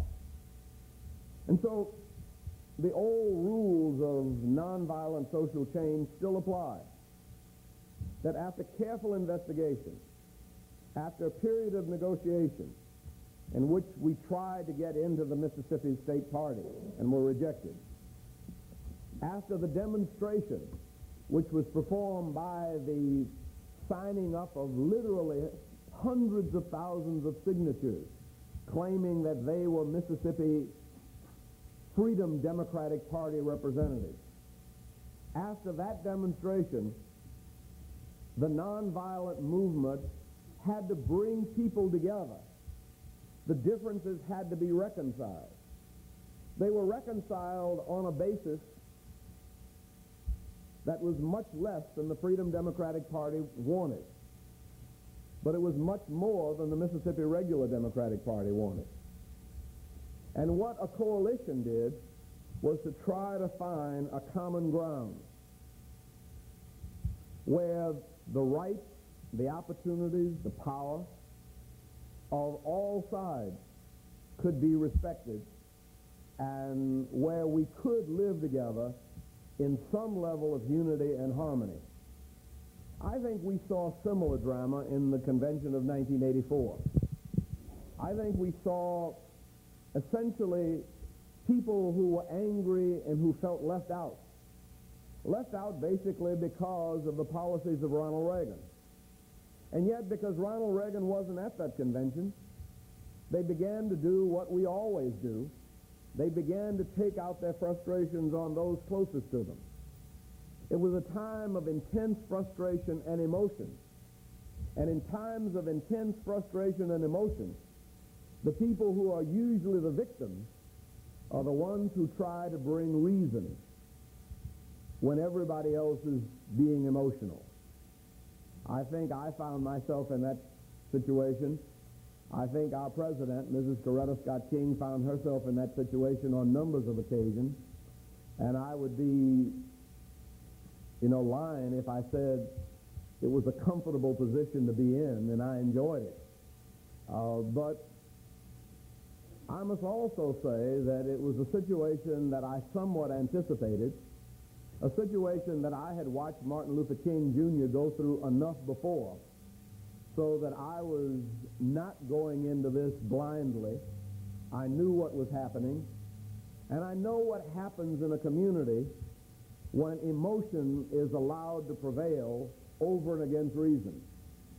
I remember here in 1969 when garbage workers were on strike, and it was the first time that they had come together and began to feel some sense of their own worth and their own power.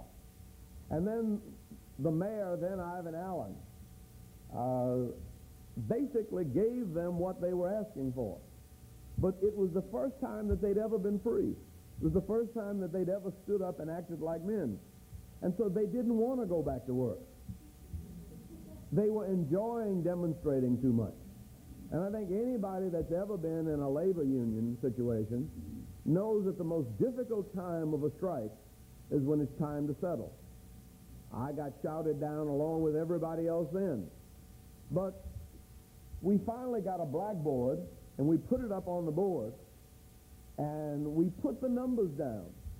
And once people got over their emotionalism and they began to see clearly in dollars and cents terms what they had won over and against what it would cost them to stay on strike, they then finally voted to end the strike and go back to work. But that was about a 3-day period of intense emotion and hostility, with people cussing each other out and getting angry and upset and all kinds of charges and countercharges. But in a movement for social change or in a democratic society, the only way we get change creatively and constructively is by trying to reason out a way that we can all live together with whatever the conclusion is. Nonviolence starts with the assumption that everybody knows the truth as they see it. I sometimes like to think of it as people on differing sides of a mountain. They see what they see. You see what's up here. But if Coretta and Dorothy are making faces behind my back, I don't see that. I see what's going on there, and you don't see that. We're looking in the room from different perspectives. You can tell me what you see up here, and I say, that's not going on in this room. I can see almost this whole room. And I can see something going on in the back that you can't see, and you say, oh, no, it's not happening. The truth of it is, most of the time, in any difference, in any difficulty, whether it's national, whether it's personal, whether it's racial, whether it's at the neighborhood level, whether it's in a marriage, whether it's between parents and their children, everybody knows some of the truth. But nobody knows all of the truth. And so the basis of nonviolence is that somehow we believe that we can come together and have some understanding of the truth that includes both of our perspectives. And that's extremely difficult to come by. In the first place, everybody gives the very best motives to themselves and the worst motives to their opponents. I'm sure that all of the Rainbow Coalition forces who are my friends just decided that I had sold out to Mondale, and they wondered what it is I want. The truth of it was that I committed to Walter Mondale long before Jesse was running for office, before he even decided. But when he decided, I did not endorse Mondale, but neither did I endorse him. But the one thing that you learn in politics is that when you give your word, you can't backtrack on it. And to give your commitment that you're going to support a candidate is not something that you can betray and still be respected by other politicians. Your integrity and your word is all you have in politics, and you can't play games with that. I was very honest with Jesse about that when he very first discussed with me the fact that he was running.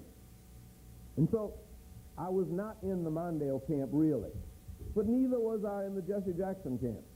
And so I find that each side was suspecting my motives. When I would go to Mondale to try to interpret what was going on in the Jackson camp and some of the feelings of the black community, they would wonder, what's Andy up to? He's here trying to represent Jesse Jackson and the Rainbow Coalition? And then when I would try to say to Jesse and to the members of the Rainbow Coalition, all of whom are friends of mine, that it was more important, particularly when we said, well, they gave something to the women and they didn't give anything to the blacks. Well,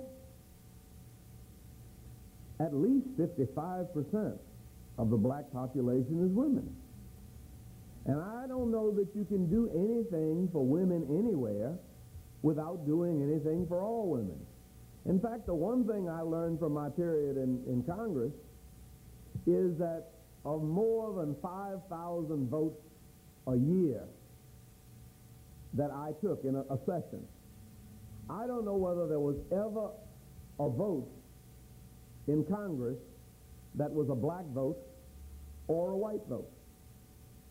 We just are not able to separate even something like affirmative action or federal set-asides for minority firms, which you think on the surface might be beneficial to blacks. But the truth of it is, the white contractors who were forced to joint venture with black firms got as much money, got more contracts. People got upset with Maynard Jackson about the airport. But a lot of people that were forced to do business together, black and white, at the Atlanta airport, are now doing business voluntarily in airports all over America because they learned to work together, and the law required them to work together. So there is no such thing in America as helping black folk without helping white folk. And you really can't help poor folk without helping black folk. I think you can help rich folk without helping poor folk. But you can't help rich white folk without also helping rich black folk. And so the very racial analysis is something that has to be called into question. And when people talk about a plank which basically emphasizes children, I mean, when Mondale said we've got to tell our children to turn off the television sets and learn to read, he wasn't talking to white children. God knows I need to turn off the television set and help Bo to read more. And if anybody needs to spend more time reading, it's black children. And black parents needing to spend more time with... And so what we found was that people were looking for something specific, and instead they were given something universal. But what they were given that was universal, if it's translated into an election victory in November, is real. There's nothing more cruel than winning a few resolutions at a Democratic convention and losing the election. This wasn't the first time I got booed. I got booed by the Kennedy forces for supporting Carter. And it wasn't, folk didn't make much fuss over it because it was white folk booing me then. But nobody remembers what that plank was all about. Nobody remembers the issues of any of the convention. In fact, if I hadn't said Mississippi Freedom Democratic Party in 1964, there would have been very few people who would have remembered what the issue was in 1964. Or what was the issue in 1968. People got beaten in the streets in 1968 by Mayor Daley, the Democratic mayor of Chicago. I was tear-gassed in the Conrad Hilton Hotel in 1968. I'm still not even sure what it was about. It just seemed stupid. It was stupid then and it's stupid now, but the difference is we left the 1968 convention confused. We demonstrated we never did get reconciled, and we lost the election. The irony is that all of the pundits said if the election had been 1 week later, Hubert Humphrey would have won it. Now, God knows there was a difference between Hubert Humphrey and Richard Nixon. But in 1968, at that convention, when people were getting tear gas, Hubert Humphrey was considered the enemy by the young whites. It wasn't black folk getting beat up out there then. The black folk were sort of in the middle trying to mediate between the beginnings of student rebellion and the police. Ralph Abernathy, Hosea Williams, Bevel, Bernard Lafayette, Dorothy Cotton, and myself were out there trying to find a way to keep that bloodshed from occurring. But we failed. We didn't keep it from occurring. And both sides were determined to have a confrontation, and they never got reconciled. So who suffered? Poor people suffered. We suffered 8 years under Richard Nixon. Can you imagine what it would have been like for the poor if on the heels of the Great Society and the new frontier of John Kennedy and Lyndon Johnson, we had had a president with the kind of vision and worldwide sensitivity that Hubert Humphrey had? We would have completed our revolution in 4 or 8 years more, continuing after Kennedy and Johnson. We lost it not because Nixon was more powerful. Nobody gave Nixon a chance. We had buried Nixon. And Nixon himself, in 1964, 66, when he ran for governor of California and failed, got on television and said, "You're not going to have me to kick around anymore." Might not have been 66, but whenever it was. He wrote himself off.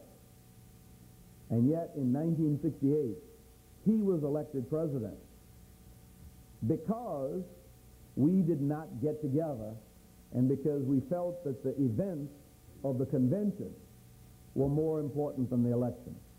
Same thing again in 1972. In 1972, the people in the street in 1968 came in and took over the convention in 1972. But we drove the regulars out.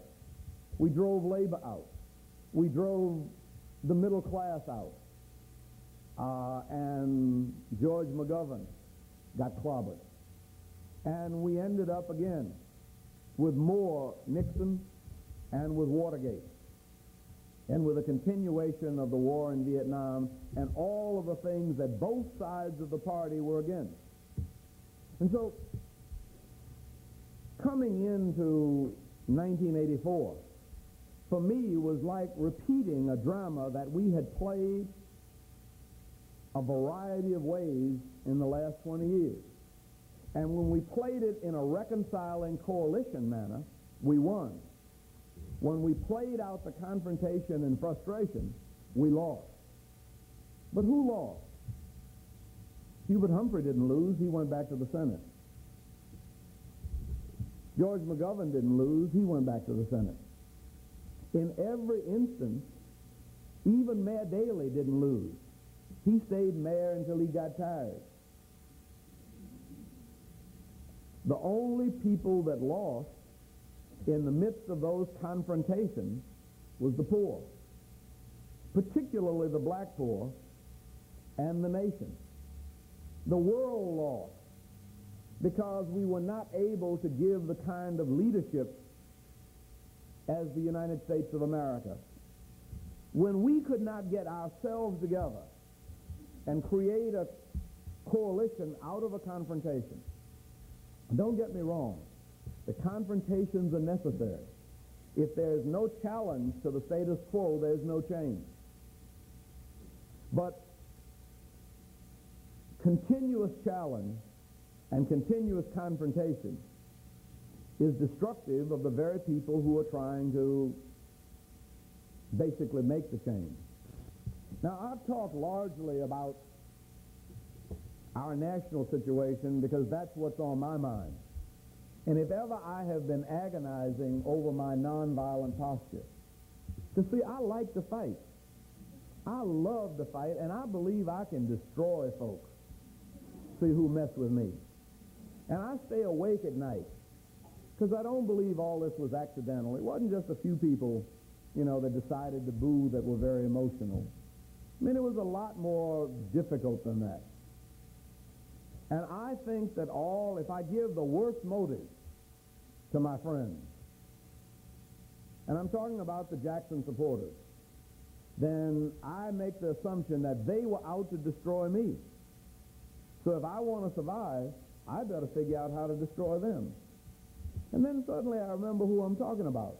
I'm talking about Walter Fauntleroy. I'm talking about who's the vice president of this organization, who was on the other side. I'm talking about Marion Barry, whom I went up and campaigned for and supported as mayor of Washington, who was with us in Mississippi in those days. I'm talking about Dick Hatcher. I'm talking about Jesse Jackson. I'm talking about my brothers. Well, maybe my brothers did do some things to upset me. Maybe they were deliberate, maybe they were not. But if I try to do something to upset them, even though we are not coming to blows, basically, nonviolence is not just a matter of physical violence. It's a matter of destroying persons or property. That if you destroy somebody's reputation, you are being violent. If you destroy somebody's sense of self-image, if you attack somebody's credibility, it's being violent. And so when you get into that kind of politically violent harangue, the same thing is true as though you were in a violent harangue. An eye for an eye and a tooth for a tooth will leave everybody blind and toothless. And so if somebody tries to destroy my reputation and I then dig up all the dirt I know to destroy theirs, who is better off? Am I any better off? Of course not. I'm much better off if I find a way, instead of giving the worst motives to my opponent and the best motives to myself, I try to figure what were my weak motives. What was the weakness in my position? And that's the essential nonviolent question. What is the weakness in your own position, and what is the strength in your opponent's position? And when you begin to see the weakness in your own position and the strength in your opponent's position, then you're beginning to get to the place where you can both come together toward the truth. And what you come together with will be more than either of you had to start with. In fact, I almost think that the truth that comes out of people working together is not just the sum of the parts. 2 plus 2 equals 4. It's almost like a geometric progression, so that it gets bigger and bigger. I mean, you get so much more understanding as you begin to listen to each other and talk to each other and begin to trust each other. Now, I could take that same model, and we did, and translated to Zimbabwe in 1976. In 1976, blacks and whites in Rhodesia had been killing each other. And the whites were convinced that the blacks were jungle bunnies on the loose. And all they wanted to do was kill all the white men and rape all the white women. They were maniacs. They were animals. And of course, the blacks were convinced that the whites simply wanted to keep them totally enslaved, and that in order to be able to run their country, they had to continue to fight. And somehow I got the notion that maybe if we could learn to get along in the South here, that they could learn to get along in Rhodesia. For you see, when we had the garbage worker strike here, the then mayor, put me in jail with the garbage workers. And then after the strike, a year or two later, he supported my campaign for Congress. He himself ran for governor of Georgia on a racist ticket a few years before. And I had seen a number of people make dramatic changes in their personal lives when they had a new experience and understanding of what black people were all about. And so I remember going down to try to talk to Robert Mugabe. And I must confess I was afraid, because I had read only what the American press had written about him. And so when I walked into a room and there was a whole bunch of African folks, and I was the only American in the room, and I looked around, and I saw all these men over there in the corner, and they were looking kind of fierce. I was looking for some safe, secure place to hide, and I finally spotted a pretty little lady over in the corner, and she was cute as she could be, and had on a off-the-shoulder, brightly flowered African print dress. And I said, all right, I'm home. And I went over and introduced myself, and she says, I'm Sally Mugabe. And, you know, in my, trying to be fresh, I said, oh, you can't be related to the notorious terrorist. And this man taps me on the shoulder, and he says, young man, in Africa, we speak to the husbands before we flirt with the wives. And I turned, and here was this very proper gentleman in a nice three-piece suit, eyeglasses, very prim, like a black British schoolmaster. And he extends his hand and he says, I'm Robert Mugabe. I said, oh, my Lord. But here was a man, 17 years a Jesuit school teacher. Here was a man with 9 years in prison, and while he was in prison, he got degrees in English literature, political science, economics, and Latin. And we were talking about him as a Marxist terrorist. This was the jungle bunny. This was the man that was the fanatic, the maniac, one of the most refined and cultured and disciplined men I've ever known. Once I met him, I said, I don't know why you and these crazy white folk can't get together. Because they were missionaries too. I mean, here the children of the missionaries and the people who came there in a kind of a missionary. So we had the basic framework for negotiation. And we were able to end a 15-year bloody and violent civil war, black against white, because we were able to come together and help the whites to see that all blacks wanted was majority rule. And the main thing the whites wanted was that their rights would be protected. Well, I had no problem with that. We are a minority here. God knows we have to believe in minority rights. And so I found myself being the great defender of minority rights, because I know how important it is to defend the rights of the minority, because I am the minority in the United States. And if we ever decide not to defend the rights of the minority, we and the United States are in trouble. So these kinds of models that we talk about at a Democratic convention are applicable internationally. And I guess I'm confident enough to believe that if we ever even approach the Russians that way, we could find that it was possible to live with them. In the UN, I discovered that I could get Russian support just by giving them some respect.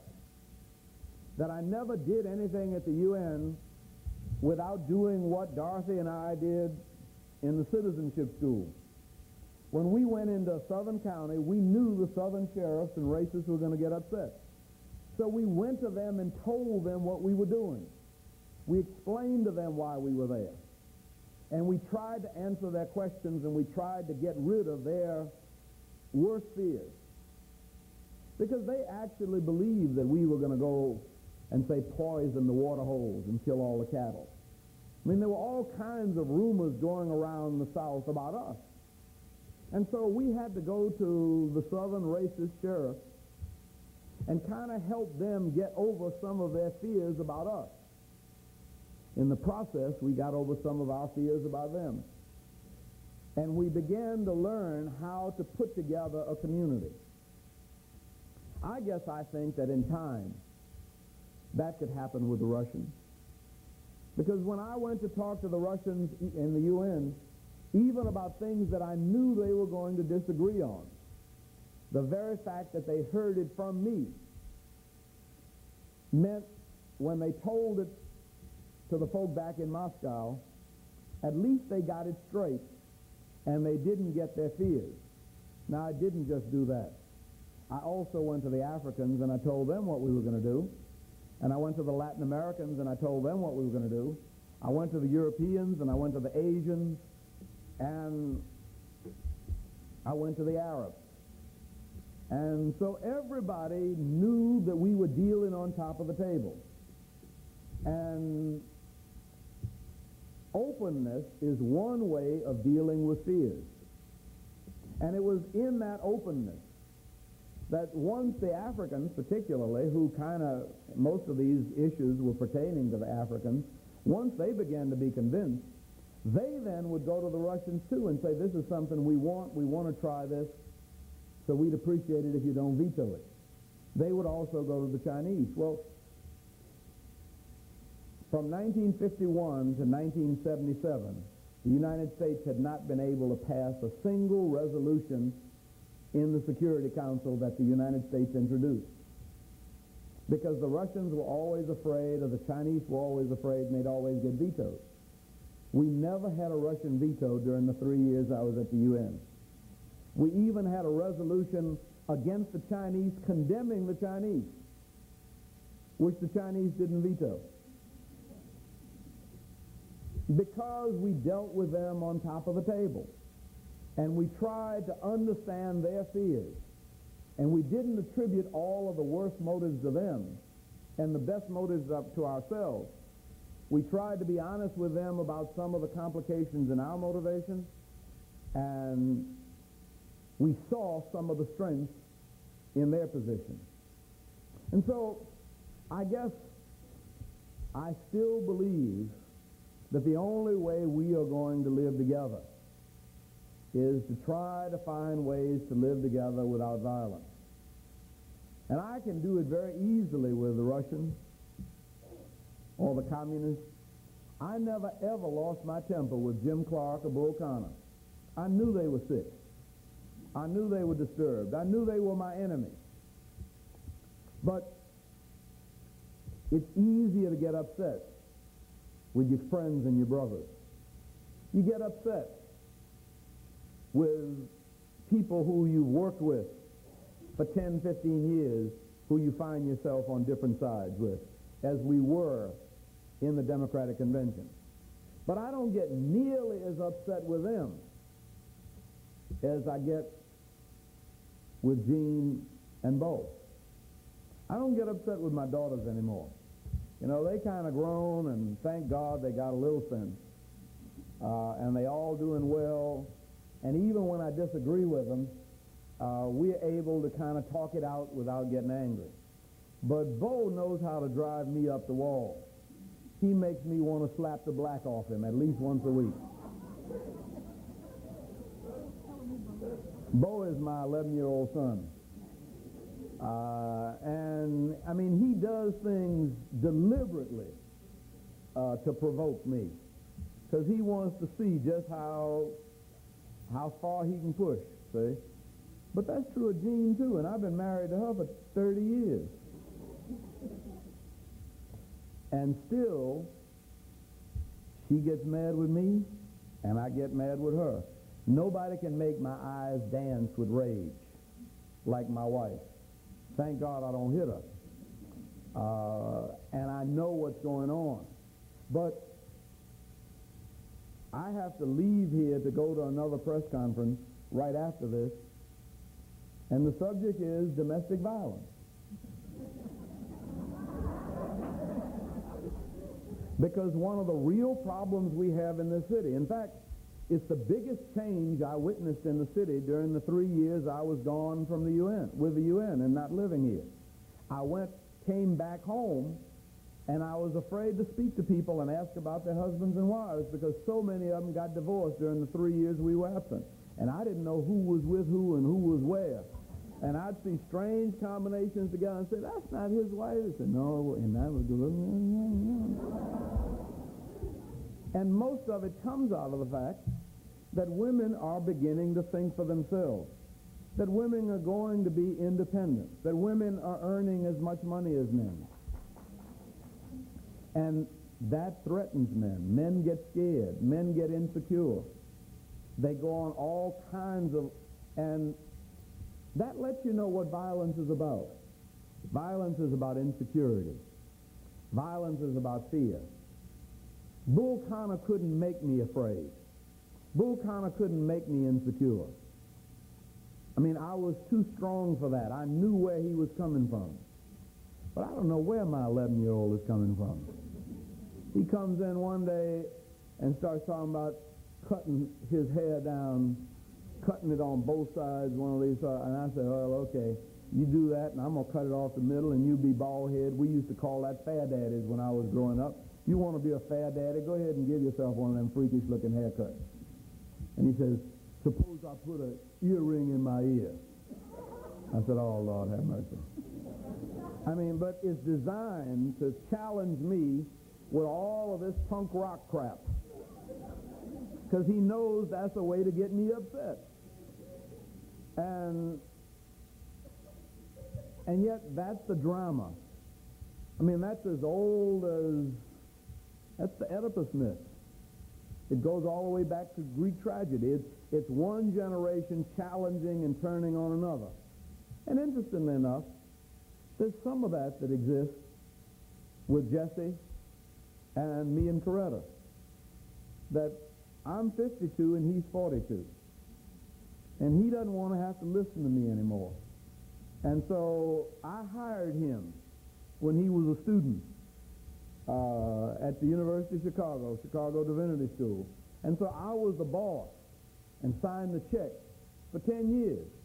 And so there's got to be an assertion of independence, of equality and superiority. And that's normal and natural. And I should not be threatened and insecure about that. I should really be proud of that. Just as I should be proud. As I say, one of the proudest days of my life would be when my son beats me playing tennis. That means that he's grown up to learn something that I like, that he likes. And so what we're experiencing in our community now, and what we're struggling with, is really a classic struggle of the ages. But our choice is whether we engage in those struggles in ways that destroy or in ways that build and give life. I think what Martin Luther King was about, what Mohandas Gandhi was about, what Jesus of Nazareth was about somehow reconciling these differences without destroying either person or property, and winning battles in such a way that everybody wins and nobody loses. That's possible.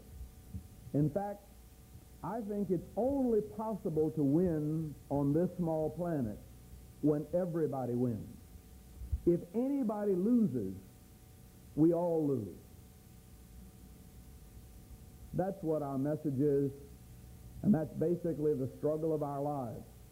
And there's no part of your life, not personal, not family, not friends and community, not race, not class, not nation, not ideology, not religion, where that clash does not take place, and where you will not be faced with a choice of whether to deal with it in a way that destroys or in a way that gives life. God bless you.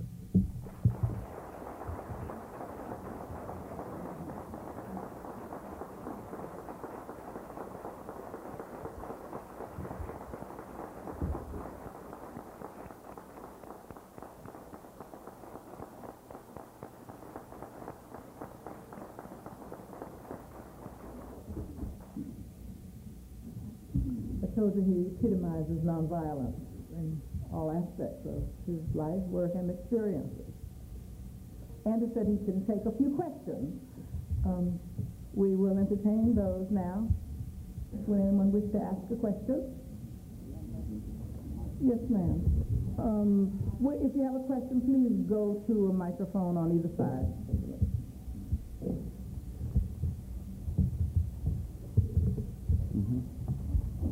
Mayor Young, I'd like to ask a question because I personally need a clear definition of a term that you use often today, and that's the term minority. I'm extremely concerned and upset that that term minority has encompassed seemingly everything that the system have rejected and opposed and called in with the struggle that we have instituted throughout the years and endeavored to push forward. And I have no problem with telling you that I am opposed to us trying to encompass everything that's been rejected. When we talk about homosexuals being minorities, we talk about us encompassing and moving forward. I'm trying to raise a 7-year-old daughter, and I've got problems with that. Do you have a question? I want a clear definition on the term minority. So let me say that I understand your problem, and I sympathize with you greatly. The problem is that we use it in different ways. We talk about the black minority. We talk about the Italian-American minority. We talk about, we even sometimes refer to women as a minority when they are actually the majority. More than half the population is female. So it's a term that is used very sloppily. I think the question I think in the context of our society,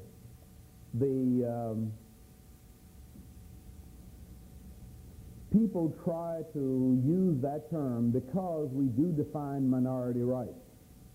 And in our culture, in our democracy, we do believe that we need to protect the rights of people who are different, regardless of how they're different, and not discriminate against them.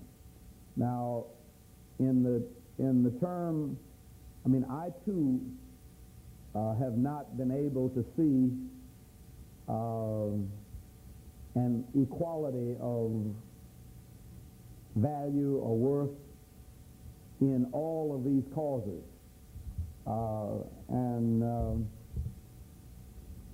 But I think that there's a tendency.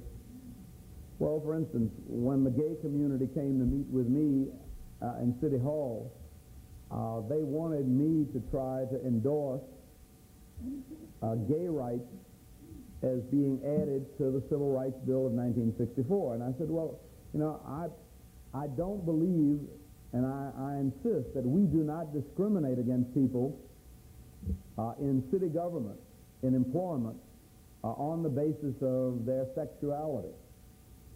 And I would oppose any kind of discrimination on that basis. But I think the '64 Civil Rights Act was designed to remedy a series of wrongs which came out of 400 years of slavery and segregation. And I don't think that, regardless of what you think of it, I don't think that the gay struggle has the same legal and historic basis. So I would oppose those two being linked. But there is a sense in which there is a sexual minority.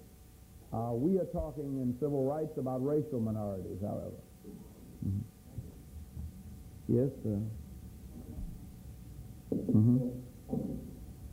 There's things to be said about your reasons for taking the U.S. post and the direction you plan to go with that position. My question is, what were your goals in taking that position, and do you feel like you fulfilled or how? And I have a second question. What inspired you to do the hairspray commercial? Okay. I wanted to stay in the Congress, but just after Jimmy Carter was elected, I went to South Africa and went to Lesotho to a conference. And I was, in the course of that, I went through South Africa and I met with both black and white South Africans, and all of them were looking for the United States to do something in regard to Southern Africa. And so when I came back, President Carter said he wanted to do something about Southern Africa. He wanted to see if we couldn't put an end to the civil war in Zimbabwe and help free Namibia and begin to put some kinds of pressures on South Africa so that they could bring about change without violence. And even though I wanted to stay in the Congress, when he said he was committed to trying to do those things and asked me to leave the Congress and go to the UN, then I didn't hesitate. Now, in terms of the hairspray commercial, Cornell McBride and Thurman McKenzie are two young black men who got pharmacy degrees and started playing around with moisturizers for your hair. It has always, all my life, been hard for me to comb my hair.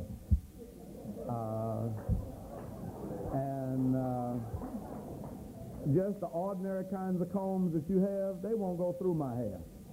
I have to get something like a pick to get through my hair.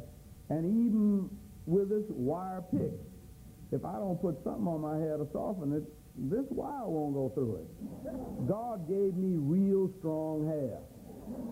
Now, when they made this stuff and started giving me samples, every time I'd bump into them, I'd say, I need some more Stay Soft Pro. And they say, okay, we'll send you some samples. So one day, Mackenzie said, you really use this stuff, don't you? I said, yeah, it's good stuff. He said, would you endorse it? I said, sure, I endorse it all the time.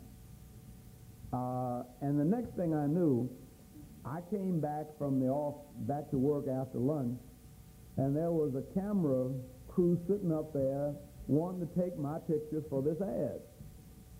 And I said, well, you know, when I said I would endorse it, I really didn't mean all of this. And he said, oh, we'll pay you for it. And I said, well, I can't, I don't want any money. I said, how much you gonna pay?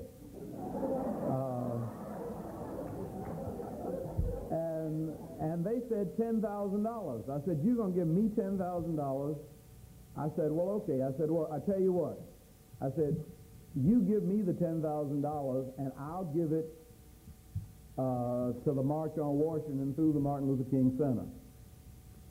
I said, but you have to match it with another $10,000. So they said, sure. So we didn't know how we were going to get people to Washington. We didn't know what was going on. And so because it meant $20,000 for the March on Washington, I let them take that picture.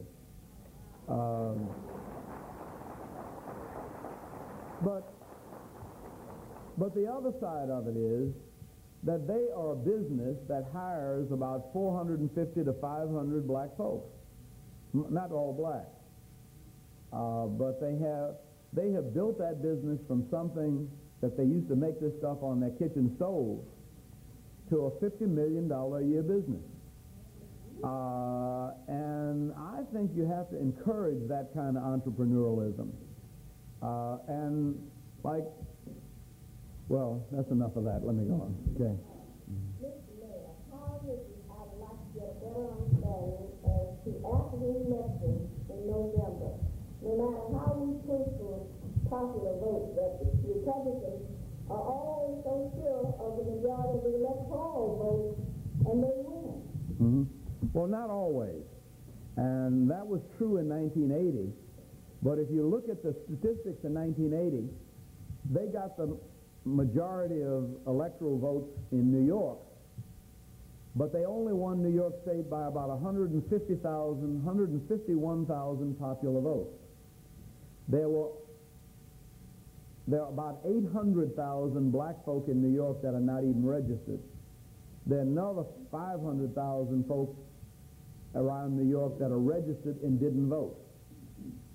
But now in Alabama, they won Alabama by 22,000 votes. They won Mississippi by 15,000 votes. It was very close. North Carolina, I think, by 37,000 votes. But in every one of those instances, a lot of people stayed home. The reason the Republicans won in 1980 was that only 50.8% of the American population voted. Less than 50% of the eligible black vote voted. I mean, these are people that are registered to vote. They just didn't bother. And so if we increase, say for instance, if the black vote votes in 1984 like they voted in 1981 and 1982 in my election, say they voted 72% in my election, see in 1981. They voted 75% in Wilson Good's election in Philadelphia. They voted 82% in Chicago. So if blacks vote like they've been voting, instead of like they vote, since 81, instead of like they voted in 1980, those electoral votes will shift the other way. But not only blacks. One of the reasons why a woman on the ticket is so important, if there's a 5% increase in female turnout, if just 5% more women vote than voted in 1980, it could make all the difference in the world. And people say, well, you gave something to women and you didn't give anything to blacks. Well, the truth of it is you didn't give anything to women. You needed women. A 5% increase in 53% of the population is a whole lot of votes. That's more votes than all of the rest of the blacks put together, practically. So that the power of women is so much greater simply because their numbers are greater. But a woman being elected doesn't take anything away from blacks simply because more than half of the black folk I know are women. And when you add the fact that a woman on the ticket means a little more sensitivity to children, if you do something for women and children in America, you've really done a lot for black folk. Mary Young, coming back to the question of South Africa, we see here, I guess, a classic example of a chance to nonviolent social change. Why do you think that the problems that persisted for so long, and what internally can the South Africans do nonviolently, and what externally can other nations do to bring about some sort of progress in that area? Well, externally, what we can do is just say that